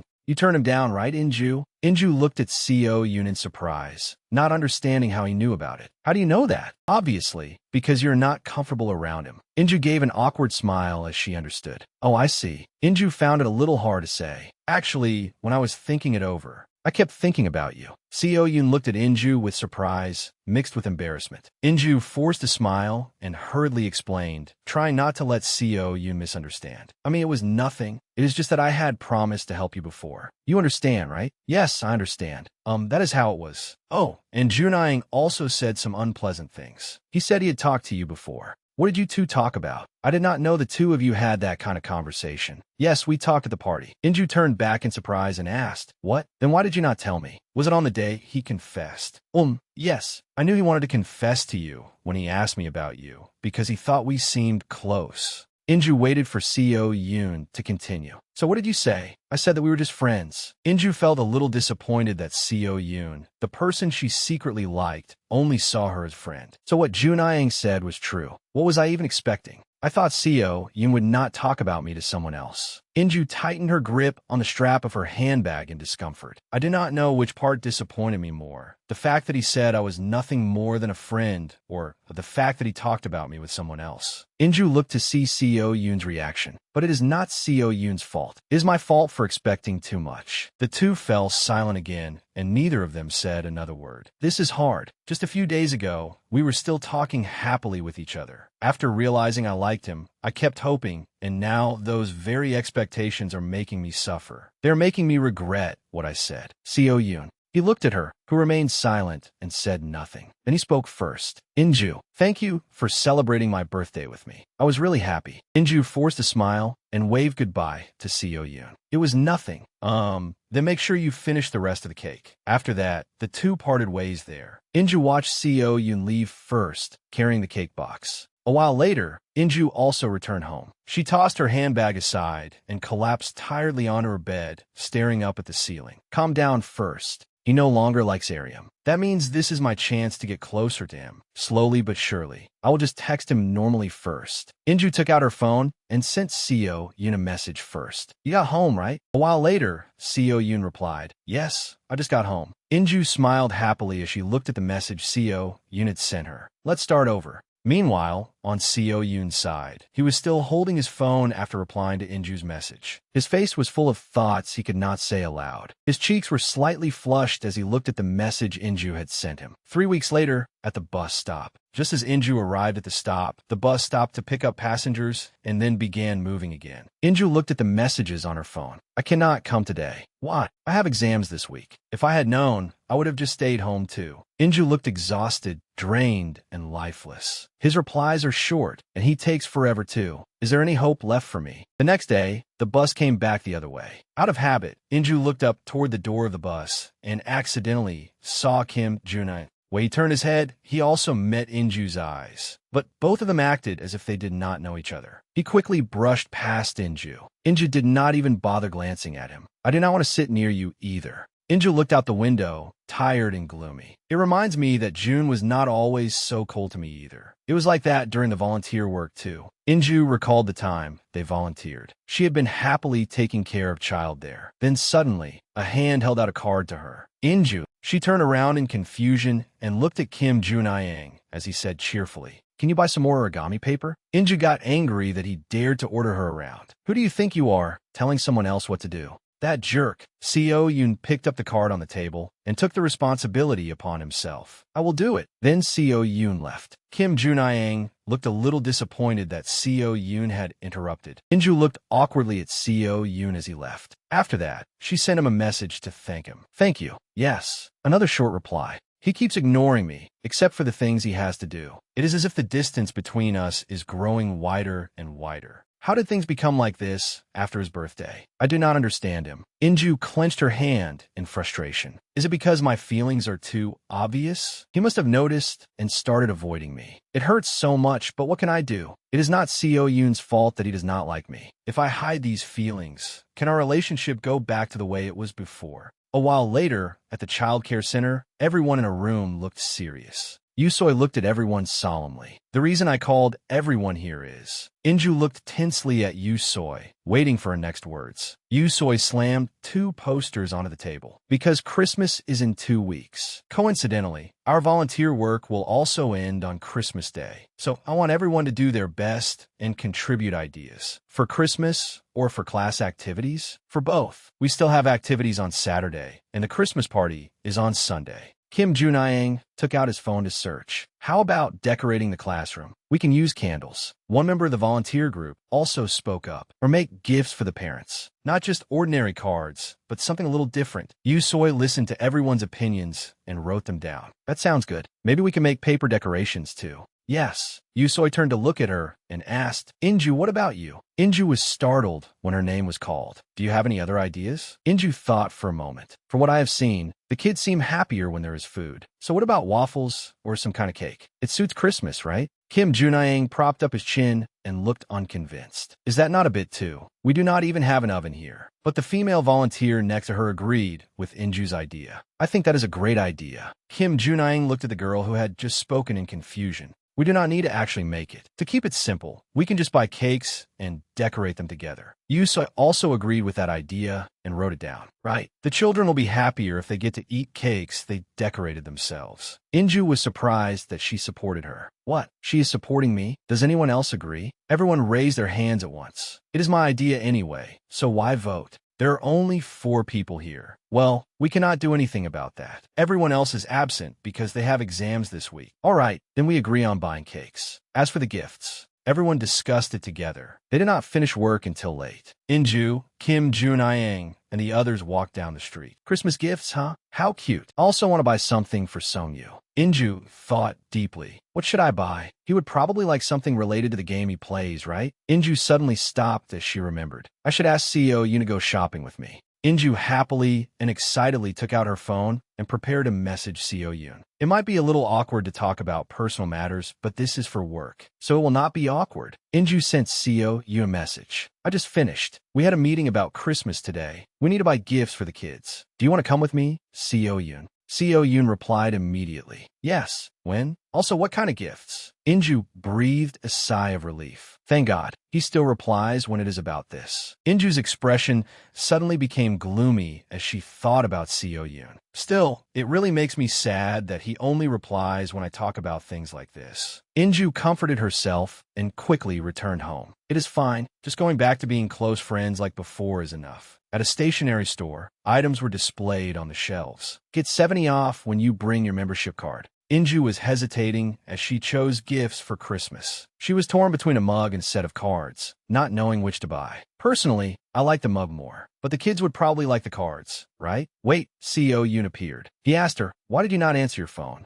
Inju was delighted to see him. Oh, you are here? Seo Yoon asked her, where is everyone else? She showed him the mug and the card set she had just picked out. Come take a look. Which one do you think would suit Seongyu better? He thought for a long while. Seonggu, the cards, I guess. She agreed too, right? She decided to choose a nice set of cards. Then I will buy this. Seo Yoon wondered, are you buying gifts for the other children too? She immediately denied it. No, this is my personal gift. He asked her, if that is the case, can I go home? Inju was surprised. Seo Yoon explained to her, I have another exam tomorrow. I came here because I wanted to help everyone buy the gifts since I could not attend the meeting earlier. But if it is a personal gift, you can buy it on your own, right? Inju felt helpless. What is this? He is right, but it still makes me so irritated. She still tried to keep Seo Yoon there. You are right, but since you are already here, his indifferent response came back to her. I'm going home. Inju was truly angry. Inju looked sadly at Seo Yoon's back as he walked out of the store. She slammed her hand down on the checkout counter in anger. The employee was bewildered, not understanding what had happened. Damn it, I am angry. That is enough. This is more than enough. I do not want to keep trying so hard all by myself. She told herself, fine, then I will not care about you anymore either. 2 weeks later, at the child care center, everything for the Christmas celebration was ready. Yusoi called everyone over. Let's decorate for Christmas together. We will divide up the tasks, okay? Who wants to decorate the windows?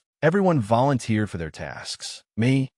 In one corner, Inju whispered to Seongyu, let's choose something a little easy. Seongyu asked her the tree. She happily approved. On the other side, Hannah asked Seo Yoon, teacher, which one are you choosing? She called him several times, but received no response. Hannah noticed that Seo Yoon was staring blankly toward Inju. The little girl shook her head once, looking as if she understood life. Teacher, did you fight with Inju? He turned back and denied it. No, the little girl thought for a moment. Over there, Inju and Seongyu had volunteered to decorate the tree. We want to decorate the tree. Suddenly, Hannah pulled Seo Yoon's hand and shouted, we do too. Inju and Seo Yoon looked at each other awkwardly. Meanwhile, Hannah smiled mischievously. Seo Yoon brought the decorations over next to the tree. Clack! Inju looked at the tree and exclaimed, wow, it is pretty big. The little girl spoke quickly. Teacher, you two decorate the top. Seongyu and I will decorate the bottom. Inju agreed and turned to ask him, can you hold the end? Then she suddenly thought better of it. Right, I was supposed to ignore Seo Yoon. She said, I will do it myself. Seo Yoon hurriedly grabbed the ribbon.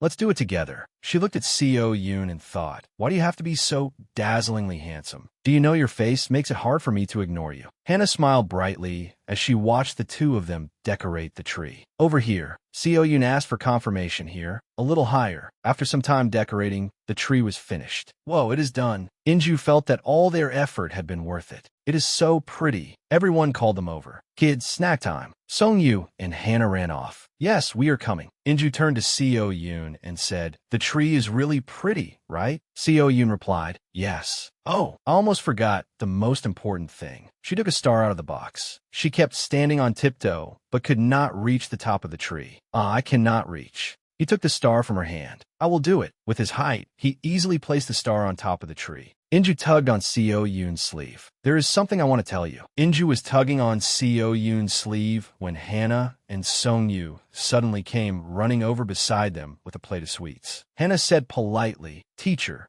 I brought snacks. Oh, it is nothing. The little girl noticed the atmosphere between them and hurriedly pulled Seongyu away. The boy wondered, Inju let go of Seo Yoon and turned to stop the two children. Thank you. Then let's eat together. They ate the plate of sweets the two children had brought. Hannah complained gloomily. That was a complete failure. Inju said to the little girl, Hannah here. She took out a carefully and beautifully wrapped gift bag. The little girl accepted the gift and asked, what is this? Inju replied cheerfully, it is a gift from me. The little girl opened the gift with a bright expression. Wow, a set of cards. Song-yu beside her also happily held up his gift and admired it. Wow. Inju asked the children, do you like them? The two children nodded happily again and again. Thank you for being such good kids over the past 2 months. Song-yu, who had been happily waiting, suddenly became sad. The boy sniffled. Thank you too, teacher. Inju spoke up.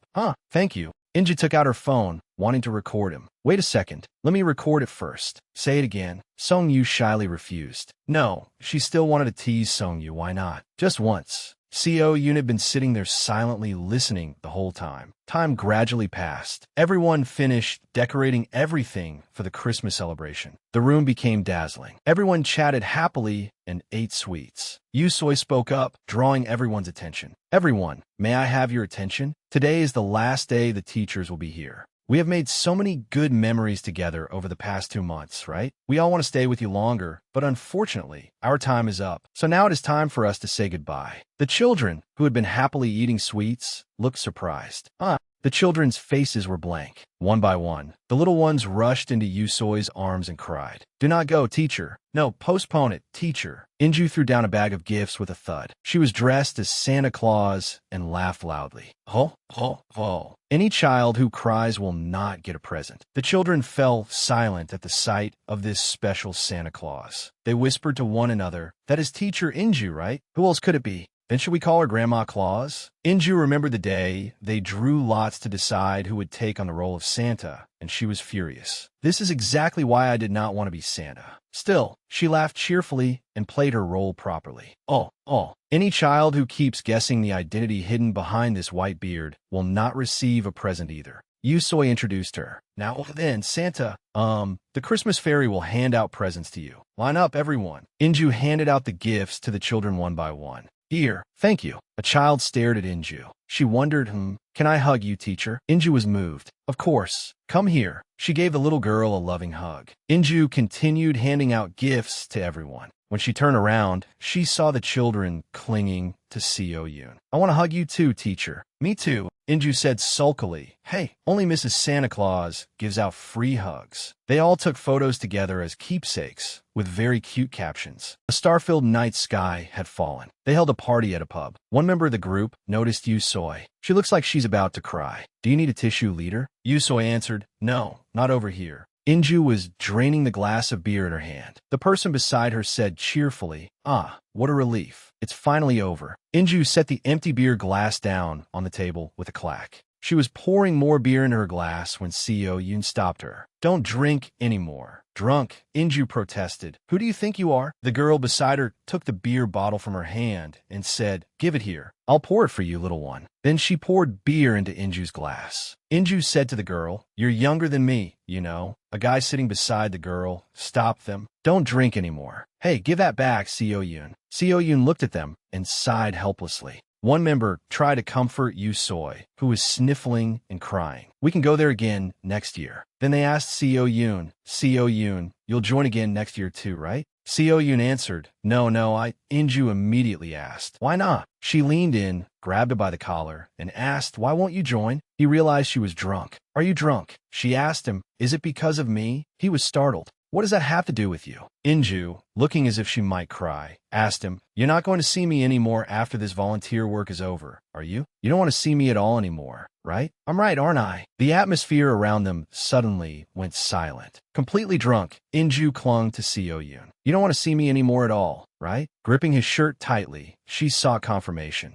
I'm right, aren't I? Seo-yoon was flustered. He glanced at the blank stares of everyone watching them. Inju urged Seo-yoon, I'm right, aren't I? Hurry up and answer. Then Seo-yoon said, calm down first. Inju asked, am I embarrassing you? Is that it? Seo-yoon stood up and suggested, let's go outside and talk. Then the two of them left the pub together. Hyun-yu felt awkward. I shouldn't have asked. Outside, Inju was dead drunk and staggering. Seo-yoon reminded her, you drank way too much. Not in her right mind, Inju said, but I'm not drunk. Inju staggered and lost her balance, and Seo-yoon reached out in time to catch her. Seo-yoon complained, you can't even walk straight. Seeing her lower her head, Seo-yoon called softly, Inju. Inju fell against his chest. She confessed, I like you. Her face was filled with sadness as she said, you already knew, didn't you, that I like you? Is that why you've been avoiding me? Because I'm making you feel pressured? Inju grabbed Seo Yoon's shirt and questioned him. I thought you liked me too. Feeling crushed, she asked, did I misunderstand? But Seo Yoon only answered her with silence. Taking hold of her wrist, he said coldly, yes. The moment she received that answer, Inju seemed to fall into an endless silence, a suffocating emptiness, as if the whole world had suddenly slipped out of her hands. Avoiding his eyes, she said, I don't know how you feel, but with the way I feel right now, I won't be able to be friends with you anymore. She turned away. I'm going home. Worried about her safety, Seo Yoon offered to take her home. Inju turned her face away and quietly refused. Don't do that, or I'll misunderstand again. And just like that, she walked straight home. The next morning, sunlight shining into the room woke Inju up. She shuddered as she remembered what had happened the day before. Thinking about how she had confessed her feelings to Seo Yoon, she was utterly humiliated. She scolded herself. Why on earth did I suddenly go and confess? Then she felt a pang because she had been rejected in such a short amount of time. Picking up her phone and looking at it, she felt hurt. Today is Christmas, and yet I'm sitting here like this. I shouldn't have confessed. At least then we could still have been friends and spent Christmas together. But then she accepted it. No, this is better. It's better than making myself keep spinning around in that mess. Everything will be fine. Just as she thought that, her stomach growled with hunger. She got out of bed. I should find something to eat first. After ordering food, she ate greedily. Do I really have to go out partying on Christmas? Eating alone is happiness enough. Back then, Jerem always stopped by and cooked for me. Then we'd watch movies together. She held her head and snapped herself out of it. No, forget it. Please forget all of it. Don't tell me I only wanted someone to replace Jerem. Are my feelings for Seo Yoon just because I'm too lonely? Even when I'm trying to change, suddenly, she shot to her feet. Clutching the chicken drumstick in her hand, she resolved, I have to do something to prove that being alone is fine too. Inju firmly believed it. She wholeheartedly embraced the ancestral belief that food was what kept one going. Inju tossed a stack of documents onto the table. Let's make a plan for this winter. What I should do next is keep studying. I won't join the previous activity. Let's look for some nearby ones. What activities are there? 3 weeks later, at the Social Welfare Center, Inju was playing with a little child. When she was about to place the bathtub model down, someone shouted, no. The little girl protested. The bathtub has to go there. Don't take it away. Inju reasoned. Can't the bathtub be here too? Since there's also a toilet. Before she could finish speaking, she turned and saw the little girl staring at her. The girl buried her face on the table and shouted, you don't understand anything. Inju was flustered. Did I do something wrong just now? She soothed the little girl. Don't cry. Yoonji, listen to me, okay? Yoonji raised her head and demanded that Inju apologize. Suddenly, a voice spoke up. What happened? It was Yang-eun. Seeing Yang-eun appear, Yoonji threw herself into her arms. With tears in her eyes, Yoonji complained to Yang-eun, that teacher just does whatever she wants. And after doing it, she didn't even apologize to me. Yang-eun stroked her head and comforted her. Manhwa, you must have been really upset. Yang-eun could only look helplessly at Inju's dejected expression. After that, the two of them talked privately. Yang-eun said, no, it wasn't your fault, so why should you apologize? When things like that happen, just close your eyes, let it slide, and apologize. It makes everything easier. Anger flared up inside Inju. It's not that I didn't want to apologize. It's just that I was afraid if I kept ignoring things like that, the kids would be stubborn like that with the other teachers too. Yang-eun said, why are you getting angry at me? Realizing her mistake, Inju could only apologize. Inju sighed. I just can't do those empty words. Yang-eun replied, well, it's not like everyone could do that easily. Inju exclaimed, how can teacher Yang-eun stay so calm? I admire you so much. It really must be a gift from heaven. Yang-eun said calmly, let's see. Teacher Inju just needs a bit of determination. She explained, because you take the work too seriously, you can't say those empty words. When I work, I don't put my emotions into it. That's why I can just let things pass. So that's how it is. Yang-eun stood up and reminded Inju to rest. She said, I'll take care of the kids for today. You haven't even had time to write your work report yet. Yang-eun's kindness moved Inju. Yang-eun said, taking notes is part of the job too, you know. Inju happily invited Yang-eun out to eat once work was done. That evening, they went to eat at a hot ribs restaurant. Inju said excitedly. 1 week. Just 1 more week, and we're free. Young-un said, the younger kids are easier to handle, aren't they? Inju replied, yeah, though things like what happened earlier still happen. Dealing with middle and high schoolers is really exhausting. They keep tossing me around, and the adults too. Suddenly, Inju's mood sank. Young-un asked, are those people still calling you? Inju hurriedly denied it. Inju said politely, I know I've said it already, but thank you so much for switching partners for me. Don't talk about that anymore. If it were the other way around, you would have done the same for me. Inju smiled happily. She thought to herself, I'm glad Young-un is here. Aside from the two of them, I don't really have any other connections in the department. I never expected to meet a junior from my department here. She looked at her fondly. What kind kid? Seeing Inju's strange attitude, Young-un said, why are you suddenly looking at me like that? The only thing was that she was a little too straightforward. When Inju got home, she immediately sprawled out on the sofa. Remembering something, she opened her phone to check it. She was hoping for some new update from Seo-yoon. Deep down, Inju really wanted to see his face. Suddenly realizing something, she looked at a photo on his page and thought, I thought keeping myself busy would make me forget. Why can't I give up? Am I feeling regretful because I can't date him? Since I confessed, I haven't heard anything about him at all. Inju told herself she could not contact him first. I can't act like a proper senior with my feelings like this. What should I do? Back then, it was almost like I was threatening him into dating me. She reassured herself. Stop it, Inju. Phew. Use Young-un as an example and clear your mind. She was about to do her assignment, but then she received a notification on her phone. Inju wondered suspiciously, could it be? At that moment, Inju was extremely surprised. She stared intently at the message section on her phone. Then she threw her phone onto the sofa. Are you serious? At the social welfare center, Inju turned around when she heard someone call, Senior.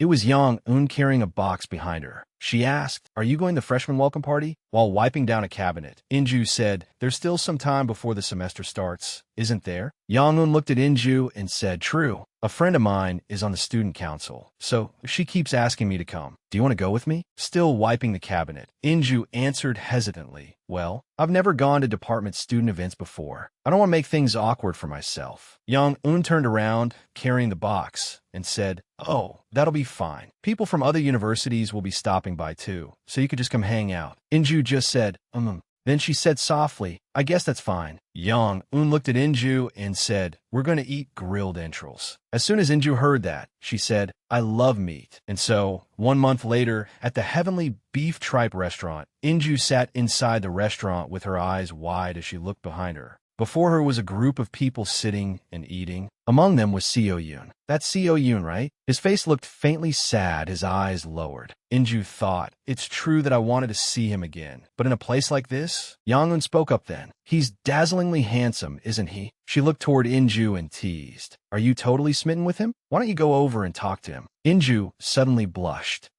Resting her chin on her hand, she sighed and said, that's the person I told you about. The younger guy who's painfully good-looking. When Young-un heard that, she slammed the table and stood up, shouting, wait, that's him. Inju looked at her and said quietly, keep your voice down or he'll look over here. Young-un said innocently, oh, he already did. Inju's eyes immediately darted over.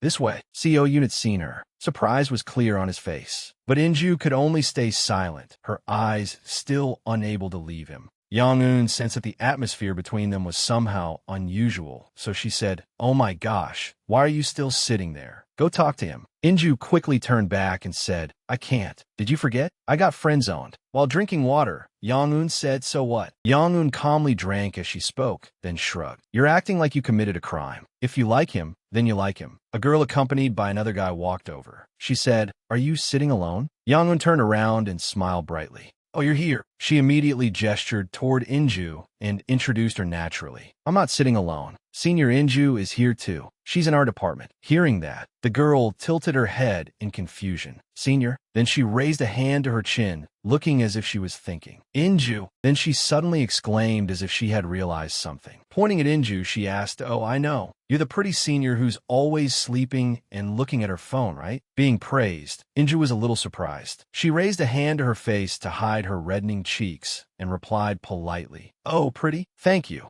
Basi de hair, Young-un si get helplessly. What happened to the rest of that sentence? The girl cheerfully struck up a conversation. I don't remember seeing you last semester. Inju also kept a friendly expression as she answered, I took some time off. I'm returning to school this semester. The girl then exclaimed, Oh, really? Then you'll be in the same classes as us. Inju also smiled and answered gently, Where are you doing your practicum? Deep down, she thought, all right, let's change the subject. Inju quietly turned her face back. In her head, she thought, besides, I have to show that I'm doing fine. The girl said, as for me, then the whole group raised their glasses. Cheers! Holding her glass, her face already a little red from the alcohol, Inju said happily, maybe it's because it's been so long since I last drank. Then Inju raised her glass and drank. Afterward, she exclaimed, that's why it tastes so amazing. The guy sitting beside her agreed, same for me. The girl also smiled and replied, me too. Then the girl turned and said, Yang-eun, pour her a little more.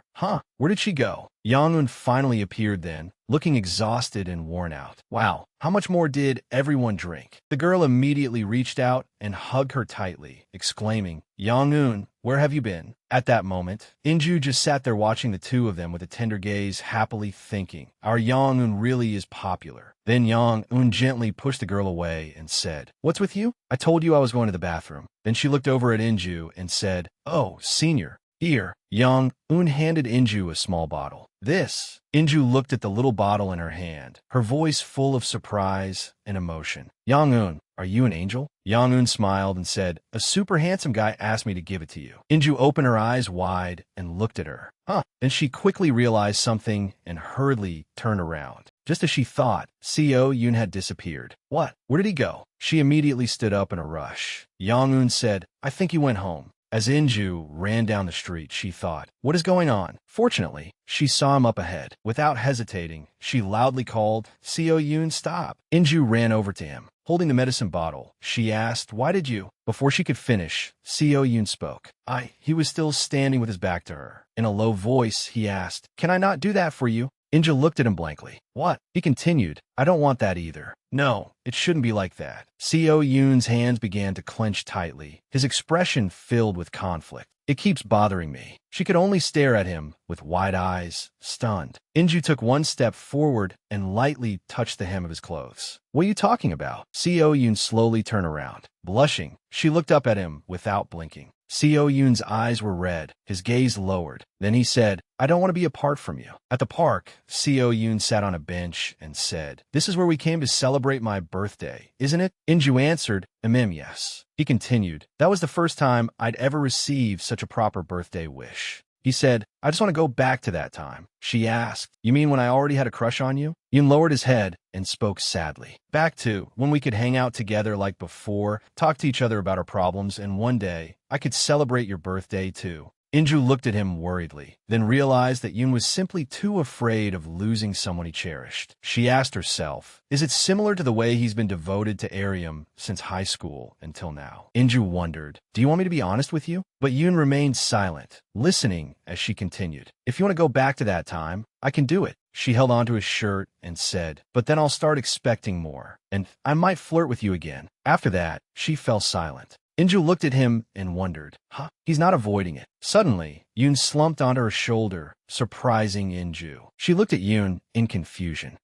He continued leaning against her. She shook him lightly and called, Yoon. Inju thought, he must be really drunk, right? She sat up and let Yoon rest his head on her shoulder, then thought to herself, I'm only letting this slide because you're cute, okay? After a while, she felt a heaviness on her shoulder. Inju shook Seo-yoon awake. Hey, wake up and use this, kid. At Inju's apartment, Seo-yoon's shoes and Inju's shoes were scattered messily by the door. Seo-yoon's coat and bag had been taken off. Seo-yoon was lying on the bed, breathing softly and evenly. Inju wiped his sweat with her sleeve and thought, I really had no other choice. She recalled how getting home had gone pretty smoothly, but when she was taking Seo-yoon back, she saw him staggering, unable to stand properly, and asked worriedly, are you okay? He answered, yes. Thank you again, Nuna. I should have been the one walking you home, though. Inju reassured him, it's fine. Hurry up and go to your room, okay? Hearing that, he hesitated and didn't leave. Then he asked a question that shocked Inju. But what floor do I live on again? Back in the present, Inju thought, I was worried he'd go into someone else's apartment by mistake. That's why things ended up like this. Seo-yoon shifted, startling her.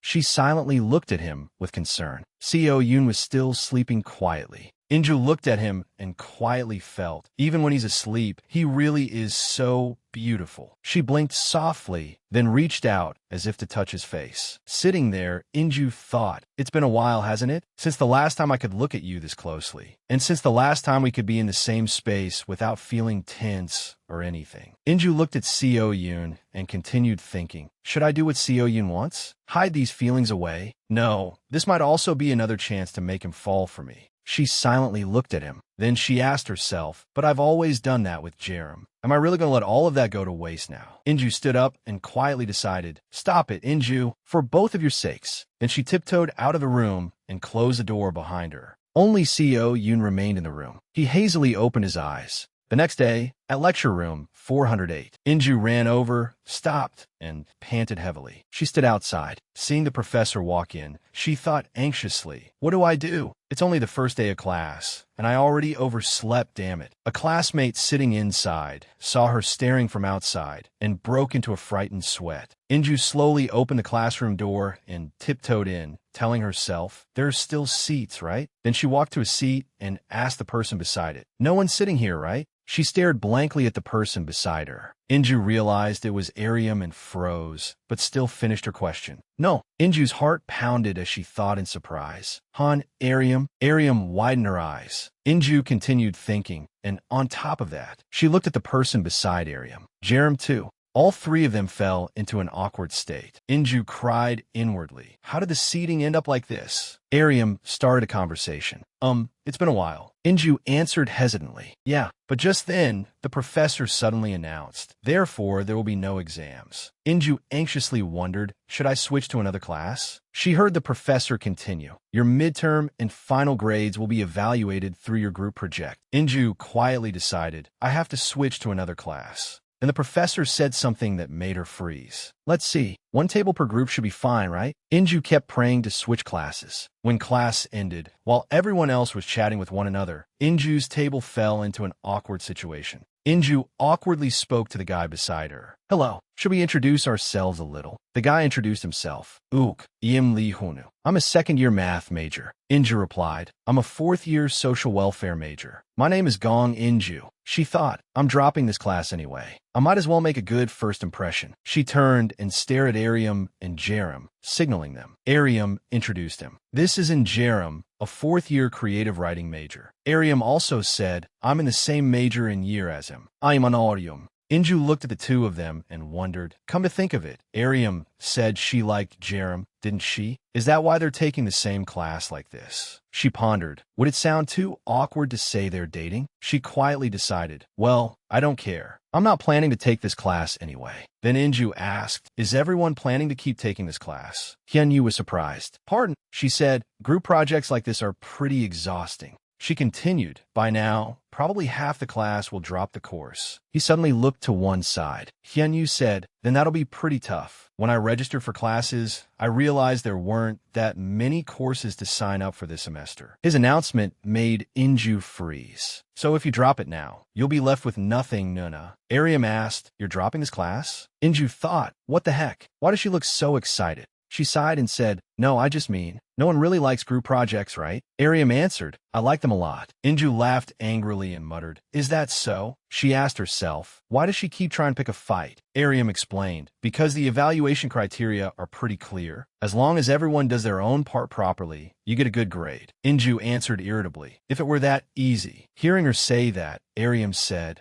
if you're not confident you can do it, then I think skipping this class would be reasonable. Inju was dumbfounded by her words. Inju thought, she's definitely trying to make me throw hands with her, isn't she? Ariam asked her, I don't know whether the team will change next week or not, but for now, we still need to divide up the work we'll each be taking on. She introduced her own role. First of all, I'm pretty confident in presentations. Ariam looked at Jerem and asked, and Sunbae is very bad at making PowerPoints, so let's assign that to him. He agreed. Then I'll make the PowerPoint. Ariam politely replied, I'll research the materials. Inju thought angrily, oh Lord above, you two just want to work together, don't you? Yes. Ariam suddenly spoke. Inju immediately continued. Yes, She smiled and said, I'll keep taking this class too, so I'll research additional materials. Inwardly, she cursed, like hell I will. Not long after, Inju shouted loudly, no way. Yang-eun asked in confusion, why are you suddenly yelling? Inju trembled as she looked at her phone and answered, if I drop this class, I won't have enough credits. I won't be able to graduate. Yang-eun siged. That's why you should have gone to class more regularly. Inju sadly rushed over, hugged her, and shouted, what am I supposed to do now? Yang-eun pushed her away and scolded her. What is wrong with you? At the restaurant, Yang-eun exclaimed, wow. She asked, your ex-boyfriend is in the same project group as you? Inju nodded. Exactly. Do you know how horrifying that is? Inwardly, she thought, actually, that's not exactly the only reason. Okay, Yang-eun adfi said hair. I get it, but there's nothing else you can do now. Listen, you just said you don't have enough credits. Inju sighed gloomily. That's true, but Yang-eun reasured hair. It'll be fine. You have lots of other things to do. Why waste energy worrying about that stuff? She continued, you still have to write your internship report, prepare for your presentation, and look for a job. Inju held her head and cried, begging, please stop. Yang-eun suddenly wondered, right. What about that handsome guy? She continued, you two went home together, right? Then what happened after that? Inju froze. She lowered her head and hesitated. Actually, Yang-eun asked, you took him home, right? Sitting there, Inju flinched and answered, huh? Yeah, or should I have done something else? Hearing that, Yang-eun said, no, that's not what I meant. She asked, so what exactly is your relationship with him? She slammed her hand on the table and said loudly. What he said after that was basically a confession. But then he didn't say what he was going to do next. You're not some fish for him to hook and toy with. Inju sighed and answered, CO, you must feel awkward too. She wondered, because he used to lean on me, he probably doesn't want to cut off contact. And he probably doesn't like me enough to date me. Yang-eun's face darkened as she questioned her. What kind of saint are you? Inju picked up her water glass and said, anyway, I've already accepted it. She continued, this isn't the time to pay attention to him anymore. You said it yourself. I have a mountain of work right in front of me. Yang-eun breathed a sigh of relief. I'm glad you're still okay. You suddenly seemed kind of strange. Inju thought sadly, I'm lonely, but I'm still okay. At Inju's house, she was organizing documents. As she flipped through them, she complained, why are there so many? When am I ever going to finish organizing all this? She suddenly froze. She looked at the file of someone named Park Hyung-jun. Inju thought, the first person I need to pay attention to. She remembered the first time she met Kyung-jun. He lowered his head and fidgeted with his hands. Inju smiled awkwardly. Then she spoke. Hello. Kyung-jun didn't answer and turned away. She thought, he's so shy he can't even look me in the eye. She recalled, he's probably the smallest one in the adult class. Since he doesn't talk much, he reminds me of Seo-yoon. She asked Kyung-jun, there's me today, right? Can you eat a lot? She quietly affirmed to herself, I'm confident I can get closer to him this time. Kyung-jun silently looked at her. Then he answered in a small voice, yes. Hearing that, Inju smiled gently. She remembered, after I started talking to him, the two of us gradually became closer. I'm glad he became more lively than before once we grew closer. Back in the present, Inju was startled by a notification sound from her phone. She quietly realized the group project chat. Arya messaged, no one is switching classes, right? We need to decide on the topic for the presentation, so I think we should meet and discuss it. Hyun-yu replied by message, yes. Inju held her phone and thought angrily, this is such a pain. Then she sighed and quietly decided, what can I do? I have to do it. She messaged the group, got it. At the cafe, Aryum, Jerem, and Hyun-yu had already sat down at a table. Inju opened the cafe door and stepped inside. She walked over and said awkwardly, sorry I'm late. She sat down at the table in embarrassment. Aryum suddenly said, Inju, you're always late, aren't you? She reminded her, please come on time next time. Inju twirled a lock of hair around her finger and muttered, it just took me quite a while to get ready. Anyway, being late is my fault. She looked around the table and quietly realized, yeah, I guess I overdid it a bit. Aryum said, in the next class, we'll just have a simple discussion. She said, but we'll have to submit a report at the end of class, right? So I think it'd be better to prepare the materials in advance. Inju asked, huh? How could you know what we'll be studying next class and prepare for it ahead of time? Aryum answered, it's on the class schedule. Inju looked at the materials and answered in confusion, oh, right. She said, huh? But the professor also said he'd replace the exam with a presentation. So we just need to prepare well for that. Hyunyu suddenly objected, surprising her. That's not it. Aryam questioned her. Were you listening in class? Inju? She sighed. It's true there's no exam, but we'll be evaluated through discussions and reports. She continued. I thought since you weren't dropping the class, that meant you'd work seriously. Inju thought angrily. I'd love to, but I can't, okay? She questioned her. Listen, I admit I was a little distracted, but aren't you being a bit too much too? She glanced at Jerem and Hyunyu and said, Are you sure you're not letting personal feelings get involved? Because if it were me, I wouldn't talk like that. Aryam silently looked at Jerem. She lowered her head and said, I'm sorry. I failed to separate the two things. She asked, Inju, can we talk for a bit after we're done studying? Hyunyu breathed a sigh of relief. Sitting there, Inju sighed and answered, sure, fine. She thought, since it's come to this, let's talk it out clearly. After the group meeting, Inju set her glass down hard on the table with a clack. She said, I don't have any feelings left for him anymore. Aryam was surprised. Huh? Inju affirmed, none at all. She continued, I don't want to interfere with your situation, Aryam, so I have no reason to care about him either. Aryam was silent for a moment, then spoke. Where should I start? She said, Seo Yoon is a younger brother I'm very fond of. Inju wondered, why is she suddenly bringing up Seo Yoon? Aryam said, I know that you used Seo Yoon to get back together with Jerem. Inju hesitated. Yes, she thought, honestly, we both helped each other, so there's no need to bring up the past again. Aryam said, I don't mean to meddle, but I only did this because Seo Yoon likes you. Yes, she continued, but you shouldn't play with other people's feelings like that. Inju lowered her head and answered right. She froze as if realizing something. Huh? She asked, are you talking about me? I play with Seo Yoon's feelings. Aryam answered, yes. She said, Inju, I understand the situation too. Things between you and Seo Yoon were going very well. Inju angrily denied it inwardly. You've got it completely wrong. She spoke. You should know that. Aryam spoke over her. And yet you dumped Seo Yoon just because he found out the date he's enlisting. Sitting there, Inju was bewildered. What? Inju asked in confusion. What do you mean his enlistment date? Aryam froze. She asked in surprise. Don't tell me you didn't know anything. Inju said loudly. How would I know? It's not like the two of us have been in contact. Aryam advised, calm down first. She asked, you didn't know he's going to enlist, and the two of you lost contact? Weren't you two really close? Inju rested her chin on her hand and asked, how could you think that? Aryam lowered her head in silence. She remembered a few days before Seo Yoon's birthday. She looked at a romance book in her hand. Aryam asked, have you chosen yet? She looked at the book in his hand and said, no. She asked loudly, why are you suddenly holding that? I told you to pick a fruit. Seo Yoon said, I am choosing. Inju interrupted and questioned her. Are you bragging about the two of you going on a date? Aryam said, listen until the end, please. That day, Seo Yoon asked, I thought your taste was thrillers and suspense. Aryam sighed and answered, I like romance too. He said, it's because this is your first time writing about it. She pondered, She asked, so you're saying I fell into the net of love, and that's why I'm writing this genre, right? Seo Yoon was silent and didn't deny it. Aryam said, actually, that's true. Because the person I like likes romance, I started finding it interesting. She lifted her eyes to look at Seo Yoon. Aryam asked, tell me, do you have a crush too, baby?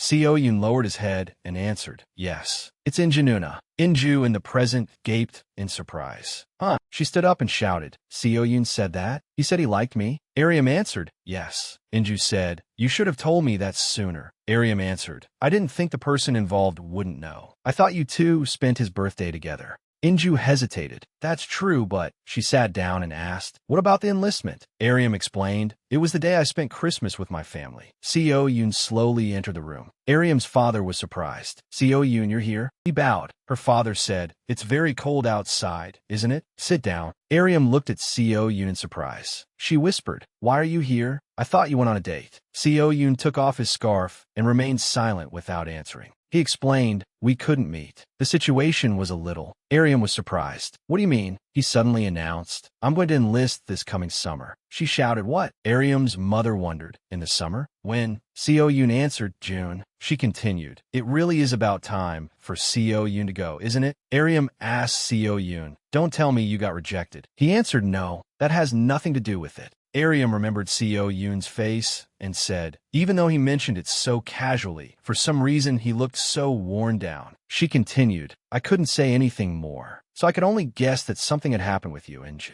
Inju silently looked at Aryam. She questioned her, so you thought I rejected Seo Yoon after hearing that he was enlisting? Ariam was silent for a moment before saying, I don't know much about you, Inju. She continued, because I don't know much, I had to be cautious. To be honest, my image of you before this wasn't very good either. So I thought CEO you might have been toyed with by you too. She said, because I didn't know the inside story, I had to take CEO Yoon's side. I'm very sorry for misunderstanding you. Inju lowered her head sadly. How was I supposed to know what was going on? I'm the one who was rejected. Hearing that, Ariam was surprised. Sitting there, Inju stood up and said, I have to go talk to CEO Yoon. She ran off. As Inju ran, she thought, why? CEO Yoon, why didn't you tell me anything? She silently blamed him for enlisting. How was I supposed to know when you didn't say anything? Inju kept running, remembering what he had said. I don't want to be away from you. Yes, she thought. To be honest, I also. Inju suddenly stopped short. She stood frozen, staring at the person in front of her. Seo Yoon looked at her in confusion. Inju's eyes reddened as she thought, I also. She stood still, looking at Seo Yoon, and silently confessed, I like you too.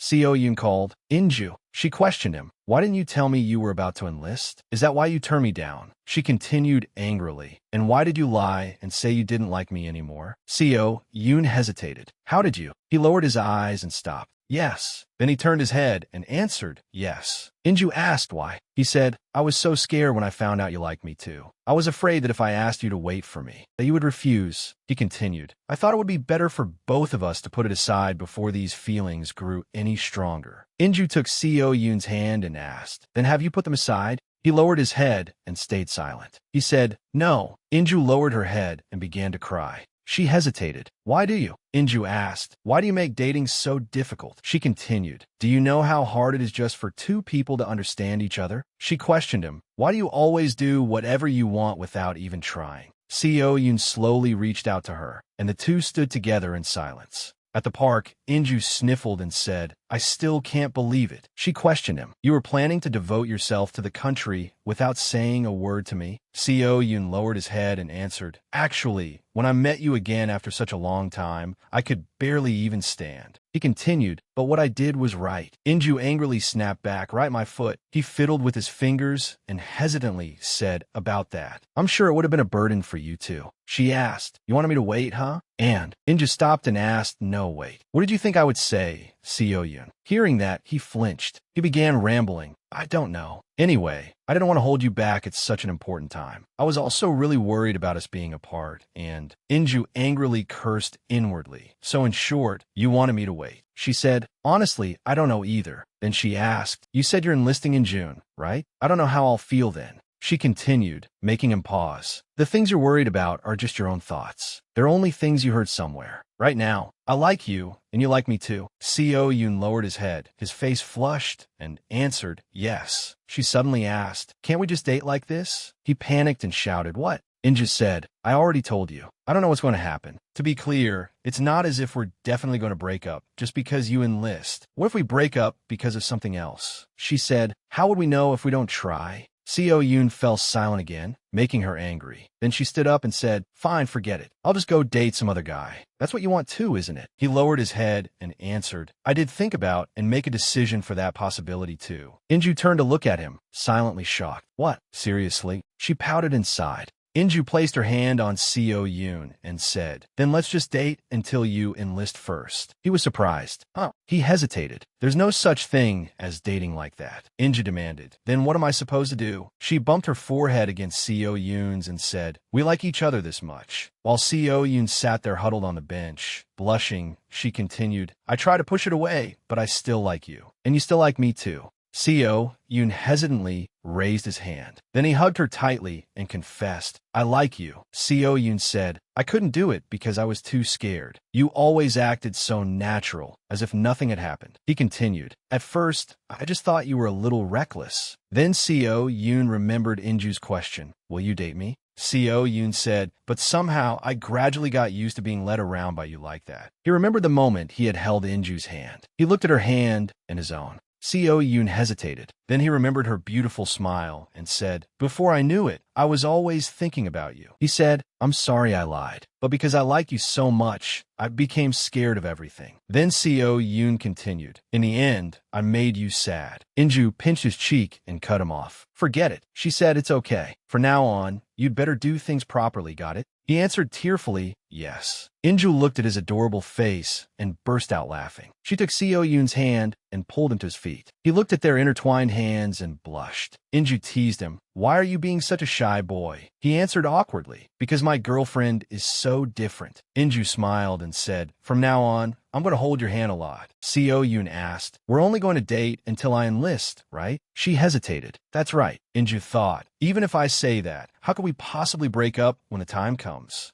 Her eyes turned lifeless as Inju suddenly realized. Usually in this situation, the guy would ask the girl to wait for him. She looked at him thoughtfully. I know you're afraid of losing me, and I'm also really happy to know that you like me that much. Just then, her phone suddenly rang with a notification. She opened her phone and saw a message from Ariam asking, how did it go? Flustered, she covered the message and said, what is with this ad? She kept tapping the screen and thought, seriously, at a time like this? I don't want to bring up Ariam right now. Seo Yoon suddenly said, we're here. Inju turned around and answered, yeah. She said, thanks for walking me home. Seo Yoon stood there silently. She wondered, why isn't he leaving? Then she silently realized, don't tell me this is the moment for a kiss. She looked at him thoughtfully, but he's hesitating so much. Inju closed her eyes, took a deep breath, and silently made up her mind. That's right. This is Seo Yoon's first relationship. Then she took his hand. Inju pulled him closer. Then she gently pressed her lips to his cheek, making him blush. Inju slowly pulled her lips away from his cheek. Blushing, she covered her mouth and hesitated. Well, she turned around and ran off, shouting, good night. Seo Yoon remained there, blushing and standing still. At home, Inju threw herself onto her bed. She buried her face in her pillow and laughed. Her phone suddenly vibrated.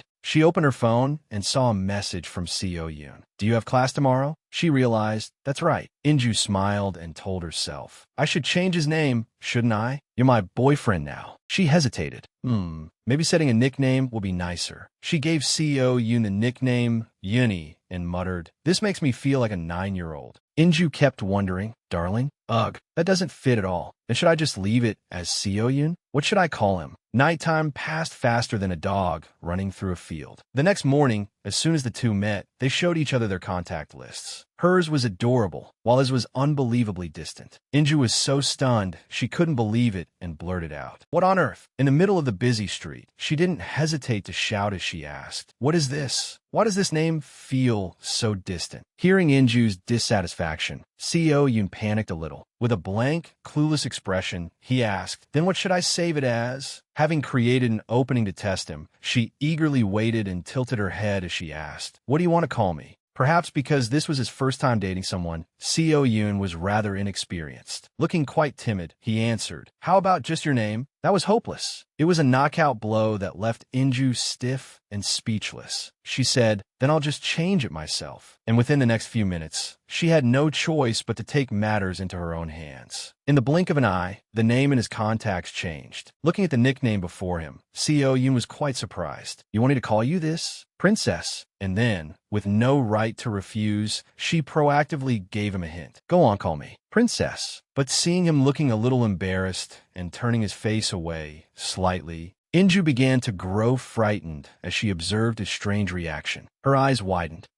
Could it be because Jerem already called me that, so you think you should call me something else? Just then, Seo Yoon suddenly placed his hand over Inju's. Afraid that she had done something too much, she quickly said, no, I don't need it anymore. Anyway, it's just a nickname for messages, so... But perhaps because his heart told him there was no reason to be shy, Seo Yoon very calmly called her in a warm, gentle, deep voice, Your Highness, Princess. The passers-by were culture-shocked on the spot, their eyes going blank. No one expected that Seo Yoon would not only be unbothered, but would warmly call her that for the first time. The words, Your Highness, Princess, made Inju's emotions soar. Her eyes grew watery, and her cheeks flushed red. Then, later, at Eden Cafe, a surprised voice suddenly rang out. What? It turned out to be Young-eun. As she drank orange juice, She burst out laughing, nearly choking as she confirmed, "Seriously? Taraha." I thought that she would jump onto the table with sparkling eyes, desperate for gossip, but no. Yang-eun laughed so hard she cried, wiping her tears as she asked, "What are you going to do? You must have been so embarrassed, right?" But oh no, it had been a moment to cherish in her heart for the rest of her life, and yet Yang-eun was laughing. Inju bluntly replied, surrounded by a gloomy aura, her eyes turning red as she asked back, "Embarrassed about what?" It was adorable. Then this whole time, I thought it was a joke. Seeing her senior acting so intense, Yang-eun felt something was off and asked with a blank face, "Are you serious?" And immediately, Inju had to provide clear evidence. The photo of CEO Yoon on her phone was exceptionally handsome, like the male CEO lead in a drama. He was the kind women would absolutely love. So Inju said, "No, don't imagine anyone else's face. Just look at this picture and imagine him saying it." Yang-eun froze and exclaimed in a uniquely stunned way, "Wow, he really is your husband." At that moment, Inju was so enchanted by how handsome her precious boy was that she couldn't stop smiling.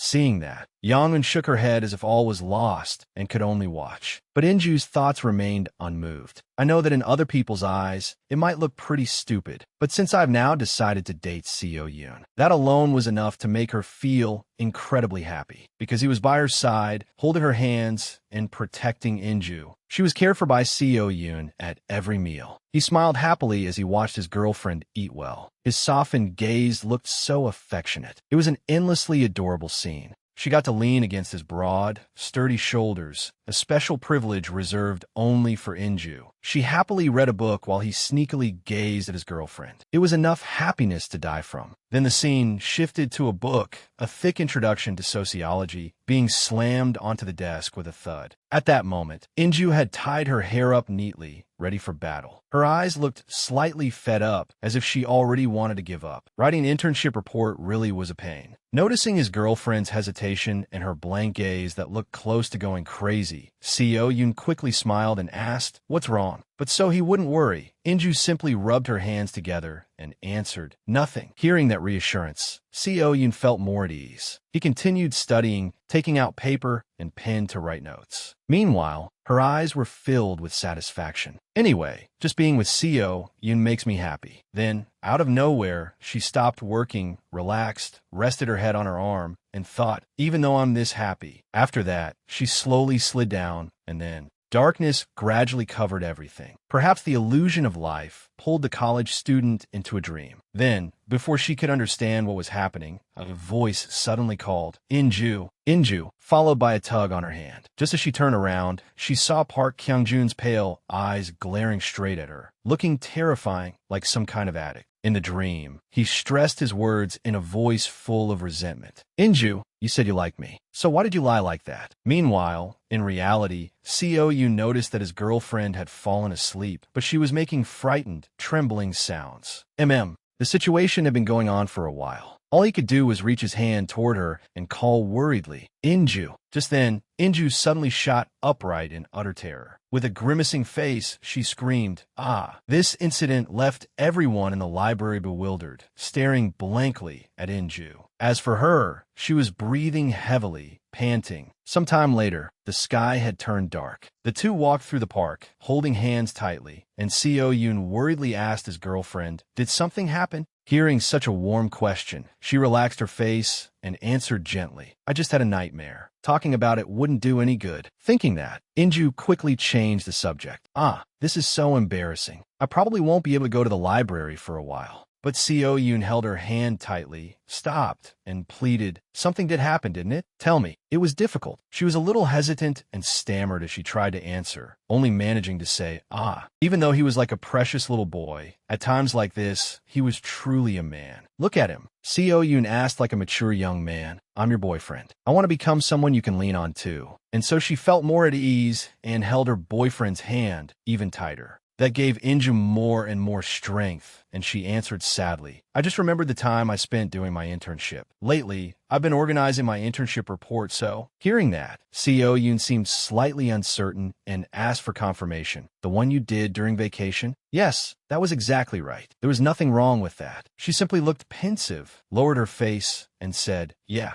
I don't think I'm very suited for welfare work. That seemed to surprise him. Then Inju expressed her true feelings. How should I put it? I chose this department because I thought I'd be able to get a good job. Maybe because of that. I never had any real sense of calling or responsibility for it. I also put too many emotions into the work. Just like how she couldn't apologize to that little girl because she had brought her own emotions into the job. In any case, these worries were real. She had realized something was wrong during her internship and wondered, instead of forcing myself to graduate, should I just quit? Seo Yoon calmly replied, Inju. Then he warmly and seriously reassured her, don't worry so much. I didn't choose my department just because I thought it suited me either. A lot of other students are the same, so try to think of it more simply. Hearing that made her quite surprised, and she widened her eyes in confusion. Huh? Didn't you come here to study because you wanted to? But she received an explanation. Yes, I followed Ariam here, so under the moonlight and the pitch-black sky, in the cool, quiet park with no one else around, a voice seemed to call Luna, the kind of name only boys in Korea would use. Hearing that it had not been because of his future path, Inju suddenly turned her back and walked straight ahead without saying anything. That made him panic and cry out, you know, that was a long time ago. After walking a short distance, Inju seemed to run out of fuel and stopped, quietly saying, I know.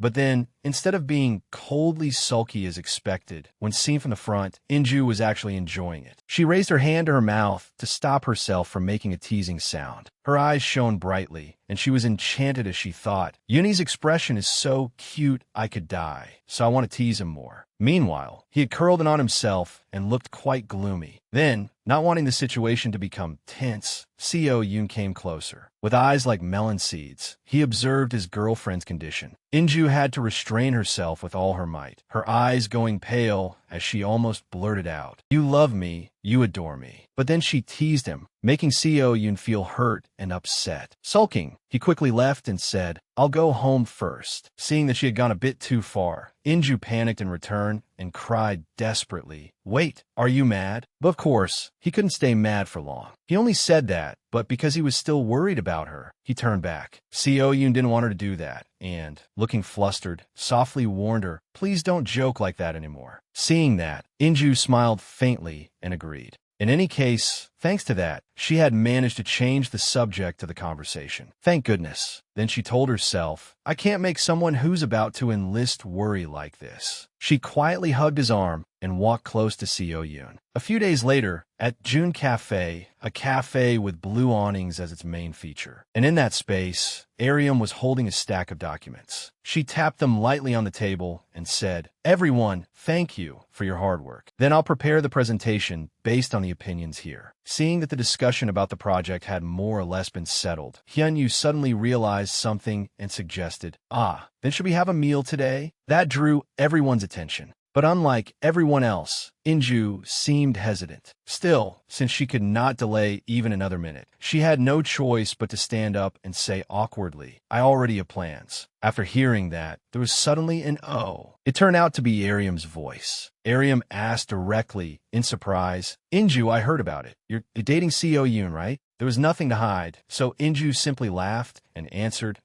But inside, she was panicking. What was that? That startled me. And since they were both women, Inju quickly guessed at one possibility and concluded in her head, does she want Jerem to hear that? But when she looked more closely at his expression, all she saw on his face was a faint sadness and regret. His eyes looked pensive, as though he were thinking about something. However, there was no time to talk any longer, so Inju had to hurry away and say, Then please excuse me. Even so, she could not help but watch Jerem, wondering in confusion, what was that look supposed to mean? Because of that, her mind wavered. It kept weighing on her, as if she had done something wrong. No, everything is already over, so let it be buried and forgotten. Inju, determined to erase the memory. She corrected her expression and firmly told herself, forget it. Don't think about it anymore. While she was sitting there checking her boyfriend's class schedule, she entered the address on the screen and found out that Seo Yoon's class was on the second floor of Building D. Suddenly, a voice called from behind her, Inju. Not knowing who the mysterious person was, she gently glanced back. And perhaps it was easy to guess. It was none other than Jerem, panting after chasing after her. Wrong person, and the timing was wrong too. His sudden appearance startled Inju, and her eyes widened in fear. Their old relationship, together with the resolution she had just made, pushed her to turn her back and leave at once. She only said coldly, "I have nothing to say to you." That made Jerem anxiously raise his hand to stop her. "Wait." Then he carefully spoke first. "There's something I still couldn't say before. It's quite important, so please listen to me."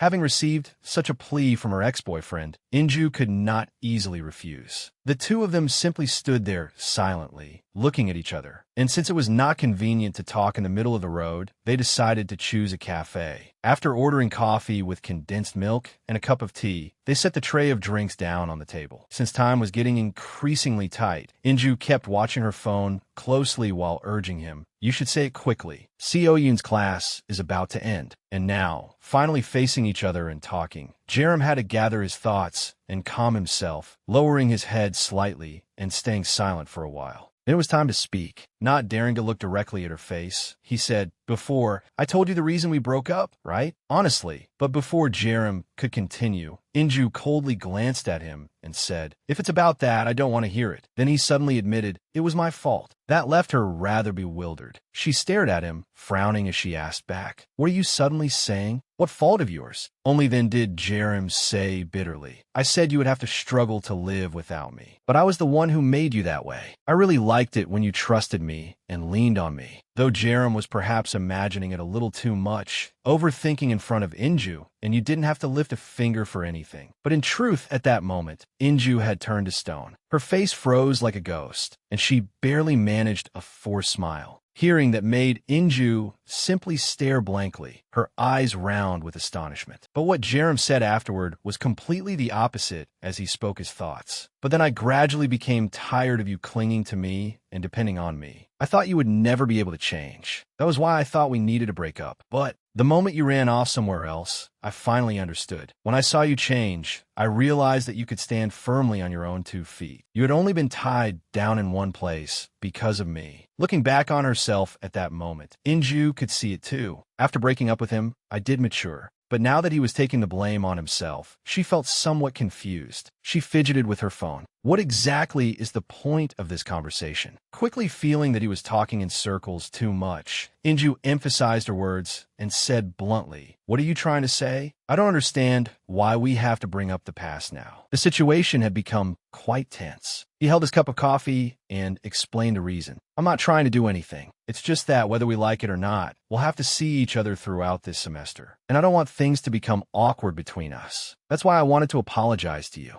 But this sudden apology made Inju suspicious. The timing felt a bit wrong, considering she and Seo Yoon had only just started dating. And as if her intuition had power of its own, it told her this was a bit much. Uncomfortable, she tightened her grip on the cup and said, "Ah, is it because I have a boyfriend now, so you think I won't bother you anymore?" Then, telling herself not to mind, to calm down, she took the initiative to probe him in return. "Did something happen with Ariam?" Jerem immediately explained, not forgetting to reassure and comfort her as well. "Ariam and I are just friends, so you don't have to feel uncomfortable." Inju's reaction at that moment was simply to remain completely silent in the face of Jerem's additional words. "After breaking up with you, all I did was write over and over again. That was also when Ariam and I gradually became close. It wasn't a romantic relationship. It was simply a friendship. When it comes to writing, Ariam is like a senior to me. She helped me a lot. And look," her expression also showed that she understood the issue, her eyes widening in surprise. Then, with no romantic feelings left at all, and because it was time for her boyfriend to finish class, Inju quickly checked her phone, sent a few messages, then put it down and said indifferently, "I understand." She said it directly to Jerem, who sat across from her. Everything he wanted to say had been said. Slowly picking up her bag and standing, she closed her eyes and said, "The misunderstanding is cleared up now, right? Then I'll be going." She thought Jerem would simply let her leave, but that was not the end. He suddenly held out his hand. Hey, isn't this just an excuse to shake hands?" Jerem smiled lightly and offered encouragement. "Let's both do our best on the group project." Though she had no intention of accepting it in her heart, she closed her eyes, looking rather reluctant. But since they were working on the project together as classmates, and he was her senior, Inju had no choice but to shake hand with Jerem. The next day, Seo Yoon and Inju were together at a cafe to work on that assignment. Suddenly, Seo Yoon turned to look at her, while she remained focused on her books. She had drawn a rabbit along with the words, "I don't want to study at all." Then he called out to her, making her jump. "Inju." Seo Yoon asked Inju, "Did I hear that you're planning to take some time off?" Inju answered in embarrassment, "Yeah." Then she smiled brightly and said, I'm planning to.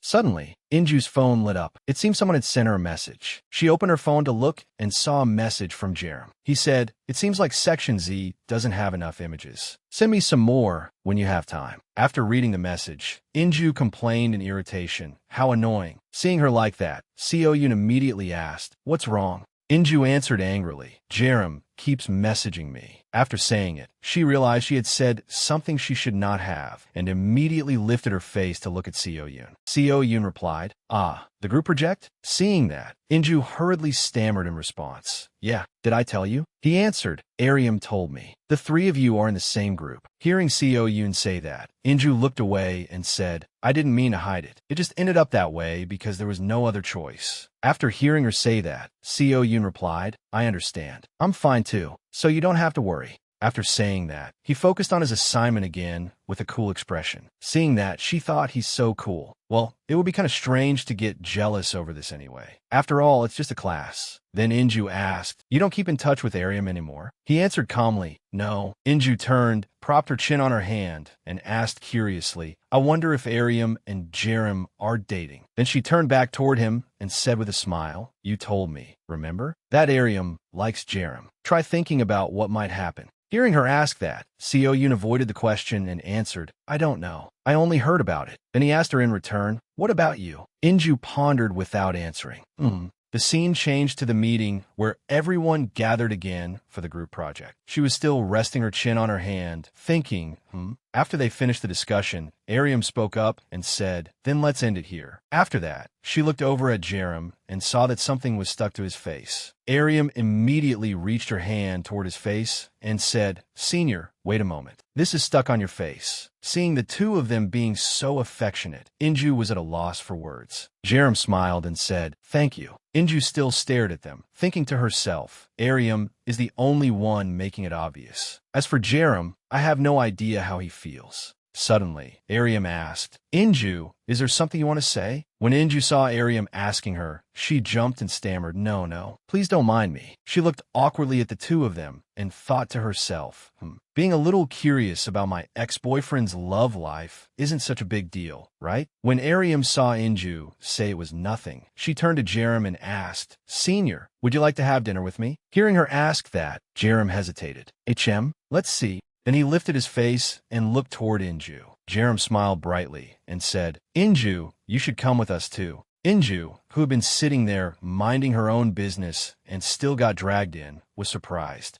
And so they went together to a restaurant for cold noodles and grilled ribs. Everyone sat down at the table and waited to order. Seeing Ariam's gloomy expression, Inju thought, was I a little tactless? But then she immediately denied it. "No, that would be ridiculous. No matter how you look at it, this is just a group meal." Hyunyu asked, "What does everyone want to eat?" Then everyone began choosing their dishes. Hyunyu said, "I'll have spicy mixed cold noodles." Inju also said, "I'll have cold noodles and broth." Ariam replied, "Same for me." Jerem said to the server, "2 spicy mixed cold noodles and 2 cold noodles and broth. For one of the cold noodles and broth, please leave out the cucumber." The server immediately replied, "Yes." After Jerem finished ordering and turned around, he saw Inju staring at him. He smiled and said, "You can't eat cucumber, right?" Hearing him say that, Inju smiled awkwardly and replied, "Thank you." Then everyone fell into silence again, with no one saying anything. Inju thought to herself, this isn't a big deal, right? She looked toward Ariam, but he's making me feel so guilty. Jerem turned to Ariam and asked, "Is something wrong?" Lost in thought, Ariam startled when she heard him ask. "Yes." She smiled awkwardly and answered, "No. It's just that lately I haven't been getting many followers." Hearing her say that, Inju smiled and asked, "Oh, are you on Instagram? Let's follow each other."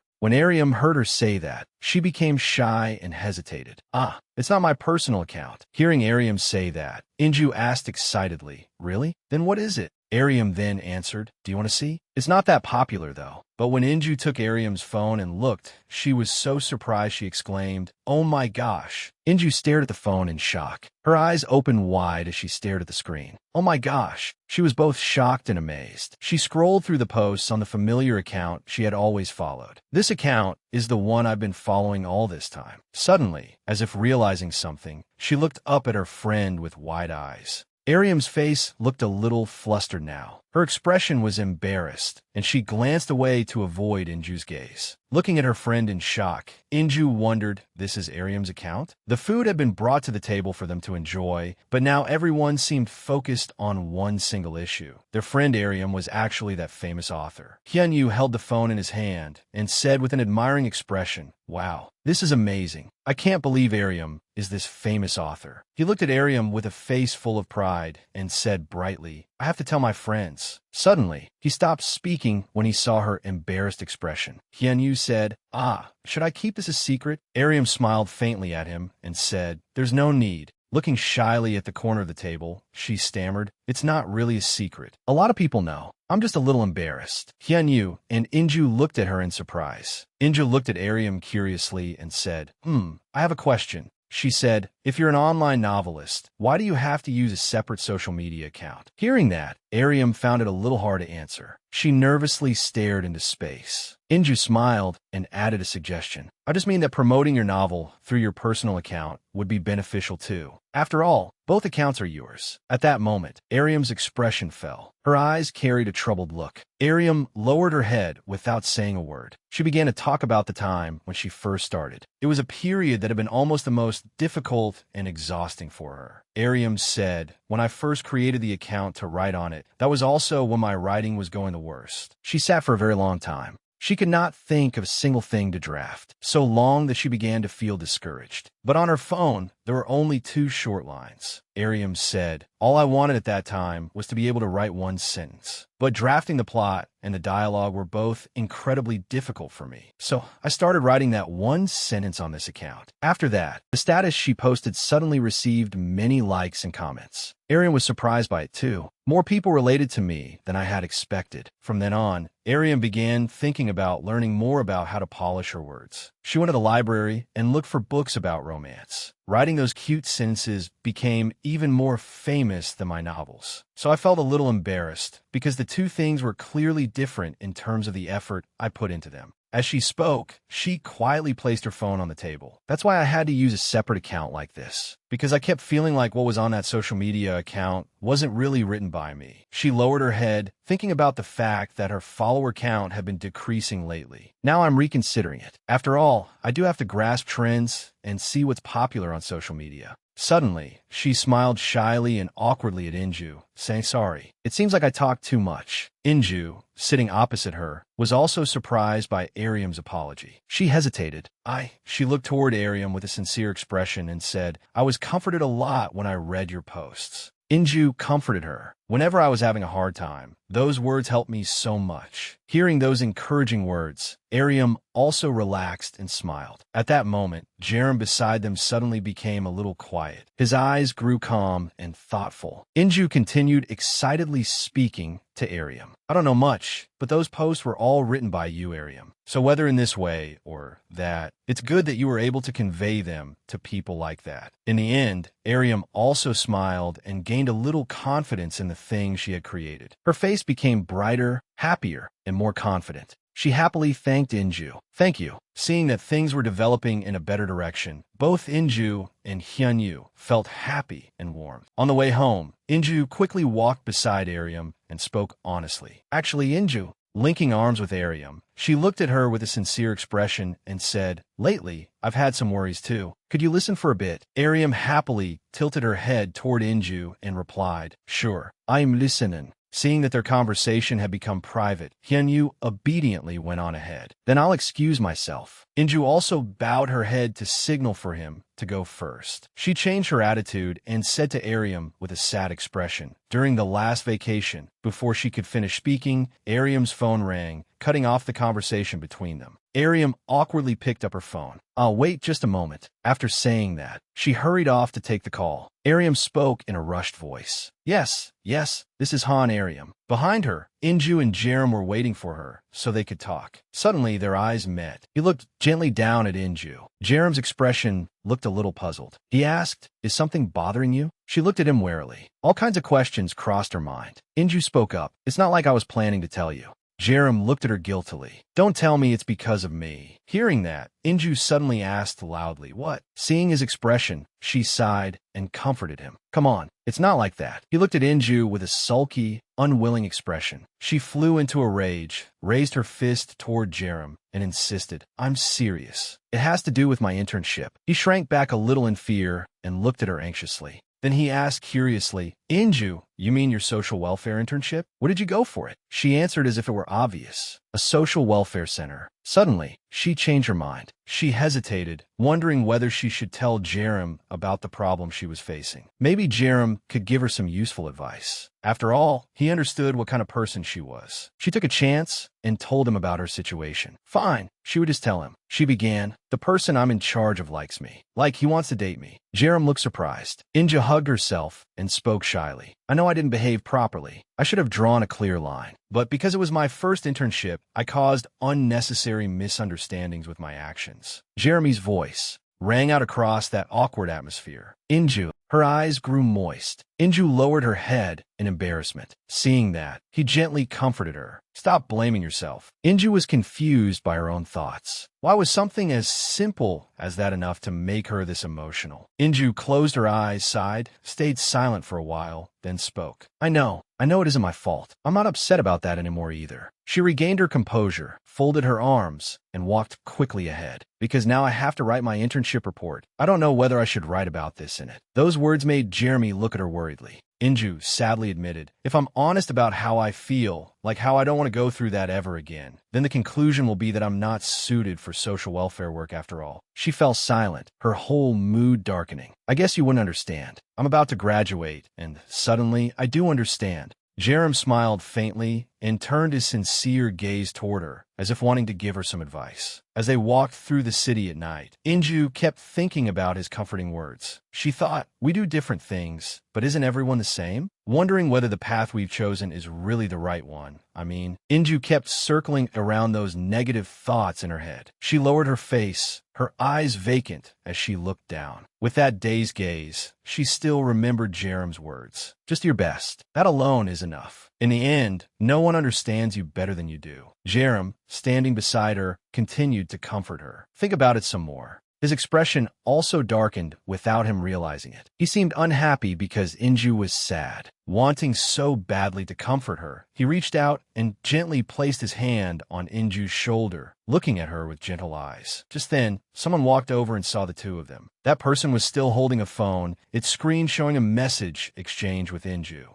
It turned out to be Seo Yoon. He was surprised. Holding his phone in his hand, he couldn't believe what was happening before his eyes. By then, the sky had become a quiet late night, making Seo Yoon's voice sound even clearer as he asked Inju, "What's going on?" He stood in front of her, having witnessed the whole scene, Jerem's hand resting intimately on Inju's shoulder. Inju looked up in fear. Her face filled with panic when she saw him, and she stammered. Yoon, Jerem, beside her, suddenly became a little flustered too. He raised his eyes and looked at Seo Yoon with a worried expression. The atmosphere, now, seemed to have grown more tense. Seo Yoon looked coldly and expressionlessly toward Inju, his gaze somewhat disappointed. He quickly stepped in front of Jerem and asked firmly, "What did you say to make her cry?" Hearing that, Jerem was also a little surprised, unsure what to say to Seo Yoon. Seeing this, Inju hurried over to smooth things over. She quickly moved towards Seo Yoon, not noticing that she had shaken off Jerem's hand behind her. Inju hurriedly explained. She touched Seo Yoon's hand and explained with a smile. "It's nothing." Seo Yoon still looked coldly toward Jerem. Jerem also explained anxiously, afraid he might misunderstand. "I was just giving her some advice." Jerem looked a little embarrassed. He hesitated, unable to look Seo Yoon straight in the eye, and tried to explain. "I'm sure I made you misunderstand," but his halting words made Seo Yoon even more suspicious. Advice? His displeasure was obvious. He looked at Jerem in confusion and asked, "Why would you need to do that?" Seeing the situation becoming more tense, Inju spoke up worriedly. With an anxious expression, she said hesitantly, "It's because I accidentally told him." She hurriedly held onto his arm and leaned against Seo Yoon, trying to reassure him. It was just something small, like stress over an assignment or something, right? Seeing Seo Yoon's cold, expressionless face looking too frightening, Jerem nodded repeatedly to ease the situation. Seo Yoon stared at him seriously with a frightening expression, saying nothing more. Just then, footsteps approached. The voice belonged to Ariam. She had finished her call and came over to meet Inju. By chance, she also saw Seo Yoon there. She was a little surprised. Oh my! She walked over excitedly and greeted him. It's been a long time, hasn't it, Yoon? The unexpected meeting made all four of them look at one another in surprise. Ariam was puzzled to see the three of them tense over something. She asked, "What are you all doing? Why are you suddenly standing in the middle of the street like this?" Seo Yoon quickly walked ahead, seeming somewhat angry. Seeing this, Inju anxiously chased after him. "Yoon!" Sadness was clear on her face as she watched his back walking away. She hurried after him and tried to explain in confusion. "What's wrong with you? I was just talking to him a little and got some advice." Hearing that, he turned back coldly. Inju still explained in confusion. "I was going to tell Ariam about it anyway. Besides, it doesn't mean anything." Seo Yoon looked at her, his determined gaze fixed on Inju. He asked her suspiciously, "Why would you let your ex-boyfriend give you advice?" After hearing that, she was left speechless. She silently looked at Seo Yoon. He continued, "I don't think that's something someone who's just a member of your group project should be doing." Inju looked at him with an innocent expression. "You know, too, recently, my internship and report haven't been going that well." "That's what I mean, Seo Yoon." Seo Yoon also froze. He was left speechless by Inju's explanation. Then Seo Yoon closed his eyes and sighed. He lowered his head, signaling that he understood, and said, "I get it." Inju exploded at his words and asked loudly in frustration, "What do you mean you get it?" His expression remained calm. Seo Yoon turned his head and started walking again. "Let's go." Suddenly, she grabbed his shirt tightly, not wanting him to leave. Inju grabbed his shirt and pulled him back toward her. She said angrily, "We're not done talking, and you're just going to leave like that?" He turned back and looked at her with cold eyes, silently waiting as if to hear her explanation. She looked at him tensely and spoke honestly. "I hate this kind of thing. I hate leaving something unresolved." His expression changed. He turned a patient gaze toward her. Inju continued, "Tell me." Suddenly, he reached his hand toward her. Without saying a word, he quietly acted. Her eyes naturally followed the direction of his hand, her expression puzzled. He pulled her toward him and wrapped both arms tightly around her. He asked gently, "Is it because I'm younger?" Inju fit neatly in his arms, her face flushing red with embarrassment. She answered in surprise and confusion, "Yeah, Seo Yoon." Seo Yoon held her even more tightly in his arms and asked resentfully, "Because I'm younger, you can't lean on me?" She stammered shyly, "That's not it." There wasn't a single person around the two of them then. The evening street was lit only by the street lamp where they stood, making the atmosphere even more romantic. Under the night sky, there were only the two of them. She spoke sincerely to Seo Yoon. "In front of you, I'm always just joking around. But in front of Han Jerem, I burst into tears." Inju lowered her head against his chest, a troubled look in her eyes that was hard to express. It seemed she had finally spoken aloud the things she had been keeping in her heart. She raised her arms and hugged him, leaning warmly against Seo Yoon, and said hesitantly, "I can't say it." Hearing that, he released both arms. Inju was startled. She hurriedly hugged him tightly and cried in panic, "Wait." Her arms tightened around him. With a troubled expression, she said, "I don't want to make you worry." She hesitated, wanting to say the worries she had hidden in her heart. "Because you're about to enlist." When Seo Yoon heard that, he also sighed sadly. His eyes lowered, clearly revealing a pensive, sorrowful expression. He had also been worrying about her a lot. He said, "I really hate seeing you exhausted like this." Hearing those sweet words, Inju was so moved that she couldn't speak. Her eyes grew moist, as if she were about to cry. The two embraced each other, and the atmosphere around them also became warmer with the sincere feelings they had for each other in that moment. A nearby cat saw the two of them and stared blankly. Even as a cat, it still had to be fed their lovey-dovey display. The conversation quickly ended with Inju's soft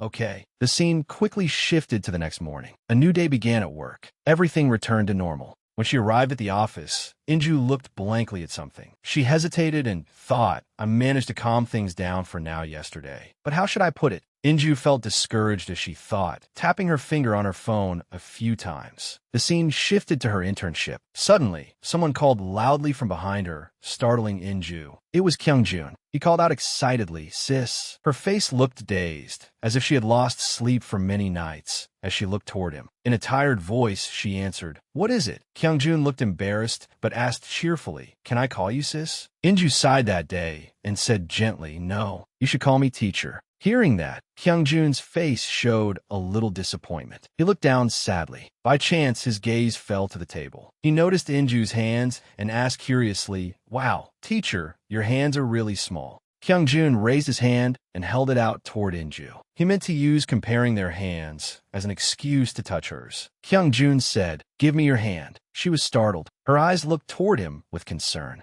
But Inju was a little flustered. She awkwardly wanted to refuse Kyungjun. She thought to herself, what's wrong with him today? This is so uncomfortable. That made her stammer, finding it hard to speak. That's a little. After being rejected by Inju twice, his expression became visibly dejected. Kyungjun lowered his head with an unpleasant expression. He said gloomily, "Wow, I thought we were close." Hearing that, she forced a smile to hide the discomfort in her heart and looked at him awkwardly. Inju deliberately turned away, stretched as if acting normal, and laughed it off.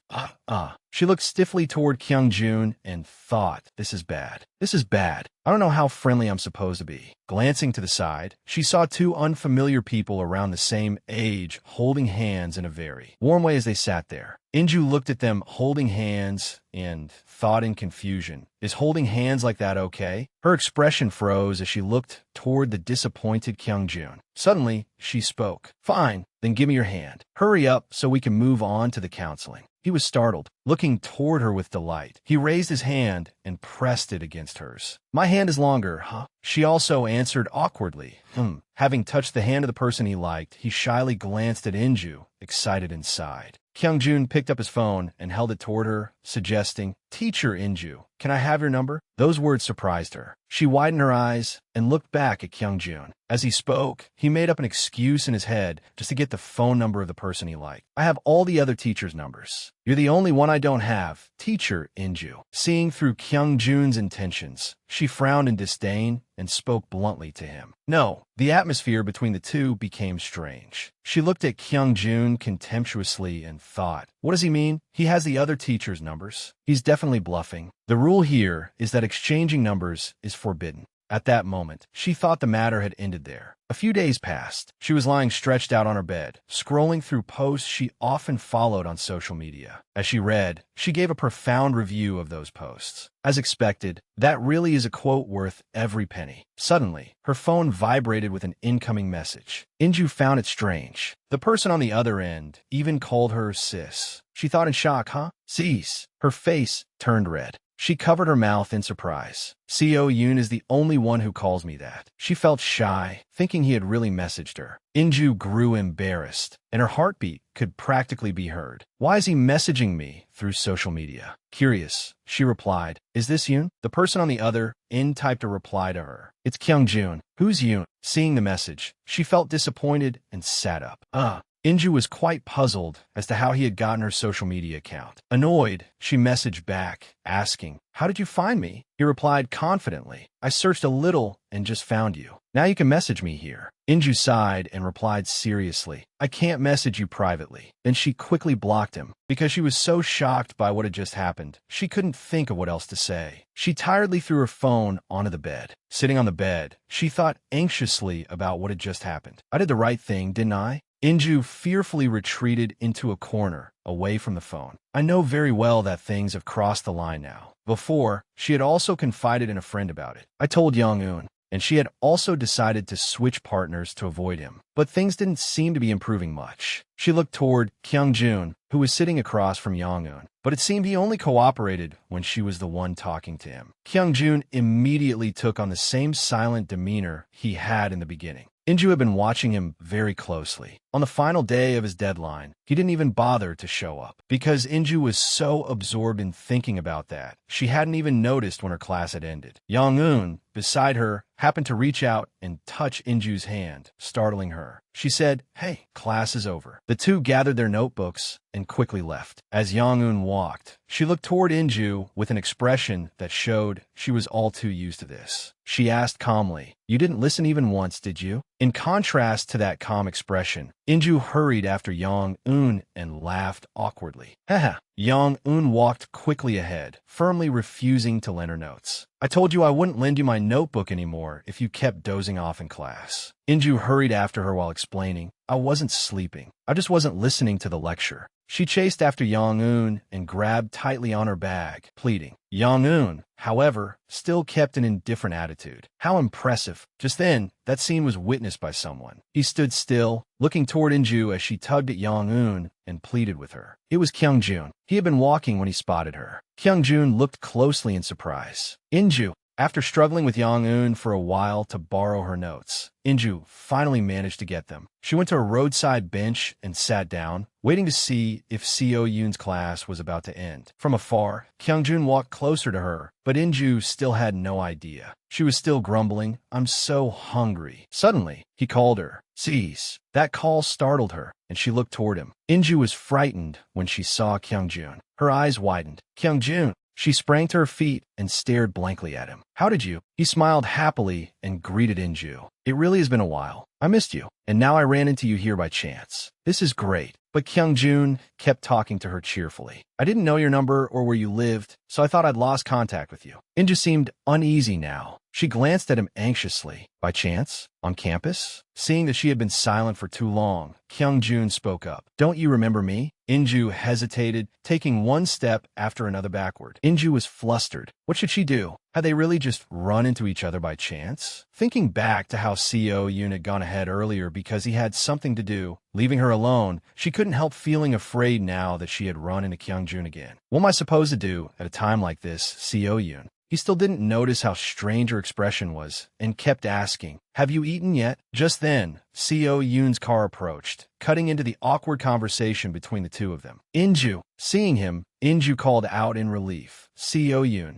He walked over and looked at her. "Do you know him?" Inju breathed a sigh of relief when she saw him appear. Meanwhile, Kyung-jun looked a little surprised to see him. He muttered, "Seo-yoon." Then he pointed at him. "Seo-yoon, you must be the younger brother she mentioned, right?" Hearing that, Seo-yoon's expression became unreadable. He stood close to Inju, and she also linked her arm with his. Looking at Kyung-jun with an awkward gaze, Seo-yoon said, "No, I'm her boyfriend." Kyung-jun hesitated and stepped back, apparently surprised. After that, the two of them went home together. Inju sighed, relieved that things had only settled down because Seo-yoon came. After thinking for a moment, Seo-yoon asked, "Who was that?" Inju quickly answered, "Oh, he's someone I'm in charge of at my internship." Looking at her face, he guessed, "It seems like you don't like him very much." As if he had hit the mark, Inju clenched her hand. She thought of all the troublesome things that had happened. It was all because of him, wasn't it? He was the root cause of that whole mess. Inju thought for a moment. "All right, maybe I should tell him now. If that guy comes again, it'll be a serious problem." She began. Actually, by the time she finished telling him the story, the two of them had arrived at a restaurant. After hearing everything about Kyung-jun,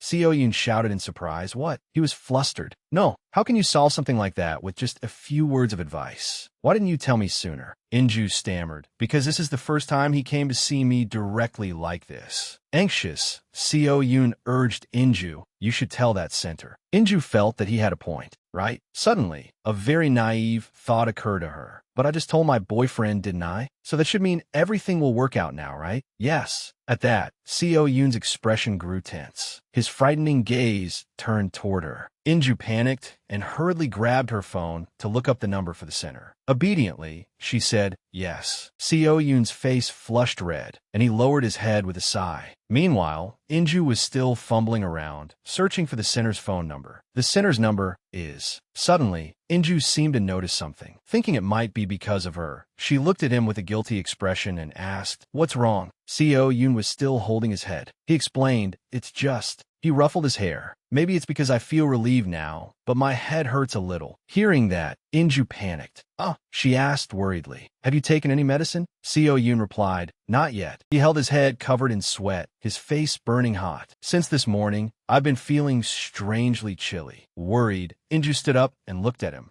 She reached out and placed her hand on his forehead, gently stroking it. She softly told him, "Seo Yoon, you need to get some rest." Seeing Seo Yoon's flushed face, Inju moved closer and touched his forehead to check his temperature. He said, I'm fine." Seo Yoon used his hand to push hers away. "If I go home and rest a little, I'll probably be okay. I don't have class this afternoon anyway." Inju hesitated. "Oh, all right." She stepped back, then froze as she thought, right? No matter how I look at him, he clearly isn't in good shape. I was too careless, wasn't I? Seo Yoon must have been upset too. Seo Yoon looked at her expression and asked, "If telling them over the phone doesn't work, should I go to the center with you?" Inju smiled and shook her head. "I'm Fine. I was just..." She was about to say she didn't need him, but then she stopped and thought, no. Seo Yoon wants me to lean on him. With that in mind, she said, "All right, but let's go home and get you some rest first." Sitting in a chair, Inju kept staring at the phone number for the social welfare center, unable to decide. How should I say it? Should I say I'm being stalked? In the classroom, everyone had gotten up and left, leaving only her sitting there with her chin in her hand, thinking, but it still feels too vague. What if we really did just meet by chance that day?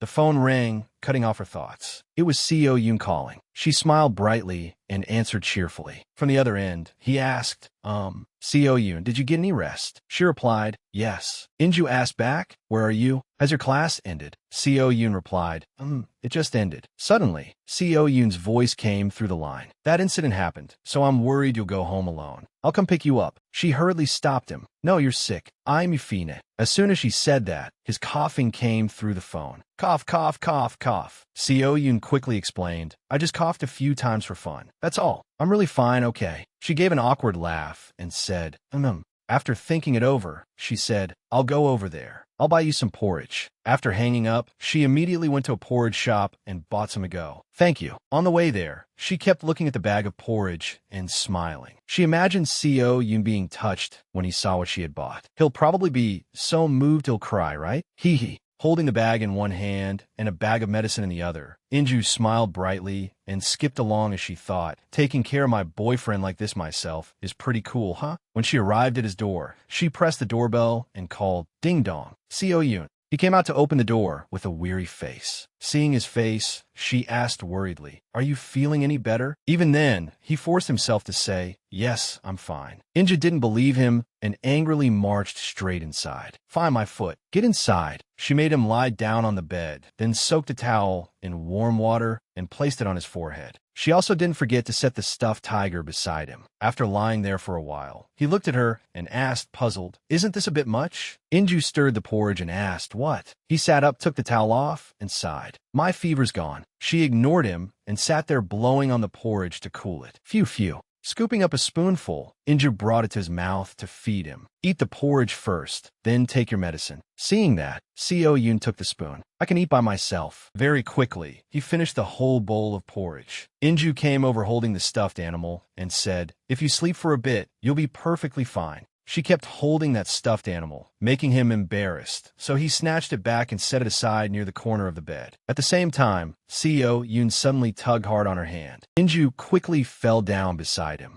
He wrapped his arm around her shoulders, shut his eyes tightly, and said, "Please stay lying like this for a little while, until I fall asleep." Inja didn't know how to react for a moment. She could only lie there stiffly. He held her tightly, his breathing steady. Pressed against Seo Yoon's chest, she thought, "It's hard to breathe." Then she smiled softly and turned her face the other way. "I don't think he still has a fever anymore." Suddenly he spoke. "Ever since I started liking you, I keep..." He pulled her back a little so that she could look straight into his eyes. He said, "I keep acting like a child, even though I don't think of myself that way." He stared at her and asked directly, "You've been having a lot of trouble lately, haven't you?" Confused, she said, "Huh? What do you mean?" Seo Yoon's eyes lowered slightly. "I want you to be able to lean on me. And I also want to be there so I can protect you. Maybe I've been acting a little childish." Inju hurriedly explained, "No, it's not like that. I'm childish too." Seo Yoon placed his hand in the middle of her back and gently pulled her closer. "You're gradually becoming more mature. Compared to your last relationship, you can live independently now. So as your boyfriend, I should be supporting you." Seo Yoon held her more tightly with both arms, closed his eyes, and confessed, "But a part of me has become greedier. I want to be a solid emotional support for you. I want you to look only at me."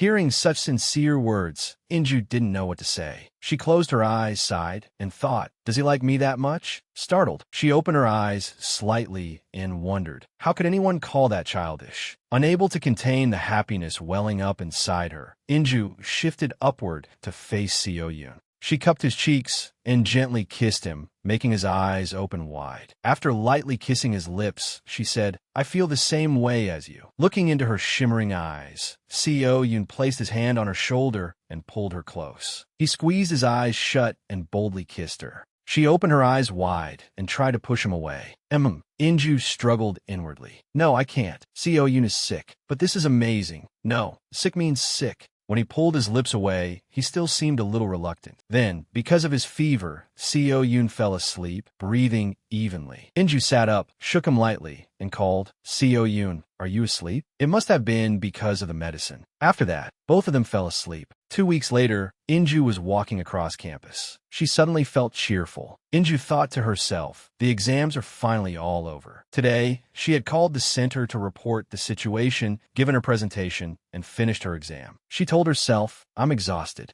As she was walking, she suddenly saw Seo Yoon sitting and working. Without thinking, she immediately ran over and called Seo Yoon, startling him. Seo Yoon asked, did your exam go well? Inju sighed and replied, don't talk about the exam. Then she suddenly smiled. Let's go somewhere and have fun. Seo Yoon asked, is there anywhere you want to go? Inju answered helplessly, I don't know. She began to get tired and laid herself out on the table. I just want to spend a whole day lazing around at home. Inju picked up her phone and started tapping on it. Where should we go? It's been a while since I went to see a movie. Should we watch one? But I don't even know what movies are out these days. Seo Yoon hesitated and said, let's go on a date tomorrow. Inju was confused. Why do we have to wait until tomorrow? I want to go out today. Seo Yoon looked at her and answered, I looked into a few things. Inju opened her eyes wide and looked at him. She looked down at his computer. Oh. She put on a teasing expression and said, I get it. Then it's decided. The next day, Inju messaged Seo Yoon. Where are we going? He replied, just come downstairs first. That answer made Inju think, what is he planning this time? Her thoughts continued. Since you won't say anything, I'm getting really worried. Are you preparing some kind of event? When she went downstairs, a white car was parked in front of her house. It was Seo Yoon's car. Seeing him sitting in the car, she froze on the spot. Seo Yoon saw that and reminded her, oh, get in. Inju came closer and asked, What is this? Did you borrow it? Seo Yoon replied, Ariam lent it to me. She let out a nah and got in the car. She had barely sat down when she asked, Are you okay at driving? Seo Yoon said, Are you worried? By then, Inju was already trembling. Seo Yoon turned to Inju and reassured her, I drive her car a lot, so don't worry. Then the car started, and they arrived at their destination. All around them now were cherry blossom trees. It looked very romantic. Inju looked around and let out a gasp. She looked up at the cherry blossom trees. There's a place like this? Seo Yoon replied. They're about to fall soon, though. As he looked around, he said, I searched for the hottest spots on social media and noticed this place. Inju admired the scenery around her. In her heart, she thought, what is this? I thought he was going to prepare some weird event. But in the end, this event is unbelievably amazing. She handed him her phone. Take a few pictures of me. She ran over to the base of a cherry blossom tree and started posing for photos. After taking several poses, the two of them went to have lunch together. Inju opened the lunchbox and said, You even prepared a lunchbox? Her eyes sparkled as she looked at him. What is this? I'm so touched I could cry. Seo Yoon said, It's nothing much. He continued shyly. I couldn't make anything cute like the ones you made before. He thought back to all the things that had failed while he was preparing the lunchbox. Meanwhile, Inju asked blankly, Cute? What do you mean? As she ate, she said, It's really good. Seeing Inju eat so happily, Seo Yoon suddenly smiled faintly. He said, Then I'm glad. Inju looked at him blankly. Huh? Seo Yoon's face flushed slightly. He said, Your mood is better now. Seo Yoon continued to gaze at Inju intently. He said, Exams are just exams, but I could tell you were under a lot of stress because of them. He began to grow even more embarrassed. So I wanted to help you relieve some of it. Inju turned to him and said, Thank you, Seo. Before she could finish, Seo Yoon's phone rang. Flustered, he said, Wait a second. Holding the phone in his hand, Seo Yoon said, It's Ariam. Seo Yoon quickly checked the phone. The screen showed the caller was Ariam. Seo Yoon kept staring at it without answering, making Inju wonder. She asked him, Aren't you going to answer? Seo Yoon hesitated and said, Spending time with you right now is more important. Hearing that, Inju was so shocked she froze. She poked Seo Yoon's cheek with her finger. Wow, you're really good at saying sweet things. Seo Yoon said shyly, don't treat me like a child. Inju looked troubled.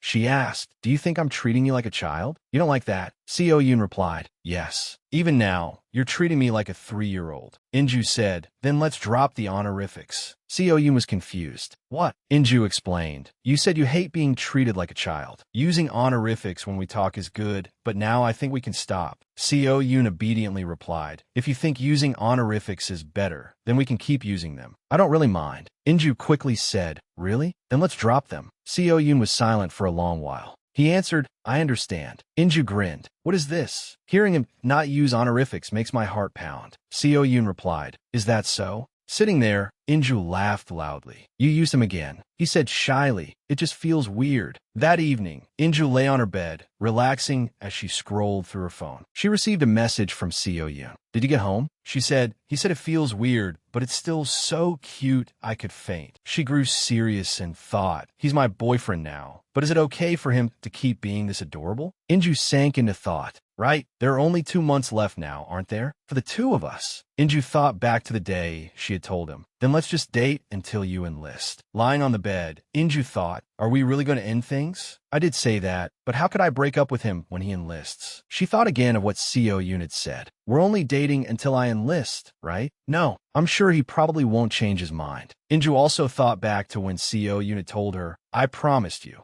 She said, I want to keep dating. Seo Yoon replied, we can't. If I ask him directly, we'll really end up breaking up. Then I'll just leave it for now. I'm so happy right now that I can't even think about breaking up. Suddenly, her phone vibrated. Sitting up, Inju wondered, why is Ariam calling? She answered the phone. Hello, at a cafe. Inju was sitting and waiting for someone. I can't believe she said she had something to tell me and even asked to meet in person like this. Inju thought of 2 possibilities. First, Ariam would say, you and Seo Yoon aren't a good match. Break up. Second, Ariam would say, please help me date Jerem. Just then, Ariam hurried over. Sorry I'm late. She looked tired, making Inju wonder. Ariam said, I don't look very well, do I? Inju hesitated and said yes. Ariam tiredly rubbed her eyes. I haven't been able to sleep at all since yesterday. Inju asked worriedly why. Ariam said, to be honest, I was pretty conflicted over whether I should tell you this or not, but it kept bothering me. Inju asked what happened. Ariam was silent for a long while. It happened yesterday. I lent Seo Yoon my car because he said he was going on a date with you. It was almost like he was asking me to check for him. Yesterday, Seo Yoon had asked her, do you think she'll be disappointed if the food I prepared looks like the lunchbox she made for me before? Ariam had said, come on, I'm sure she won't think that. Inju smiled. Seo Yoon really cared about that a lot, didn't he? Ariam said, seeing him like that, I thought he was adorable, and I was excited too. And then Jeremy's face came rushing back into my mind. So I called him that evening and asked him out for a drink. He came right away, saying he was bored anyway. Ariel and Jeremy walked along the same road together. After that, the two of them went out to eat together. Ariel said, we drank for quite a while. We talked about one thing after another. Then Jeremy showed me his phone. He said to her, this place is pretty good. The snacks are good too. He showed her photos as he explained. Oh, this is my friend. Then, as he swiped to the next photo, it was a picture of a girl. It was Inju. And then both of them froze stiff. Jeremy spoke up. Should we head back now? He started to get up. After hearing the story, Inju asked in surprise, he has a picture of me? Ariel lowered her head and answered, yes. Hearing that, she tried to stay optimistic and said, well, maybe he just forgot to delete it. Ariel immediately said, that could be true, but Inju frowned, looked up at her, and asked quietly, then why are you telling me this? Ariam anxiously pressed her lips together and did not answer. Inju guessed at once. Don't tell me. Are you suspicious about something between me and Jeremy? Ariel said, that's not it. I know you, and you're doing really well. She clenched both hands tightly and said, it's just Inju. Ariel gathered her courage and said, I hope you can talk this through clearly with him. Hearing that, Inju blankly let out a huh. She angrily gripped her glass of water and replied, we already broke up. What is there left to clear up? Ariel looked elsewhere and said in a low voice, Inju, wasn't it only last year that you still hadn't forgotten Jeremy? And he still has a picture of you too. Inju quickly explained, not now. There's nothing left between me and him anymore. Ariel lowered her eyes and said, Jeremy, I don't think he sees it that way. The scene of her secretly glancing at Jeremy beside her came to mind. Ariel said, I'm the one who notices those things every day. That's why I know. At that time, he had sat across from Inju, watching her as she talked with her friends. Ariel said, whenever we meet, he only looks at you, Inju. The photo of Inju that had appeared on Jeremy's phone resurfaced in her memory. Ariel said, and he pays attention to even the smallest things. And then there was yesterday's photo too. Only then did Inju awkwardly recall the times he had been beside her and thought, paying attention? I did notice that too, but remembering the times Jeremy had handed water to other people, she commented inwardly, rather than saying I'm someone special, it's more accurate to say Jeremy is a good person.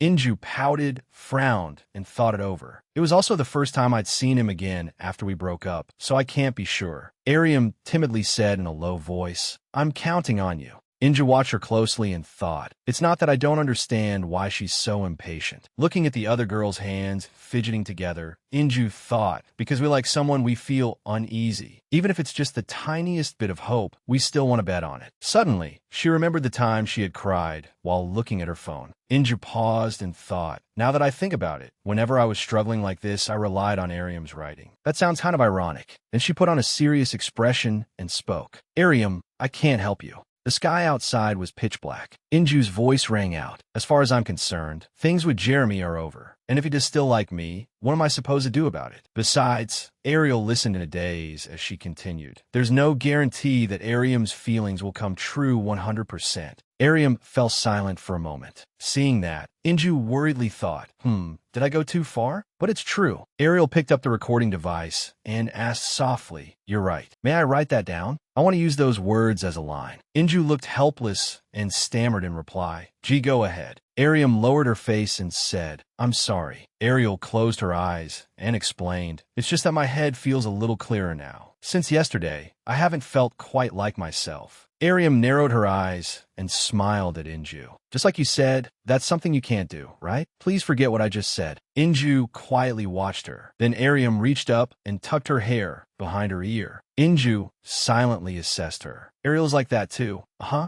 thought she was a pretty mature person, but whether at work or romance, it looks like she has her own troubles. Just then, Ariam wondered, what is it? Inju answered softly, oh, it's nothing. Then Inju asked, why did you call Yoon earlier? Ariam covered her mouth and explained, oh, I remembered that he hadn't filled the car with gas yet. A little while later, Inju walked down the street, letting out a tired sigh. Inju slowly walked along, thinking, I wonder if things will be all right. Suddenly, her eyes widened. Jeremy's face appeared in her mind. Ariam's voice echoed in her head. Jeremy still likes you, Inju. Annoyed, she walked faster and thought, seriously, now it's bothering me. Do I have to make things clear one more time? Inju imagined herself pointing straight at him and shouting, hey, don't like me anymore, got it? Then she slumped inside and lamented, oh my gosh. Just then, a message came from Yoon. It said, what are you doing? Inju looked at her phone and thought, talking to Yoon about this probably wouldn't do any good. Then she replied, I just stepped out to the convenience store. He immediately answered, I just came out too. Where are you? I'll come to you. Only then did Inju suddenly realize her hands were empty. She let out an ah. And so Inju hurriedly ran into the convenience store, thinking, I need to buy something. A little while later, she was holding a bag packed full of food. Seo Yoon lightly lifted the bag and asked, you bought this many snacks? She smiled and answered, because I was hungry. He quietly observed Inju's guilty expression. At that moment, she was thinking, hiding the fact that I just met Ariam feels really... Seo Yoon quietly said, you don't look too well. Hearing that, Inju blankly let out a huh. She forced a smile and said, it's nothing. I'm Yufine. But midway through, Inju automatically pressed her lips together stiffly and thought, no, this is bad. Yoon hates this kind of thing. Watching her series of strange actions, he grew even more puzzled. Inju lowered her eyes and thought, how am I supposed to talk about an ex-boyfriend still having feelings for me? And I'm not even sure. So she raised her head, looked at Seo Yoon, and said, nothing happened. In her heart, she thought, this is completely different from the thing with Park Kyung-joon, and it's not something Yoon can solve anyway. Inju walked ahead, looked back, and said to him, shall we take a little walk? The evening weather's pretty nice.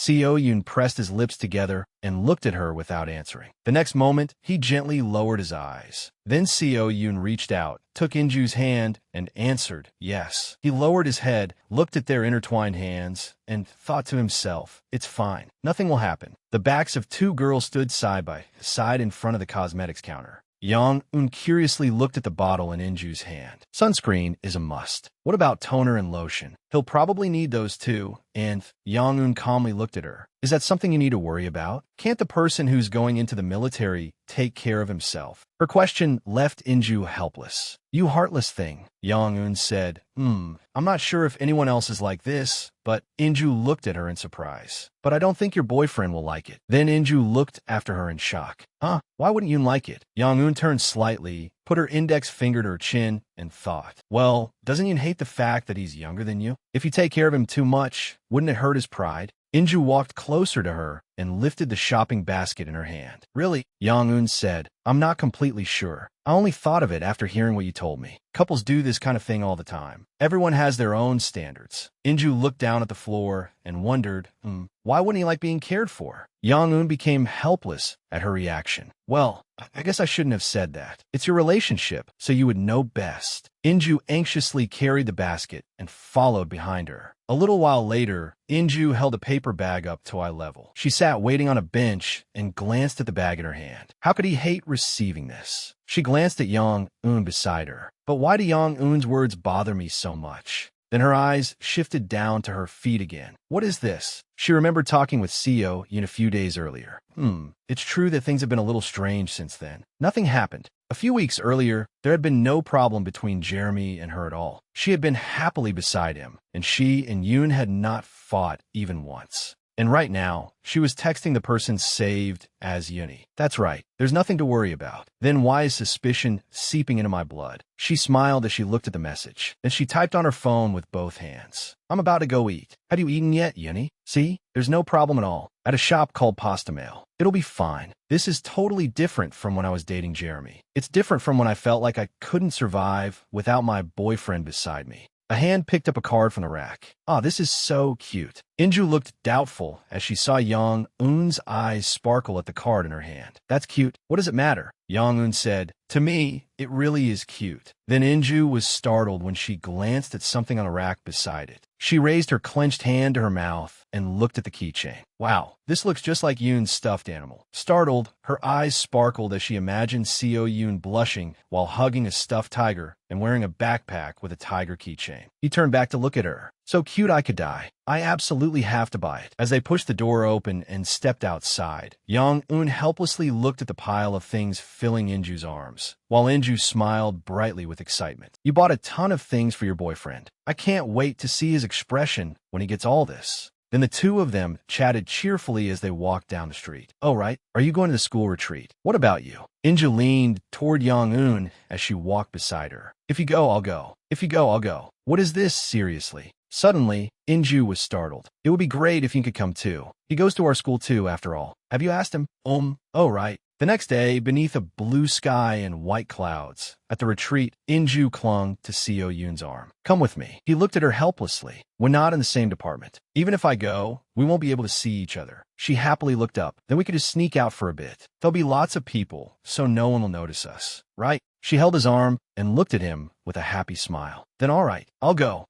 Then she let go of his arm and continued walking side by side with him. You know, yesterday when I went shopping, I met with the professor, so the two of them stared blankly at each other for a moment. Flustered, Inju shoved the brown paper bag back in her tote. You go first. He lowered his head slightly and looked at her. It's about my previous report. The professor asked me whether I wanted to do deeper research over the break. Inju happily congratulated him. Wow, good for you. Isn't that a great opportunity? But I'm going on break soon. Hearing him say that, Inju suddenly realized. Enlistment. That's true. She looked at his profile and sank into thought. Seeing him talk about it so calmly. Is it okay for me to bring it up? I want to keep dating him while I wait for him. After that, he suddenly spoke. What were you about to say earlier? Oh, she happily handed him a paper bag. Here, I bought this while thinking of you. It's for your enlistment. There should be times when you need it. Then she nervously lowered her eyes. Thank you. He smiled as if wrapped in light. You thought of me? I'm so happy. Her eyes sparkled as she looked at him, while he smiled down at the bag in his hand. Then she suddenly got excited and hugged him tightly. I like you so much. He looked down at her in confusion. Yoon. The two of them pulled slightly apart. One looked up and the other looked down. There's something I want to say. Seo Yoon looked down in surprise. What is it? Inju silently looked up at him. Then she burst into tears and hugged him, leaving him bewildered. I can't say it. What if I say it, and then goodbye really means goodbye? That would be the worst. She let go of him, lowered her head, and rummaged through her bag. There's something else I want to give you. Again, she moved behind him and attached the tiger keychain to his backpack. Stay still like that, and don't look behind you. Done. She smiled happily under his doubtful gaze. What is it? Look at it later. Later, okay. The two of them continued walking side by side. For now, the first priority should be dating peacefully. A few days later, at a hotel, on the beach, with golden sand and waves murmuring past, Inju spread both arms toward the ocean. It's the sea. Suddenly, she bent over and sneezed. Under Seo Yoon's staring gaze, he wrapped an arm around her waist and held her firmly, making her tearfully reach toward the ocean. I think it would be best if you didn't go to windy places. Tears and snot streamed down her face. This was the retreat I'd been looking forward to. She remembered how she had been determined, working on assignments day and night without rest. I finished my assignments on time. I worked so hard just to make it to this retreat. She clenched her fists and shouted, "Let's rest first. I'll go in with you too." No, I already paid the full participation fee. She helplessly closed both eyes. Of course, that was not the only reason. If I can't go on this retreat, she imagined herself tearfully saying goodbye to him in the rain. Then nothing will be resolved at all, and he'll still shoulder his backpack and go serve the country. She blushed, sniffled, clenched her fists, and steeled herself. I can't let that happen. The immediate goal is to drown in happiness. She smiled dangerously, imagining him crying as he embraced her beneath the night fireworks. I can't break up with you. Being with you is when I'm happiest. A hand took a black jacket and draped it over her shoulders. She looked back in surprise. I knew you were stubborn, so I brought it with me. He spoke firmly. What if it gets even colder? You've seen the sea now. Let's go back to the room and rest first. She puffed out her cheeks and stared at him. By myself. I'll be there with you. She nodded happily under his smiling gaze. At the hotel, Yang-eun was eating a meat skewer while glancing over as she saw Inju and Seo Yoon enter together through the front door. Eat up. Inju's eyes sparkled as she looked at the skewer in Yang-eun's hand. What's that? Where did you buy it? At the beach, I think. Her hoarse voice rang out. Let me have a bite. Her eyes sparkled as she looked at the skewer in Yang-eun's hand, while Yang-eun smiled and stepped back. You can eat the whole thing. Inju chewed the meat as she looked around at the noisy scene. She raised the skewer to her mouth. But there are more people than I expected. Oh, our department isn't the only one here now. Inju followed Yang-eun's gaze with suspicion. The arts department came here yesterday too. It seems this training center is cheap, so everyone rushed here. When she turned her head, she saw Arium waving as she walked over. The arts department? Then that means the creative writing major is included too, right? Inju. After that, everyone's eyes turned toward her at once. Oh, Arium. Arium. She and Jeremy glanced at each other amid the surrounding whispers. Inju's eyes widened in fear as she looked toward the door. Why are these people? A little while later, one hand offered a cup and another reached out to receive it. Here, Inju sat on the sofa, holding the cup with both hands, while Seo Yoon stood straight in front of her. Drinking warm water is good for your body. I don't like warm water. Then he angrily turned away, making her feel guilty as she raised the cup to her mouth. Do you want to drink cold water and get even sicker? No, sir. He looked down at the arts department group through the window, then turned his head back to her. It looks like the arts department left. After that, he sat down beside her, startling her. Are you worried? She tilted her head and smiled at him. No, I'm just not feeling well right now. He silently glanced at her. Then he suddenly took the cup from her hand and left the room. I'll make you some tea. She watched him go. You must be bothered by it too. She bent over, buried her face, and hugged her knees. Because Jeremy still liked her. Nothing had happened when they worked on the group project, so surely nothing unexpected would happen here either, right? Her eyes gradually grew completely unfocused. Nothing will happen. She closed her eyes. Is it because I took medicine? I'm so sleepy. At the same time, someone was walking down the hallway. Go eat first, Jeremy. While talking on the phone, he glanced to the side. Yeah, I just realized I forgot my wallet. Then he suddenly fell silent when he saw Inju leaning her head against the back of a chair inside a room. Inju had her eyes closed, her head resting on her knees. Jeremy held his phone, stunned by what he saw. Then he walked over to her. Suddenly, he noticed a man's black jacket on a nearby table. He stood still and looked at her for a moment. Then he picked up the black jacket and draped it over her shoulders. He bent down and gazed at her exposed profile. He slowly raised his hand, about to touch her face.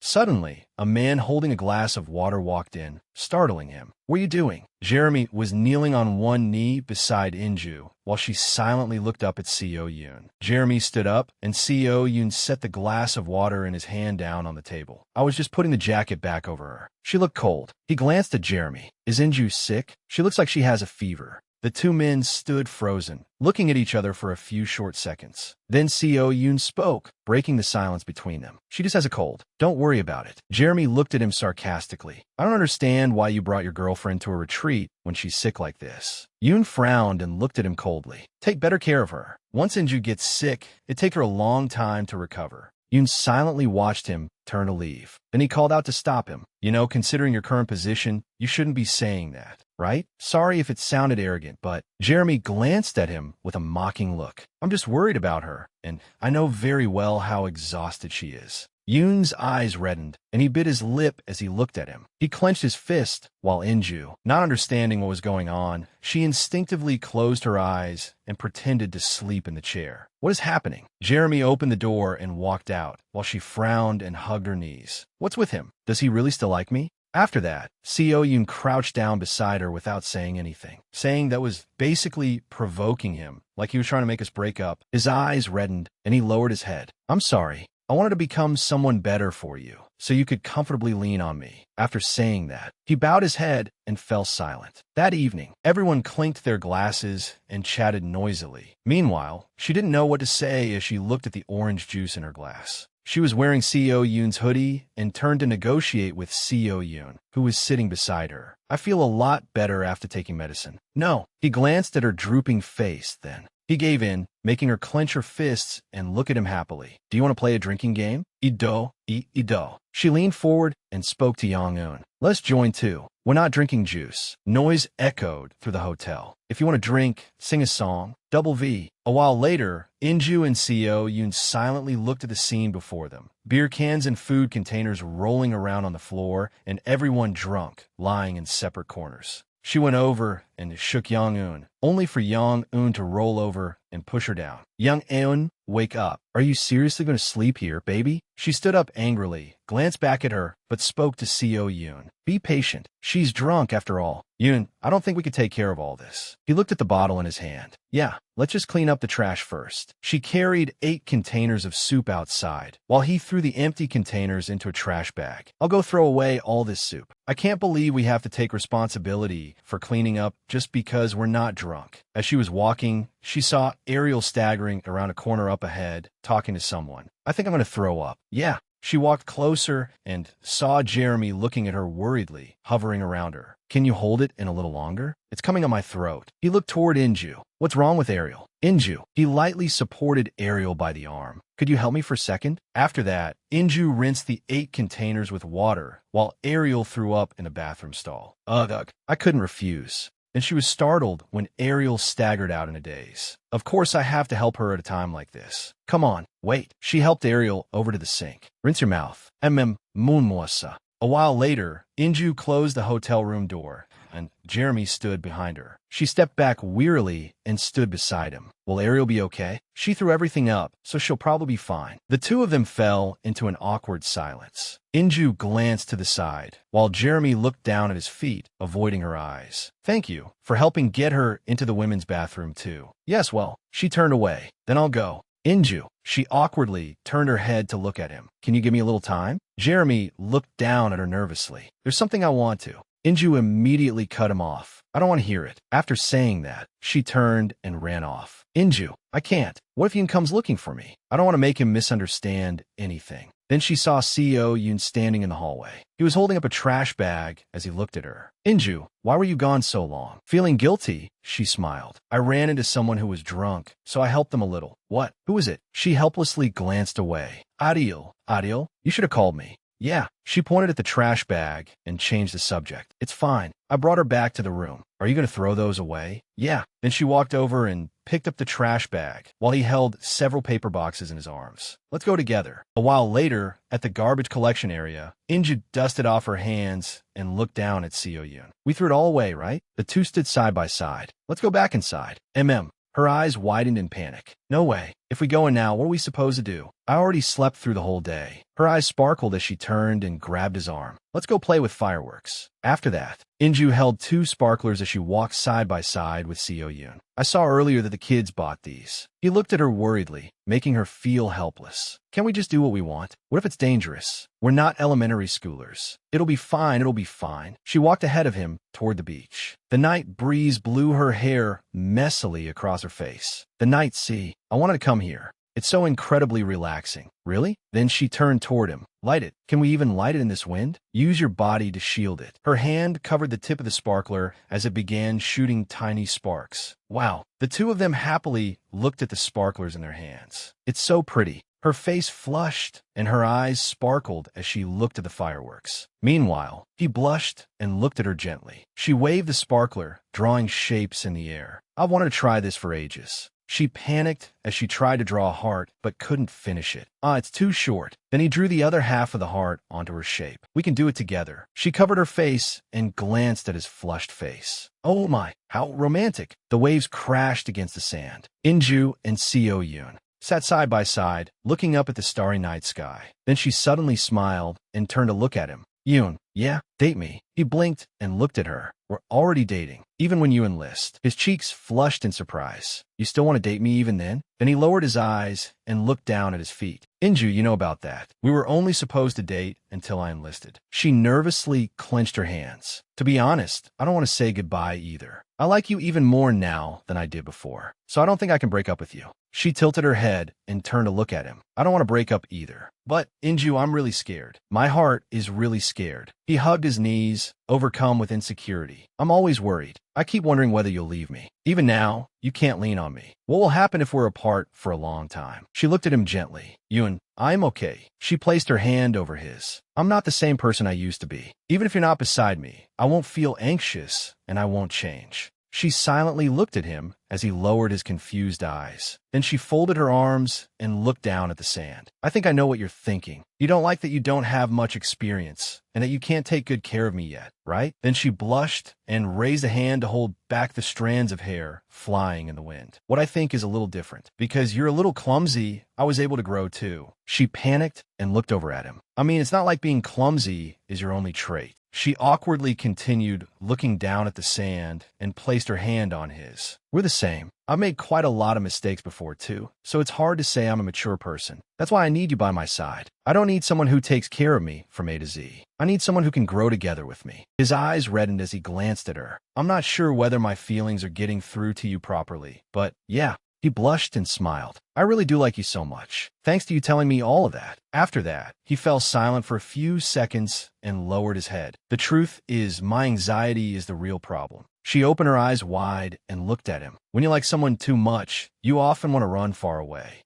He lowered his head and stared at the sand. It's hard to deal with. The two of them turned their heads at the same time when they heard someone's voice. Who's there? Jeremy was holding a phone with the flashlight on to light the way in one hand and some kind of bag in the other. Inju? Jeremy shone his phone light and stared blankly toward Inju and Seo Yoon. Inju turned her head and looked at him in surprise. Is something wrong? Then she felt as if lightning had struck her. I want to throw out the trash, and I just heard someone talking. I managed to avoid him, so why did I have to run into him now? Then she turned her head anxiously and glanced towards Seo Yoon. What should I do? I haven't told Yoon that I met Jeremy earlier. Surely he won't mention it here, right? Seeing that, Jeremy turned and left. It's dangerous out here at night, so you two should hurry back inside. She let out a breath as she watched him go. She silently continued glancing at Seo Yoon. Then she picked up her jacket and stood. I guess we have no choice. Let's go inside. She took his hand and went up the steps. He silently looked down at their tightly clasped hands. He lowered his head, lost in thought. Can we overcome that with feelings alone? He thought about what she had said earlier. She said she liked me because when we're together, we can grow together. Will that meaning stay completely intact, even if we're apart?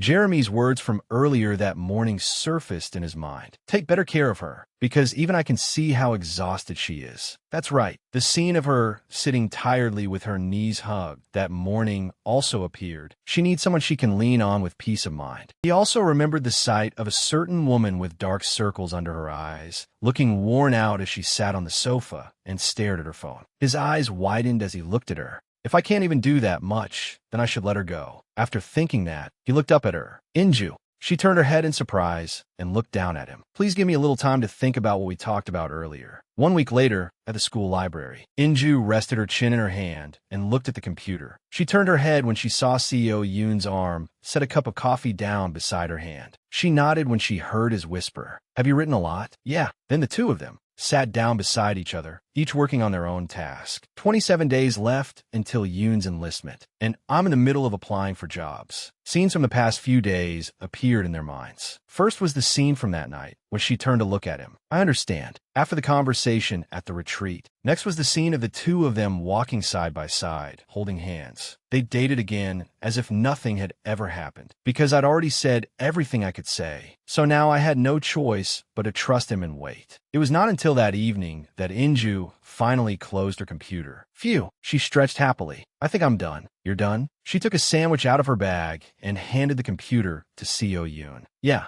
I think it's more or less done. Do you want to look it over? After reading with his chin propped in his hand for a while, his eyes suddenly began to sparkle. After seeing the tears rolling down Mr. C's cheeks, I made up my mind. Read it silently. Suddenly, he saw something and was startled. Meanwhile, she looked at him eagerly. So, how is it? He guiltily glanced away under her suspicious gaze. I think it's probably fine. The two sat facing each other, Inju holding a sandwich while he sat in front of the computer. Honestly, I'm not sure. I've never written one before either, so I can't say for certain. Oh, he panicked when he saw her look disappointed. But I really do think you wrote it well.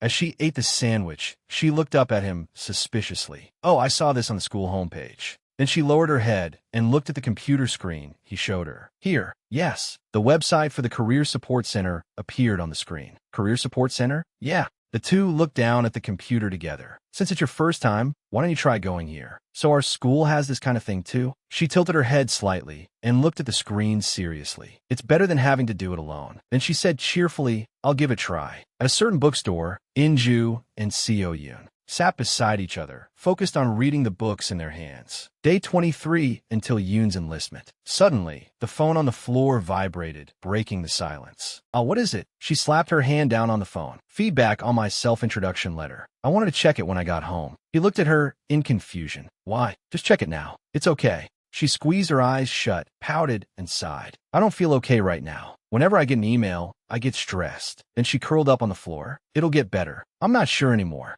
She complained wearily. I couldn't write much because I slacked off on my studies before. What am I supposed to do about my past? I can't just make up activities I never did. As she shouted loudly and flailed her arms in the air, he awkwardly nodded an apology to the person outside the door who was raising a hand to signal them to be quiet. They told me to finish filling everything in, but what do I even have to fill in those blanks? I'm the one who's most frustrated here. He placed a hand on her shoulder and smiled down at her. Calm down first. Things will get better. She slowly sat up and helplessly closed her eyes. The proof is that you're doing well right now. You have your own strengths too, right? That's true, but I still feel so annoyed. Then she picked up the phone that was continuously vibrating on the floor. I wanted to finish writing it all in one go. I don't understand why I have to leave a letter like this unfinished. Her body trembled as she looked at the message on her phone. Was it this time? He picked up the phone and took a look. Meanwhile, she held the book and sat in the corner. Are they crazy? How am I supposed to do that? Even reading alone already makes me want to run away. She screamed in fear and set the book down on the floor. I think it's okay. What? You. This is my problem in the first place. No, that's not what I mean. He smiled at her with crescent-shaped eyes. You can look at other people's for reference too. Wasn't the whole reason you signed up to participate in the first place because you couldn't do it alone? She wearily hugged her knees. Yeah, and they'll look at mine for reference too. They'll look at my TOEIC score too. I don't even know whether it's serious or not. He lowered his eyes, covered his mouth, and thought, leaving her stunned. Then I guess I shouldn't write that part in. You shouldn't write it in? Then he raised his head and looked at her. Inju, you already completed it really well. She calmly picked up her phone. But if you don't want to go, that's up to you. No, I'll go. She drooped and looked down. Like you said, staying home won't help anything anyway. And she nervously gripped her phone tightly. I want to see the face of the person who made me feel like I was going to die. Friday morning. Inju walked while talking on the phone. Yeah, Yoon, I'm on my way. She stepped up to the door with a sign that read Career Support Center. Yeah, I'll do well. I'll call you when it's over. She stood nervously at the door for a while. Now that I'm here, I suddenly feel so anxious. Then her mind wandered with all sorts of thoughts. It's true that I'm curious who that person is, but they're probably just a teaching assistant, right? What else could they be? Suddenly, she flinched when some man abruptly opened the door.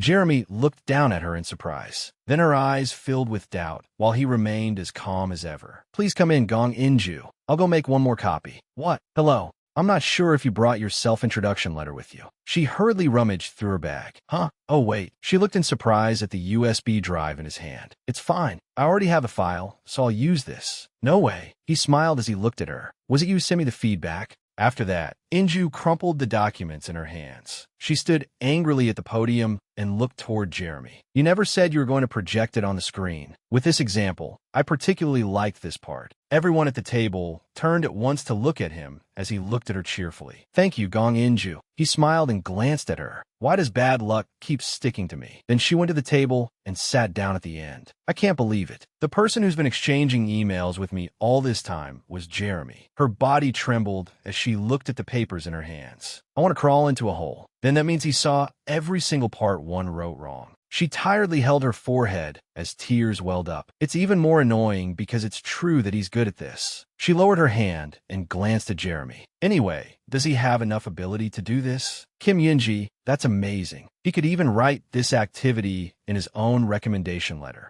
On the other side, a man in a plaid shirt and a short-haired girl in a black shirt were whispering something to each other. Then the girl raised her head and looked at Jeremy. Kim Yunji, go ahead. I'm asking just in case. But are you also an undergraduate student? He was silent for a moment. She sighed when she heard him say, yes. She held the documents in one hand and clenched her other hand into a fist. I'm just having a little trouble understanding. Why should I entrust my self-introduction letter to someone who lacks experience and hasn't been officially recognized? Hearing her words, he could only lower his eyes in silence. If I had known you were also a student, I wouldn't have participated. Inju held her papers, looking dazed, while murmurs and commotion rose around her. Why all of a sudden, she angrily glanced at Jeremy, who had his head lowered in silence. What is this? Why isn't he saying anything? She was silent for a moment, then lowered her head and made up her mind. Then she spoke up, drawing Yunji's attention and everyone else's. You came here today to participate because you didn't really have any complaints about the feedback he sent you, right? The guy in a plaid shirt kept whispering with Yunji. That's true. What is this? Inju tightly gripped the documents in her hands. Then she raised her head and looked up seriously. He was able to do it because he has the ability. So why are you questioning his status now? Yunji froze. What? In her mind, she cursed, what the hell? Inju still looked at her with a frown. Jeremy watched her expression from afar. He raised his hand, lightly touched his lips, and cleared his throat. Then Jeremy spoke. I'm sorry. I should have explained from the beginning. He smiled and explained. First of all, I know you can't completely trust me just because of who I am. But the reason I was put in charge of evaluating your self-introduction letters is because I have experience from winning a critical essay contest. Yunji looked at Jeremy and quietly asked, a contest? He continued, so I came here at the professor's request. As a scholarship student working at the center, I was assigned to evaluate the self-introduction letters. She silently watched Jeremy as he spoke. You can call the center to verify what I said, and if you still can't trust me, you may leave. Then Yunji said, you should have said that from the beginning. He smiled and said, I'm very sorry. This is my first time leading something like this, so...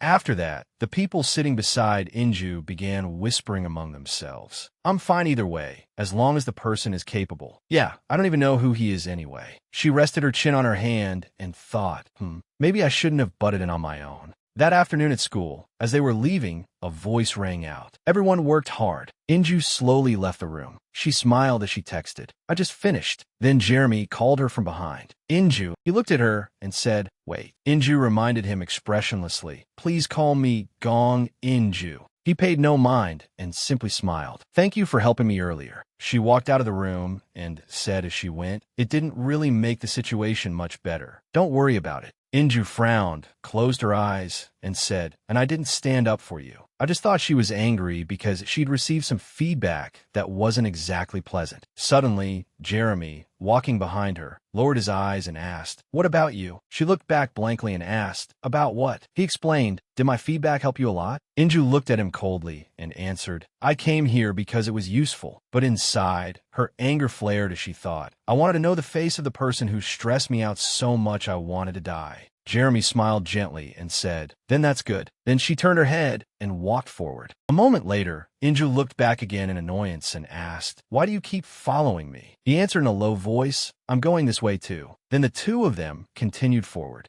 Suddenly, Jeremy spoke. "Even so, thank you," leaving her stunned. He walked beside Inju and said gently, "Whatever the reason was, the fact that you took my side made me really happy." She lowered her eyes and said, "Don't joke around. To me, you're just like a career counselor." Jeremy cried out in confusion, "Joke?" Then he glanced at Inju and wondered, "Why would you think that?" She turned to him irritably and asked back, "Then what else am I supposed to think?" Jeremy lowered his eyes and said, "I just wanted to thank you." The two continued walking forward. Inju cursed inwardly, so sly. Did he follow me all this way just to say that? She remembered the moment he had kindly looked after her at the retreat and thought, I could tell from how he acted during the retreat. Inju pressed her lips together and pondered. On top of what Ariel said, even though he hasn't directly said that he likes me, she glanced quietly at Jeremy and wondered, is he pretending? Or Inju nervously pressed her lips together and thought, am I imagining it? This is really confusing. He tilted his head and said softly, I don't have any special reason. Just like how you defended me without needing any reason. But Jeremy still said in a calm voice, let's do well together in this program.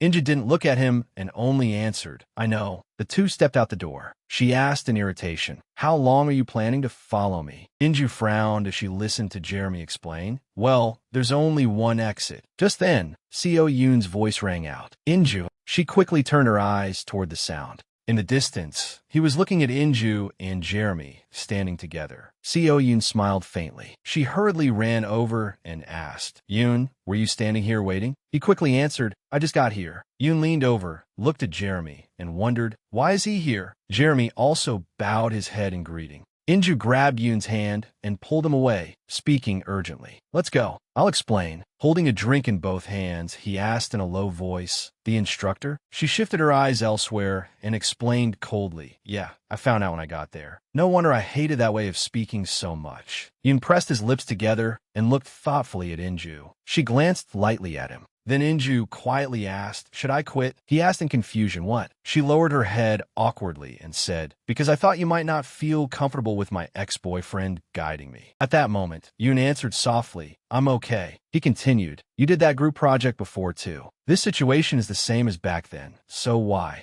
Yoon comforted her gently, and participating helps you too, so quitting would be a waste. Just keep doing it. Hearing that, Inju answered quietly, I understand. Then she clenched both hands, raised them up, and said determinedly, absolutely nothing will happen. He softly answered, yeah. The scene shifted to a large building. Inju was standing alone in a room, looking at herself in the mirror. She muttered dejectedly, I look weird. Inju walked back and forth in the room without leaving the vanity, speaking a little uneasily. It's only a mock interview, but I even dressed up. Will this actually help? Just then, a message from Yoon arrived. Do well. Call me when it's over. Seeing that, she checked the date and saw that the 21st was the day Yoon would enlist. Inju looked at her phone and silently thought, only 3 weeks left? Inju thought deeply. After running into Jeremy again like that, I've had to stop by the center often, and each time, Yoon comes to pick me up. Yoon said he simply wanted to wait for her. She tried to think of it simply, but at that moment, she couldn't help feeling worried. Then why do I feel so uneasy? Inju remembered that Yoon had said before that he was okay. The more she thought about it, the more doubt arose amid the chaos in her head. What if he's only pretending to be okay because of me? Thinking this, Inju shook her head rapidly and thought, no, that's not it. I'm sure he said he was okay because he trusts me. She took a few steps, then bent down and put on her heels. Still, she couldn't stop thinking, if I quit without telling Yoon, would that really be right? Inju opened the door and wondered to herself, quitting what I'm doing just because of one photo? That sounds even more suspicious. Anyway, he's just a person giving me feedback. The more she thought,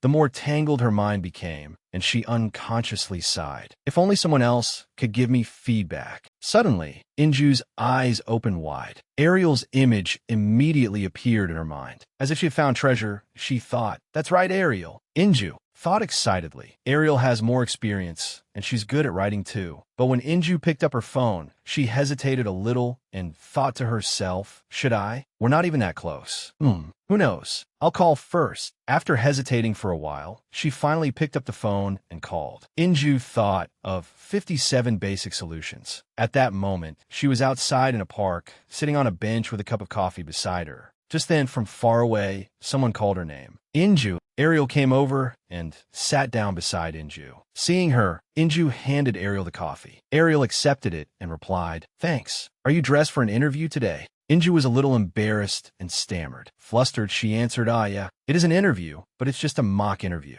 It's part of the Career Support Center's program." When Ariel unconsciously looked down at her own clothes, she smiled awkwardly. "Oh, now I suddenly feel embarrassed about what I'm wearing. I've been at school all the time lately." Inju smiled softly and continued, "No." Then Inju took a stack of papers she had prepared out of her bag and said, "I'm participating in that job program, but I'm not very confident about my self-introduction letter." She handed it to Ariel and asked, "Could you look it over for me?" Seeing that, Ariel was a little surprised. "Me?" Ariel held the stack of papers and asked in confusion, "Is this what you wanted to ask me about?" Inju answered with hopeful eyes, "Yes." Ariel looked closely at the stack of papers and said, "I can read it now and tell you what I think, but I'm not very confident. I've never written one before either." She smiled faintly. "I'm not very good at critiquing other people's work." As soon as Ariel finished speaking, Inju's face fell. Ariel then raised her index finger and suggested, "What about Jeremy? He won an award in that criticism contest. I'm sure he's much better than I am." Hearing that, Inju answered awkwardly, "I've already received feedback from him. In that center program, he's the instructor."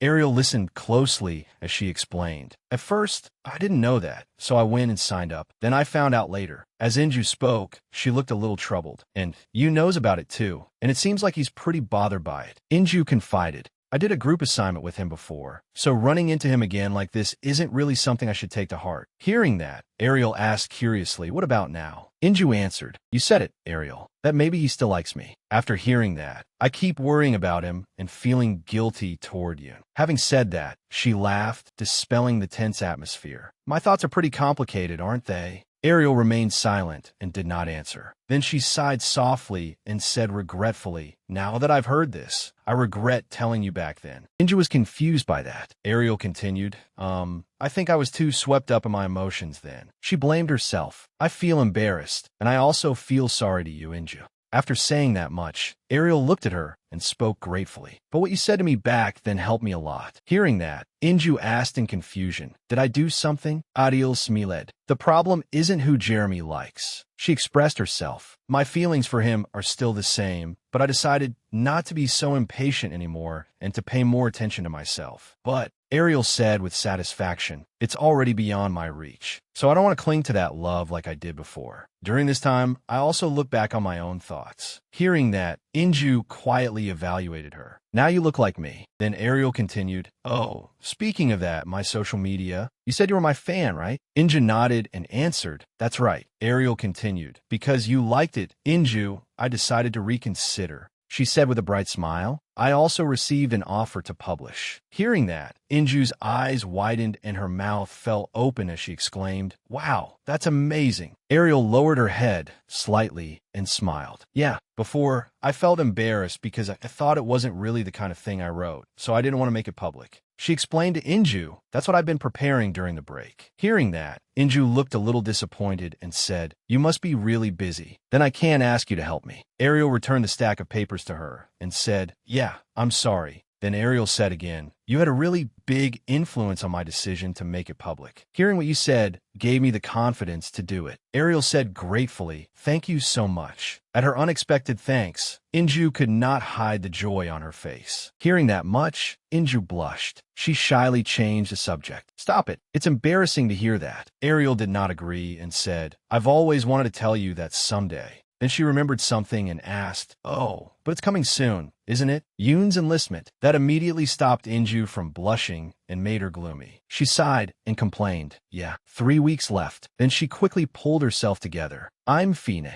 I'll do what I need to do while I wait for him." Seeing that, Ariel said worriedly, "I'm worried about Yoon too, but I'm more worried about you, Inju. You'll be left behind, waiting alone." Hearing that, she smiled and quietly asked herself, "Will I be able to wait? I'm still not sure whether we should break up or keep dating." Seeing Ariel made her even more depressed. "I can't say it. She probably still thinks the two of us are doing well." Her silence made Ariel worry, and she called out, "Inju." Then Ariel quickly comforted her. "It'll be okay. According to what my friend told me, you just keep living your normal life like before, and that person will come back before you know it." Seeing her like that made Inju sink even deeper into thought. You'd had liked Ariel for a long time, hadn't he? Even when Ariel had a boyfriend, he still only had eyes for her. Inju gripped her job application tightly and reminded herself, "I know it isn't Ariel's fault, but still, it makes me feel guilty and uneasy." She quickly stood up and said, "I'll get going first." Ariel was surprised, not understanding what was going on. Before leaving, Inju did not forget to explain, "I have an interview scheduled." Only then did Ariel understand and say, "Ah."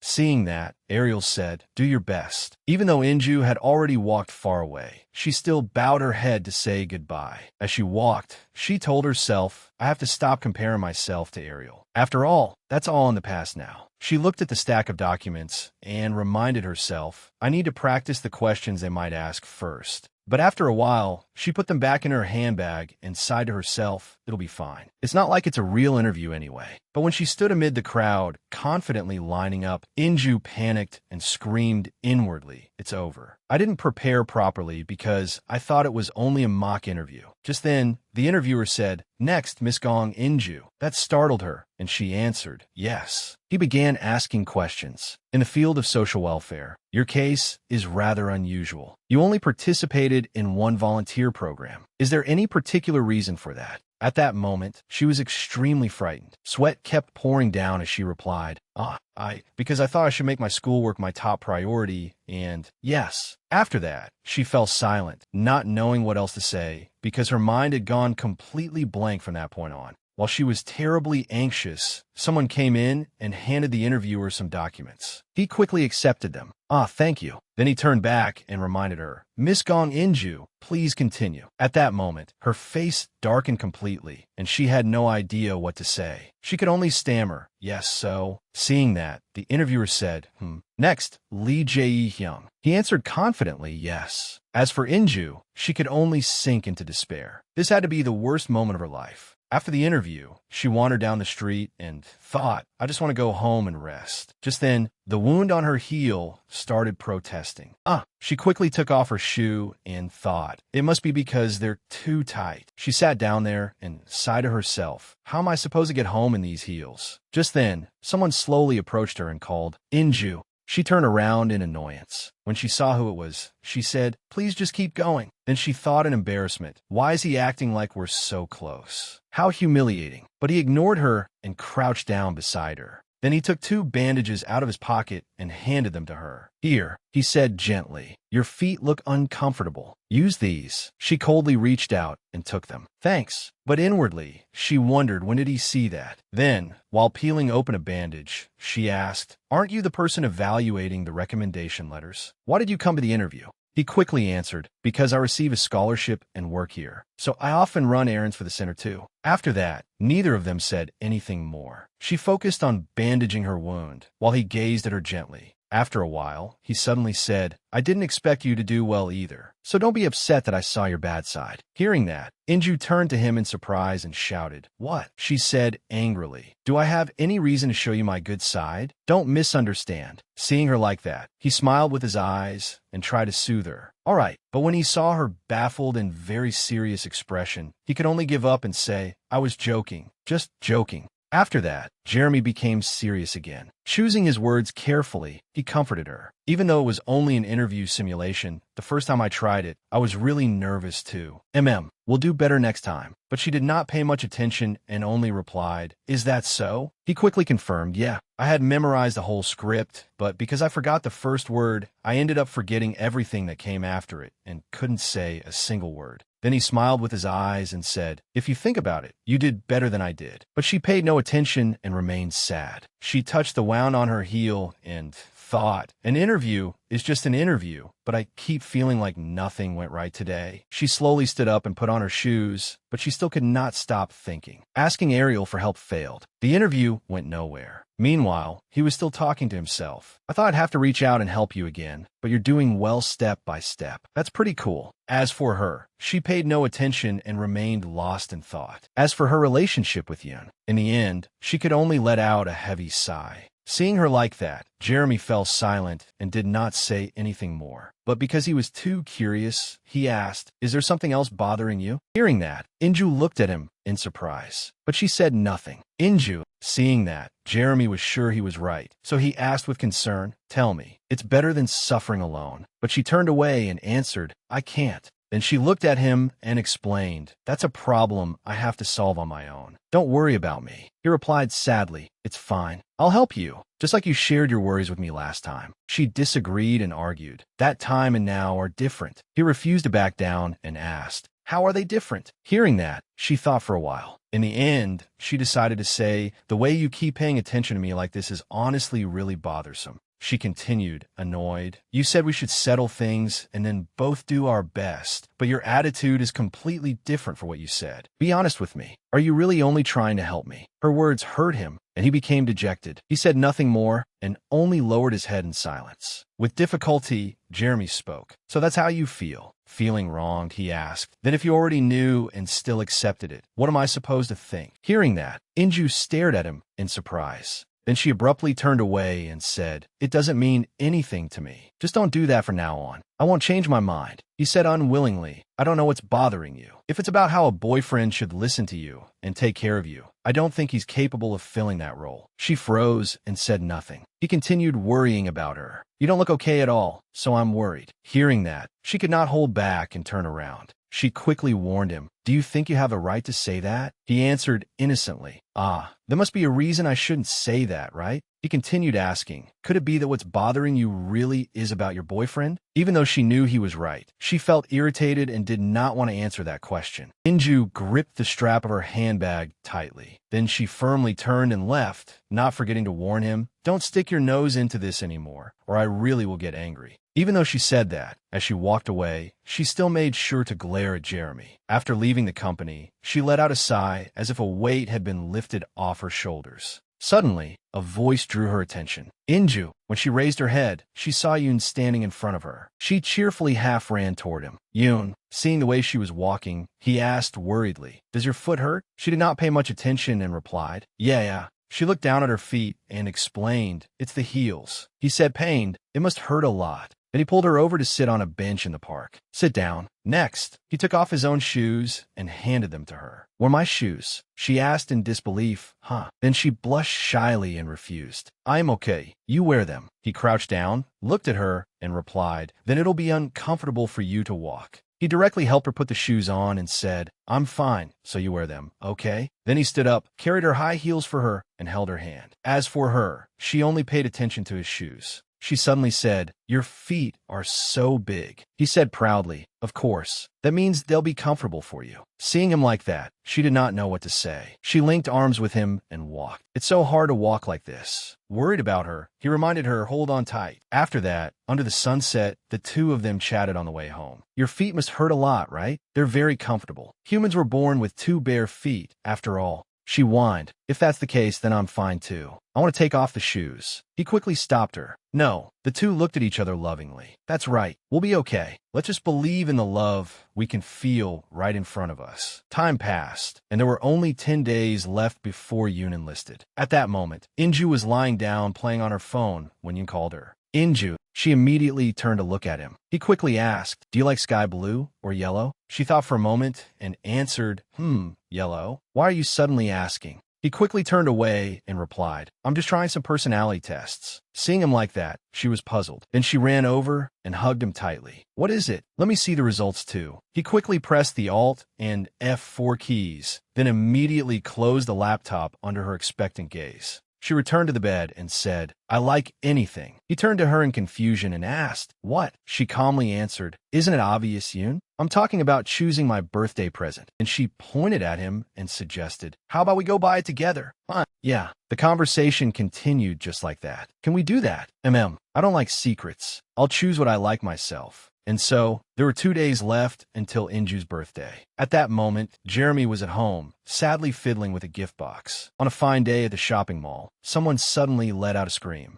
The day Inju and Yoon were shopping together, she suddenly looked at her phone and exclaimed, "No way." Seeing her expression as if she was about to cry, he turned back in surprise and asked, "What's wrong?" She answered, "The career counseling people told me to come in today." She said unconfidently, "I'm sorry. I kept asking them if I could reschedule it, but I guess I can't." Seeing that, he comforted her. "Why are you apologizing?" She shouted in panic. "We made birthday plans together. We decided to make lunch together and spend the whole day together." Seeing that, he reminded her nervously, "Calm down first." Okay. After that, he slowly sorted things out. "I'm Fine. After I finish making the food, I'll wait for you to come back." She stared at him and thought, alone? Then she quickly turned away and said, "I understand. I'll come back early." He answered very obediently, "Okay." He did not forget to wave goodbye to her either. "See you later." Though reluctant, she still turned back, waved goodbye to him, and then left. As Inja walked down the street, she cursed inwardly, "Ugh, I really don't want to go at all, especially not on my birthday." Then she suddenly thought of something.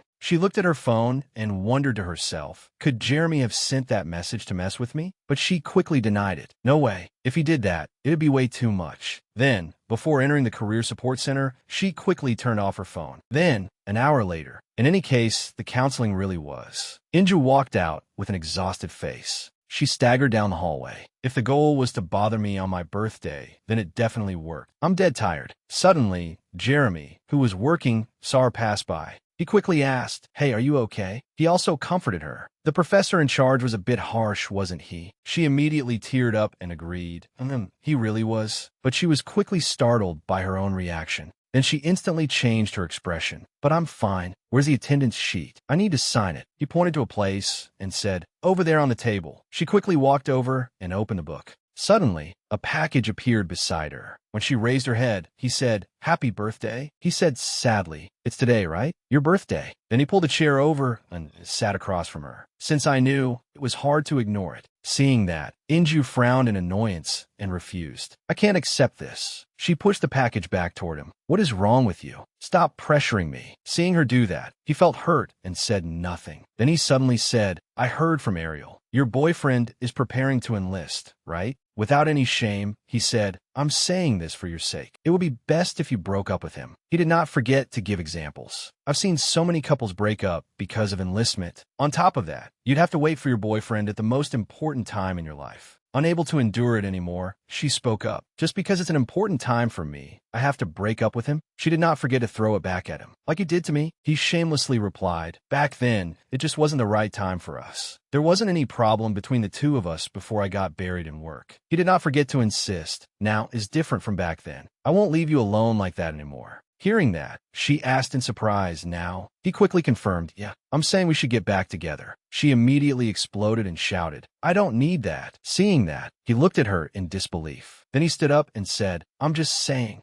He advised her confidently, "Think about it some more while you're waiting for him to enlist. What we decide now will hurt the other person less." She sat still, listening to his nonsense, so angry that her face turned red. Then Jeremy did not forget to offer her the package. And this, not wanting to hear any more, she quickly cut him off. "I won't accept it." He refused to back down and placed his hands on the table. "It's nothing much." But since she was angry, she would not give in. "What does it have to do with you?" After that, the two of them began arguing back and forth. "Just accept it first. If you don't like it, you can throw it away." "No, if you keep doing this, then..." In the middle of that tense moment, someone suddenly called Inju. At that moment, Yoon was standing in the room, looking at the two of them. He was also carrying a bag of food. He asked, "What are you two doing?" She answered anxiously, "It's nothing." But inwardly, she cursed, "Every time I get involved with him, this is exactly the situation I'm most afraid of." Though she was scared, she assured herself, "Everything will be fine because Yoon believes me, and I have enough confidence in myself too." But he did not think so. He lowered his head, the corners of his eyes red, and said, "It's nothing. You always say that."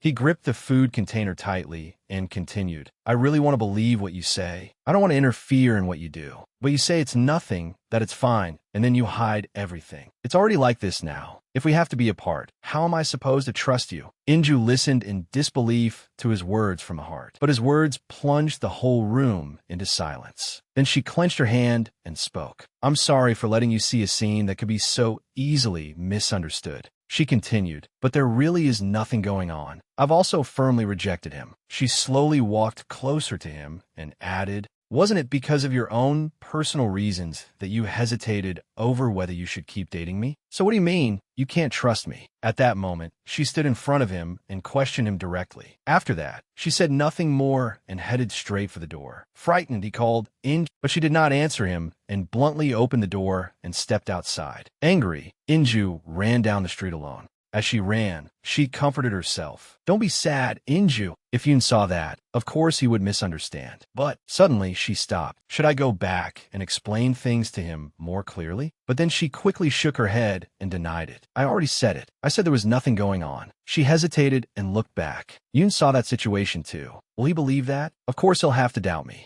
She clutched her handbag tightly, struggling with her thoughts. In the end, she decided to leave. The best thing to do right now was for both of them to calm down first. And with her stomach empty, she couldn't ignore it, so she rubbed her belly and groaned. I'm so hungry. She thought of the lavish meal and felt regretful. After the counseling session, Yoon and I were supposed to eat together. She was disappointed about her birthday date. Gloomily hugging her hungry stomach, she wandered the streets. Even if I couldn't celebrate it in any special way, I could still have celebrated it normally. Why did things turn out like this, heaven? Suddenly, someone called Inju. She lifted her dejected head. Seeing her like that, Ariel worriedly warned her, you have to watch where you're going. But Inju couldn't hold back and showed her tearful face. The tears startled Ariel. Inju quickly grabbed Ariel's hand and called out, Ariel, leaving Ariel unable to understand what was going on. A little while later, the two of them entered a latteria. They ordered 2 fast food meals together. At that moment, Inju couldn't wait any longer and attacked the delicious hamburger, while Ariel silently watched her. Unable to contain her curiosity, Ariel finally spoke up. Did something happen? Inju quickly pulled herself away from the burger. She lowered her head and thought for a moment. Actually, but she immediately startled, not knowing how she should explain it. Jeremy confessed, I fought with Yoon. Today is my birthday. She sank into thought, nearly letting her mouth run off on its own. No, I can't tell her about Jeremy. So she decided to stay silent, leaving Ariel surprised. But Ariel didn't press it and said, I don't know what happened, but I'm sure it must be something pretty hard to talk about. Hearing that, Inju flinched in confusion. Seeing Inju's expression, Ariel explained, it's written all over your face. She gently comforted her. If it's hard to say, don't force yourself. But talking about it is still better than enduring it and keeping it all inside, isn't it? Hearing that, Inju felt that Ariel was incredibly reliable. Then she thought, that's right. It should be fine to talk to her about Yoon. She's known Yoon longer than I have, too. So she must understand Yoon better. So Inju decided to tell her about Yoon.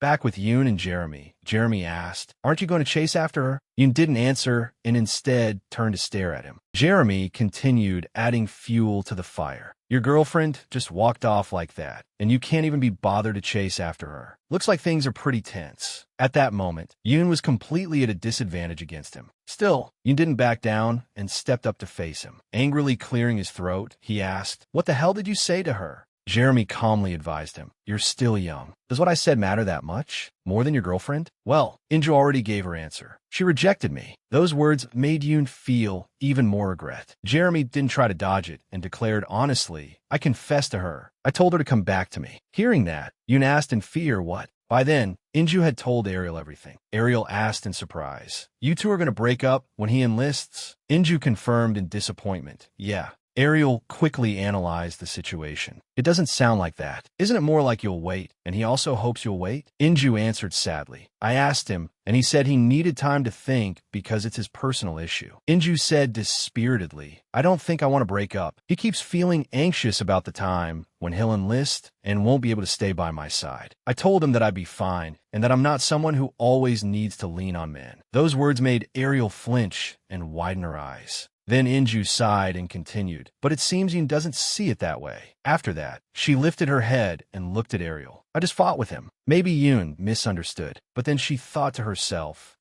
if I explain it, I'll have to talk about Jeremy confessing and Yoon witnessing what happened earlier too, won't I? Seeing Ariel worrying and thinking for her, Inja didn't dare say it. I can't complain about Jeremy confessing to me in front of Ariel. In the end, she sighed and avoided the topic. Anyway, it's probably because I'm lacking. We looked so happy together, and now we're about to break up. I guess no matter how hard I try, I can't give Yoon the confidence he needs. Hearing that, Ariel frowned and sighed. Good grief, she analyzed. I don't know exactly what happened between you two, so I can't guarantee anything. Inju looked at her in surprise. Then Ariel said, but I think I might know what Yoon is thinking. Back to the conversation between Jeremy and Co Yoon. Jeremy didn't give up and expressed himself. Because I've been watching Inju for a while, I felt sorry for her and couldn't take my eyes off her. He continued his monologue. I thought I could definitely make Inja happy. He didn't notice Co Yoon's displeased face. Yoon quickly declared, you're nothing to her. Jeremy didn't give up and replied, I know. That's why, for now, I only dared to become close to her. Because I felt guilty for not trusting her until the very end. Jeremy even shamelessly said, but the more time passes, the angrier I get from having to watch her suffer. Then he faced Yoon and demanded, so before Inju comes back to me, I want you to break up with her. Yoon frowned in displeasure at those words. He immediately placed his hand on Jeremy's shoulder and declared forcefully, don't talk nonsense. Jeremy noticed the hand gripping his shoulder and Yoon's words. Because you're the one making her suffer. Yoon continued, don't try to, but into our relationship anymore. Jeremy paid no attention and pushed his hand away. Then, Co Yoon said nothing more and decisively turned to leave. Jeremy didn't know how things would turn out. He picked up the package. Looking at it, he whispered, honestly, whether they break up or not doesn't matter. I still have plenty of time. Meanwhile, Co Yoon angrily walked outside. Trembling, he clenched the bag of food tightly. At the same time, he remembered what Jeremy had said earlier. I can see how much she's struggling. He recalled memories of being beside Inju. She had once said, I can't say it. It's nothing, thinking that made him lose heart. He leaned against a wall and let out a heavy sigh. He rubbed his head heavily and cursed himself inwardly. You remember exactly how things were back then. That's why you should let her go. Looking at himself through the mirror, he kept telling himself, even now, it's still. If I enlist and leave her alone, just like back then, returning to Co Yoon's past in middle school. At that time, he was focused on playing on his phone when someone called. Yoon, Co Yoon, one of his friends, urged him, hurry your ass up. Aren't we going to the PC cafe? Just then, his mother texted him, you're out of school now, right? Aren't you coming home? Today's the day your father comes back. But he decided to put his phone into his pocket and answered his friend, yeah, I'm coming. The whole group cheerfully put their arms around his shoulders and chatted. I'm definitely winning today. It's a ranked match. Are you sure? Use that kick properly. It wasn't until it grew dark that he returned home. As soon as he stepped inside, he said, I'm home. But he immediately saw his mother curled up on the sofa. Curious, he asked, where's Dad? She answered coldly, working overtime. She angrily said, don't you think this is ridiculous? He just came back from a week-long business trip, and now he's working overtime again. He wanted to comfort his mother, but she didn't want to hear it and cut him off. He must be with that woman again. Trembling as she held her phone, she cursed, that vice director woman. Your father went on that business trip with her, and he spends more time with her than with me. Yoon stared at her in stunned surprise. Mom, he wondered how things had ended up like this.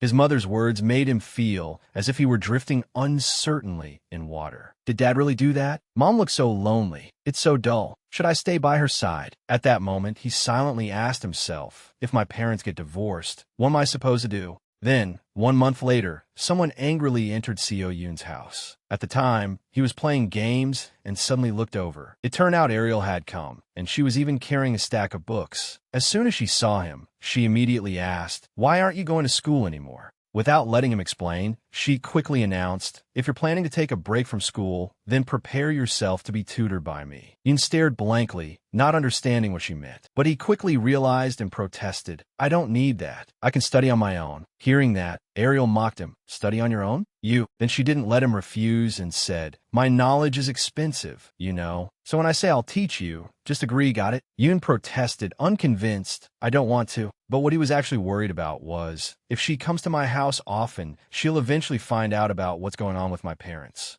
But Ariel had already taken a step ahead and told his mother. His mother happily said, "Oh my, Ariel will tutor the boy." She eagerly held Ariel's hand and expressed herself. "We're so grateful to you. I've been worried because Yoon suddenly said he wanted to study by himself." She didn't notice her son sighing at all and offered, "Stay here for dinner today. I have so much I want to talk about." But very quickly, she felt embarrassed.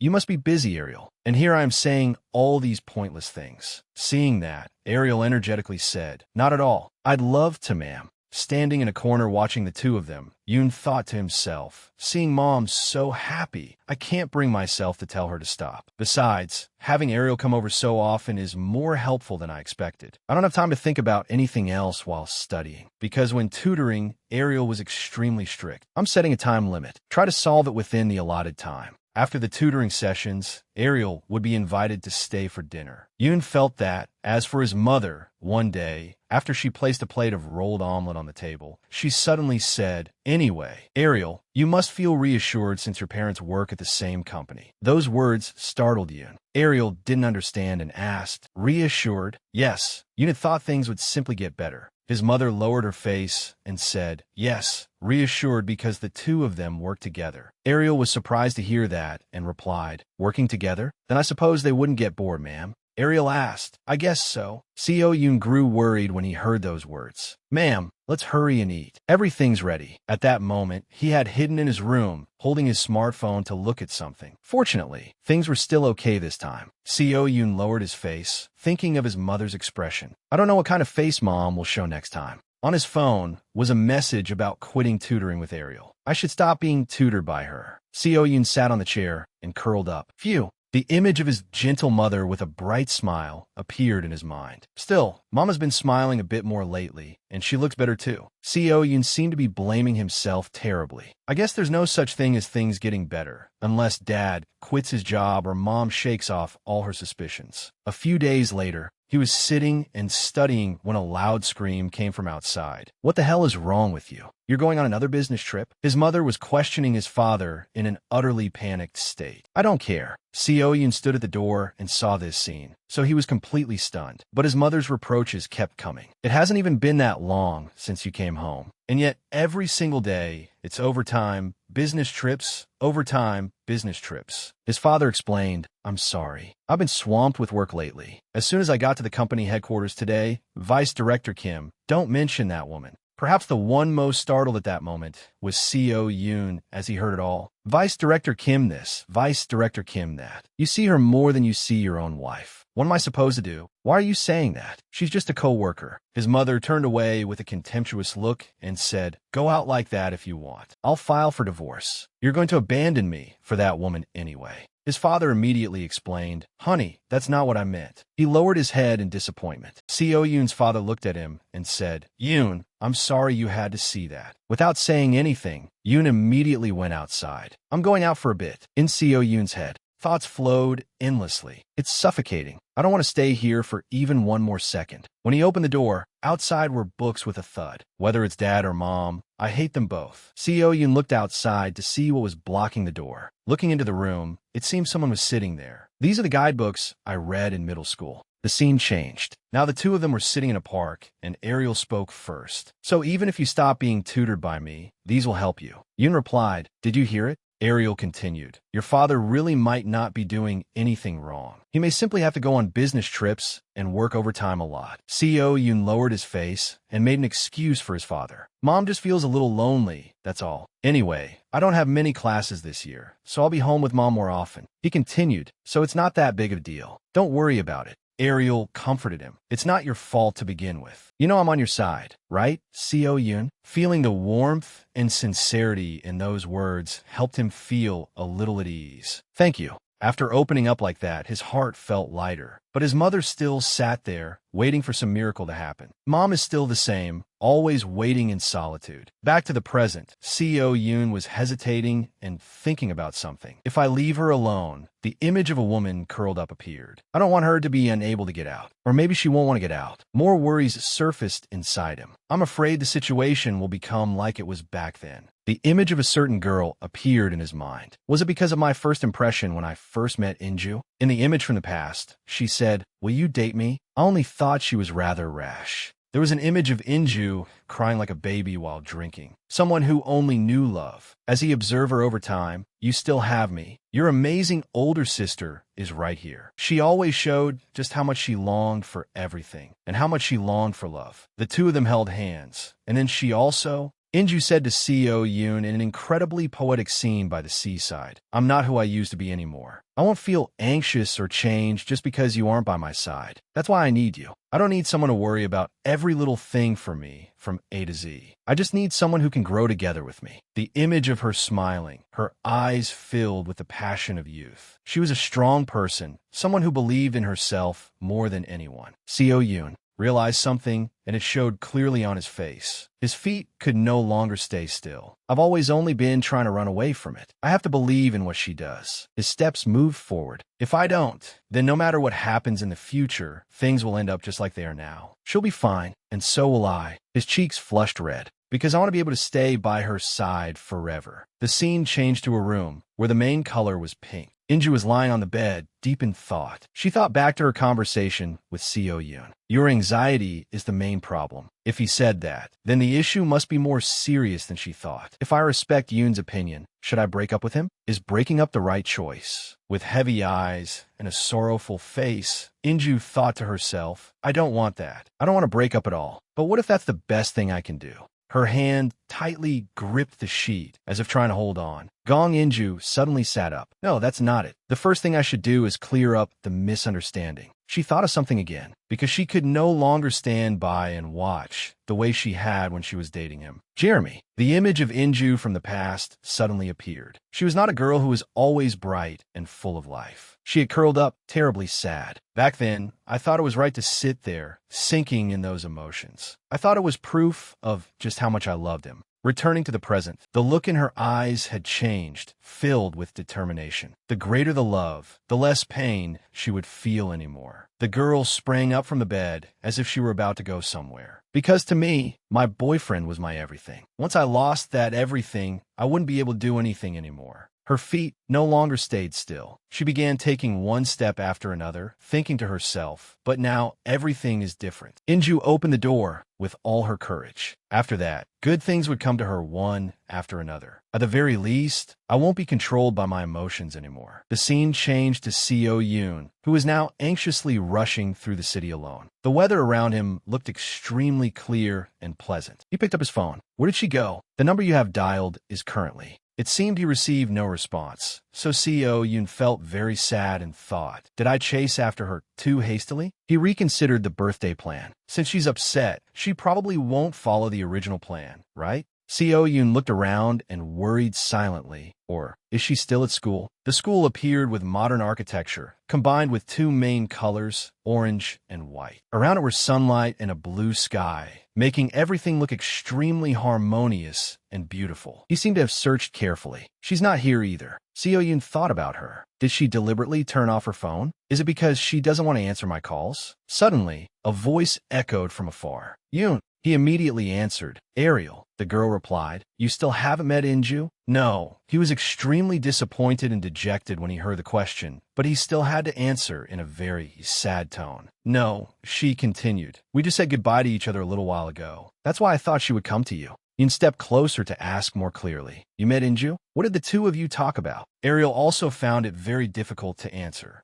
Instead of saying it outright, his face became extremely hard to describe because it held so many emotions that were difficult to explain. "I think I know what Yoon is thinking." The scene shifted back to when Ariel had been talking with Inju. "There's something Yoon went through when he was in middle school. Do you want me to tell you about it?" Inju immediately answered, "There's no need. If it's about Yoon, I'd rather hear him tell me himself." Returning to the present, Yoon seemed slightly relieved. "So that's what happened." Yes. He immediately took out his phone and called her again. "Then I'll explain it to her properly. But she still isn't answering my calls." Ariel was surprised. She isn't answering? I didn't think she would ignore your calls." But Seo Yoon looked dazed. Then came the current of thoughts that kept pouring through his mind. He and all those thoughts only made everything worse. Is it already too late? Suddenly, the phone responded, making both of them jump in shock. He immediately said, "Inju." A voice answered through the phone. Seo Yoon let out an extremely relieved sigh. Phew, he said. Inju, I was really worried because you suddenly ignore my calls like that. I forgot that I'd turn off my phone. Seo Yoon continued. Where are you right now? At that moment, a tall building appeared, designed in a minimalist style and combined with an elegant white color scheme. The windows had been placed very delicately, allowing sunlight to enter the rooms in the most effective way. He stood in front of the door, thinking, I can't believe she really came back to my place. I should have come home first. Seo Yoon entered the door code. Then everything I prepared will be. He was shocked by everything happening before his eyes. Boom! Seo Yoon was at a loss for words, because Inju had prepared a surprise for him. She said awkwardly, you went through all the trouble of preparing this, so it'd be a waste not to celebrate, right? Inju continued, I came up with the idea during my counseling session, so, without saying a word, he stepped toward her. Seo Yoon pulled her into a tight embrace. It was not just a hug. It was his courage and all of his feelings. He whispered by her ear, I'm sorry. I doubted you and made myself anxious. On top of that, I was clumsy about it. Seo Yoon gently pulled away from her, looking deeply remorseful. I thought you would avoid me and leave. Those thoughts kept circling in my head when I couldn't contact you, even though it was only for a short time. But you must have always felt that anxious while dating me too. She was deeply moved when she heard those words. Seo Yoon's hands tightened around her waist. My past isn't something to worry about anymore. He looked straight into her eyes and said, because I trust you. Seo Yoon hugged her tightly. Please stay by my side. The two embraced each other, feeling incredibly warm. After hearing his sincere words, she thought, what do you mean, please stay by your side? I'm already doing that. The atmosphere, that was now incredibly warm, and the room grew hotter because of their feelings for each other. We understand each other now. This thing called happiness can't be fully described in words. After all, the fact that I came here is already my answer. Inju said softly, Yoon. He must have been so surprised. She pulled him away and said, wait a second. Your head is too heavy on my shoulder. Tears were falling onto her hand from Seo Yoon. He was crying, but they were not tears of sadness. They were tears of happiness. Inju was surprised and worried when she saw that, so she immediately asked, are you crying? Seo Yoon wiped away his tears with his hand. No, I want to explain things to you clearly. About what happened back then. Papers were scattered across the floor. The two of them had calmed down and sat down to talk honestly with each other. The truth is, Seo Yoon said, I'm sorry. That was originally my personal problem, but I took it out on you. I let my emotions control me. And today is your birthday too. I couldn't even celebrate it properly for you. She sat beside him, looking at him very intently. Inju quickly explained, it's okay. I was at fault too. I created a situation that could cause a misunderstanding, and I turned off my phone and caused another misunderstanding too. He immediately replied, no. Seo Yoon said remorsefully, I'm sorry for misunderstanding. But she turned her face away. Inju brought up the past, that thing from middle school. You should have told me sooner. Why did you hesitate? He answered shyly, because I was ashamed. She asked in confusion. Ashamed? Seo Yoon explained, back then, I couldn't do anything. Things wouldn't have turned out that way if I had stayed by my mother's side. But all I did was keep running away. Inju immediately objected. What are you talking about? Don't think like that. He continued, and back then, and even now, I don't feel like I matured at all. I'm still only good at running away. Unlike me, you always face problems with confidence. Inju immediately comforted him. You do too. All you need is the confidence to stay by my side. That alone is enough. Seo Yoon felt as if he were being protected by those beautiful, affectionate words. With a bright face and eyes filled with love, she looked at the young man. Inju stood up and said, more importantly, shall we have the birthday party? The girl sat on the bed, acting spoiled as if asking for a gift and attention. There's still half a day left of my birthday. Seo Yoon smiled very gently, his face shining. He was rummaging through something, and she did not understand what he was doing. He very thoughtfully gave her a bouquet of bright red flowers, matching the eye color of the girl he loved. Happy birthday, Inju! Seo Yoon grew shy, even though this birthday turned out a bit messy. He looked at the girl and spoke from the bottom of his heart. On your next birthday, I'll take care of everything properly for you. She choked up at that sincere gesture. Inju said. What are you talking about? Next year, you'll be serving the country. The two of them had nothing more to say to each other. Though it had taken some time, they finally understood each other's hearts. The cake. That was extremely cute and pink. A birthday cake. My beloved Yoon. After Yoon enlisted, no matter how many times I visited him, or how many times the two of us went out when he was on leave, our relationship continued. In Korea, after enlistment, there are times when soldiers are allowed leave to visit their families. Or to go home briefly for some personal reason. Photos of CEO Yoon in military uniform, taken with her and his comrades, passed by like that, peaceful and happy. 1 year and 5 months after Yoon enlisted, the weather had become winter. The whole sky was covered in snow, and the scenery now looked as beautiful as a painting. A brown-haired girl handed something over with an extremely kind smile. The two of them said goodbye once the work was done. Each step she took was very light. Inju was now wearing a thick coat and a scarf because the weather had changed. Her face looked extremely happy. I'm so excited. It's been a while since the two of us last met, hasn't it? A phone rang. She immediately answered, Ariel? Ariel replied, It's Christmas today. Do you have plans? Or should we go somewhere to eat together? I'm already on my way to meet Yoon. Ariel was surprised. CEO Yoon is on leave? He hasn't even contacted me. Inju panicked and dropped her bag. Yes, his leave before Christmas got postponed, so he was only able to come back this time. Ariel immediately replied, I see. Have a nice date. Call me later. CEO Yoon said,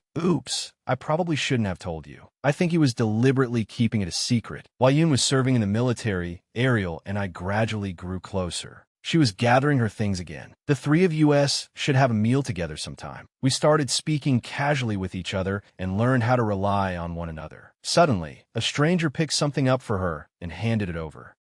Inju immediately said, Thank you. She was surprised. The young man, standing there, smiled brightly. Inju said, Oh, Jeremy. He quickly replied, It's been a long time. Her face looked blank. Yes. Jeremy lowered his gaze and said, Are you going somewhere? You look pretty rushed. Inju immediately explained, Yes, I'm going to volunteer. He asked again, On Christmas? She looked very worried and confused as she spoke. Since then, this is the first time I've spoken to him again. The scene returned to images from the past. Inju was firmly declaring, I won't get back together with you. The two of them did not know what to say. In that uncomfortable space, she continued, My feelings haven't changed. I won't break up with you. And even if I had to break up with him, I still wouldn't get back together with you. Jeremy froze when he heard those words. He immediately replied, I know. It's just that now In Kwan said, No, I don't want Yoon to misunderstand in any way. So I hope we can treat each other as if we don't know each other. She continued, At first, I thought that no matter what you did, I wouldn't care. But I should have told you this a long time ago. Just like when you insisted on leaving me behind. The image of Inju sitting there blankly and sadly appeared. That was when I suddenly realized that asking whether we could get back together would be truly greedy. She seemed very confident as she declared, I'm sure you understand that feeling well too. Put yourself in my position. After all, I've already experienced that feeling once. Inju turned away decisively. We could see that she had stepped out of that dark past to move on toward the newest and best opportunities. Since then, no further burden had appeared. Perhaps rejecting him so clearly really had worked. Her face looked extremely satisfied, though still a little anxious. I can't believe it. That was amazing. Although we no longer talk to each other, Ariel often told me about him. Inju turned back to greet him. Then I'll be going. I didn't tell Ariel what happened back then. I just felt that if I told her, it would be like throwing cold water on a relationship that might possibly blossom. Though the two of them don't seem to have made any progress either, since they're always buried in work like that. Well, they'll be fine. After all, it has nothing to do with me. Jeremy watched her from behind. He was neither angry nor sad. Instead, he felt happy and relieved in his heart at the sight of the girl he had once loved. Inju quickly arrived at the meeting place, apparently carrying some very heavy things. She let out a sigh, and it seemed she realized something. She waved and called out loudly, Yoon, CEO, you no longer look childish. He had matured somewhat, from his thoughts to his appearance. He smiled brightly at the call of the person he had longed for night after night. The two of them embraced each other affectionately. Inju, he whispered softly in her ear, I missed you so much. Inju immediately answered, I missed you so much too. She then checked his face. Your hair has grown quite a bit. He immediately replied, Right? It grows really fast. Inju wondered, What about the gifts? I already gave them out. Inju acted spoiled. What? We were supposed to give them together. CEO Yoon explained. The kids wanted to open them as soon as they saw the presents.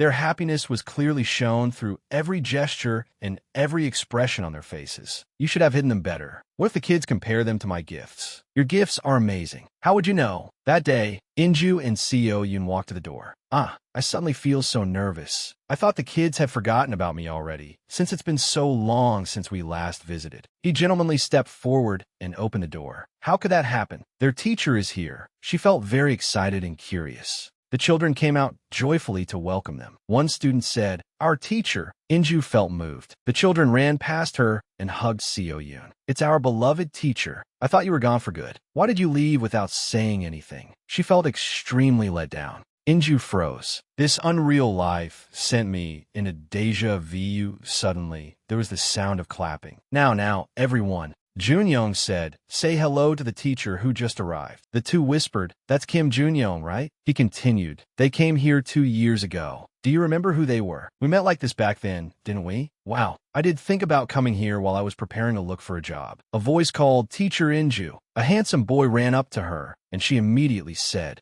"Sawwoo, you still like this, right?" He shyly replied, "No, it's just that I was little back then." Inju teased him, "Then I'll give you something smaller." He answered very cleverly, "I'll keep it for now." So cute. You look much more lively than last time. The scene was now warm because of the teacher's affection and the students' love for their teachers. "I'm so glad I came here." The night sky was extremely romantic. Inju said, "I kept worrying, but things turned out much better than I expected." Seo Yoon replied with a sad face, "Yes." The two suddenly stopped. He hugged her in his arms. "I have to go back tomorrow. I really don't want to go back at all." "Yes." Inju comforted him. "Hold on, just a little longer. We're already more than halfway through." "Yes." In Korea, when a man is serving his military duty while in a relationship, if he wants to give the woman this gift, it means he does not want the two of them to break up, or it is a way for him to thank the woman for waiting for him. The two whispered to each other, "You bought me flower shoes, didn't you?" "I'm not sure. You said that just to surprise me later." "How did you know everything?" Seo Yoon grew shy. "No, that's not it. We've changed a lot in just the short time we've known each other, haven't we? I no longer crave love too desperately." And Yoon has become able to place his trust in the person he loves.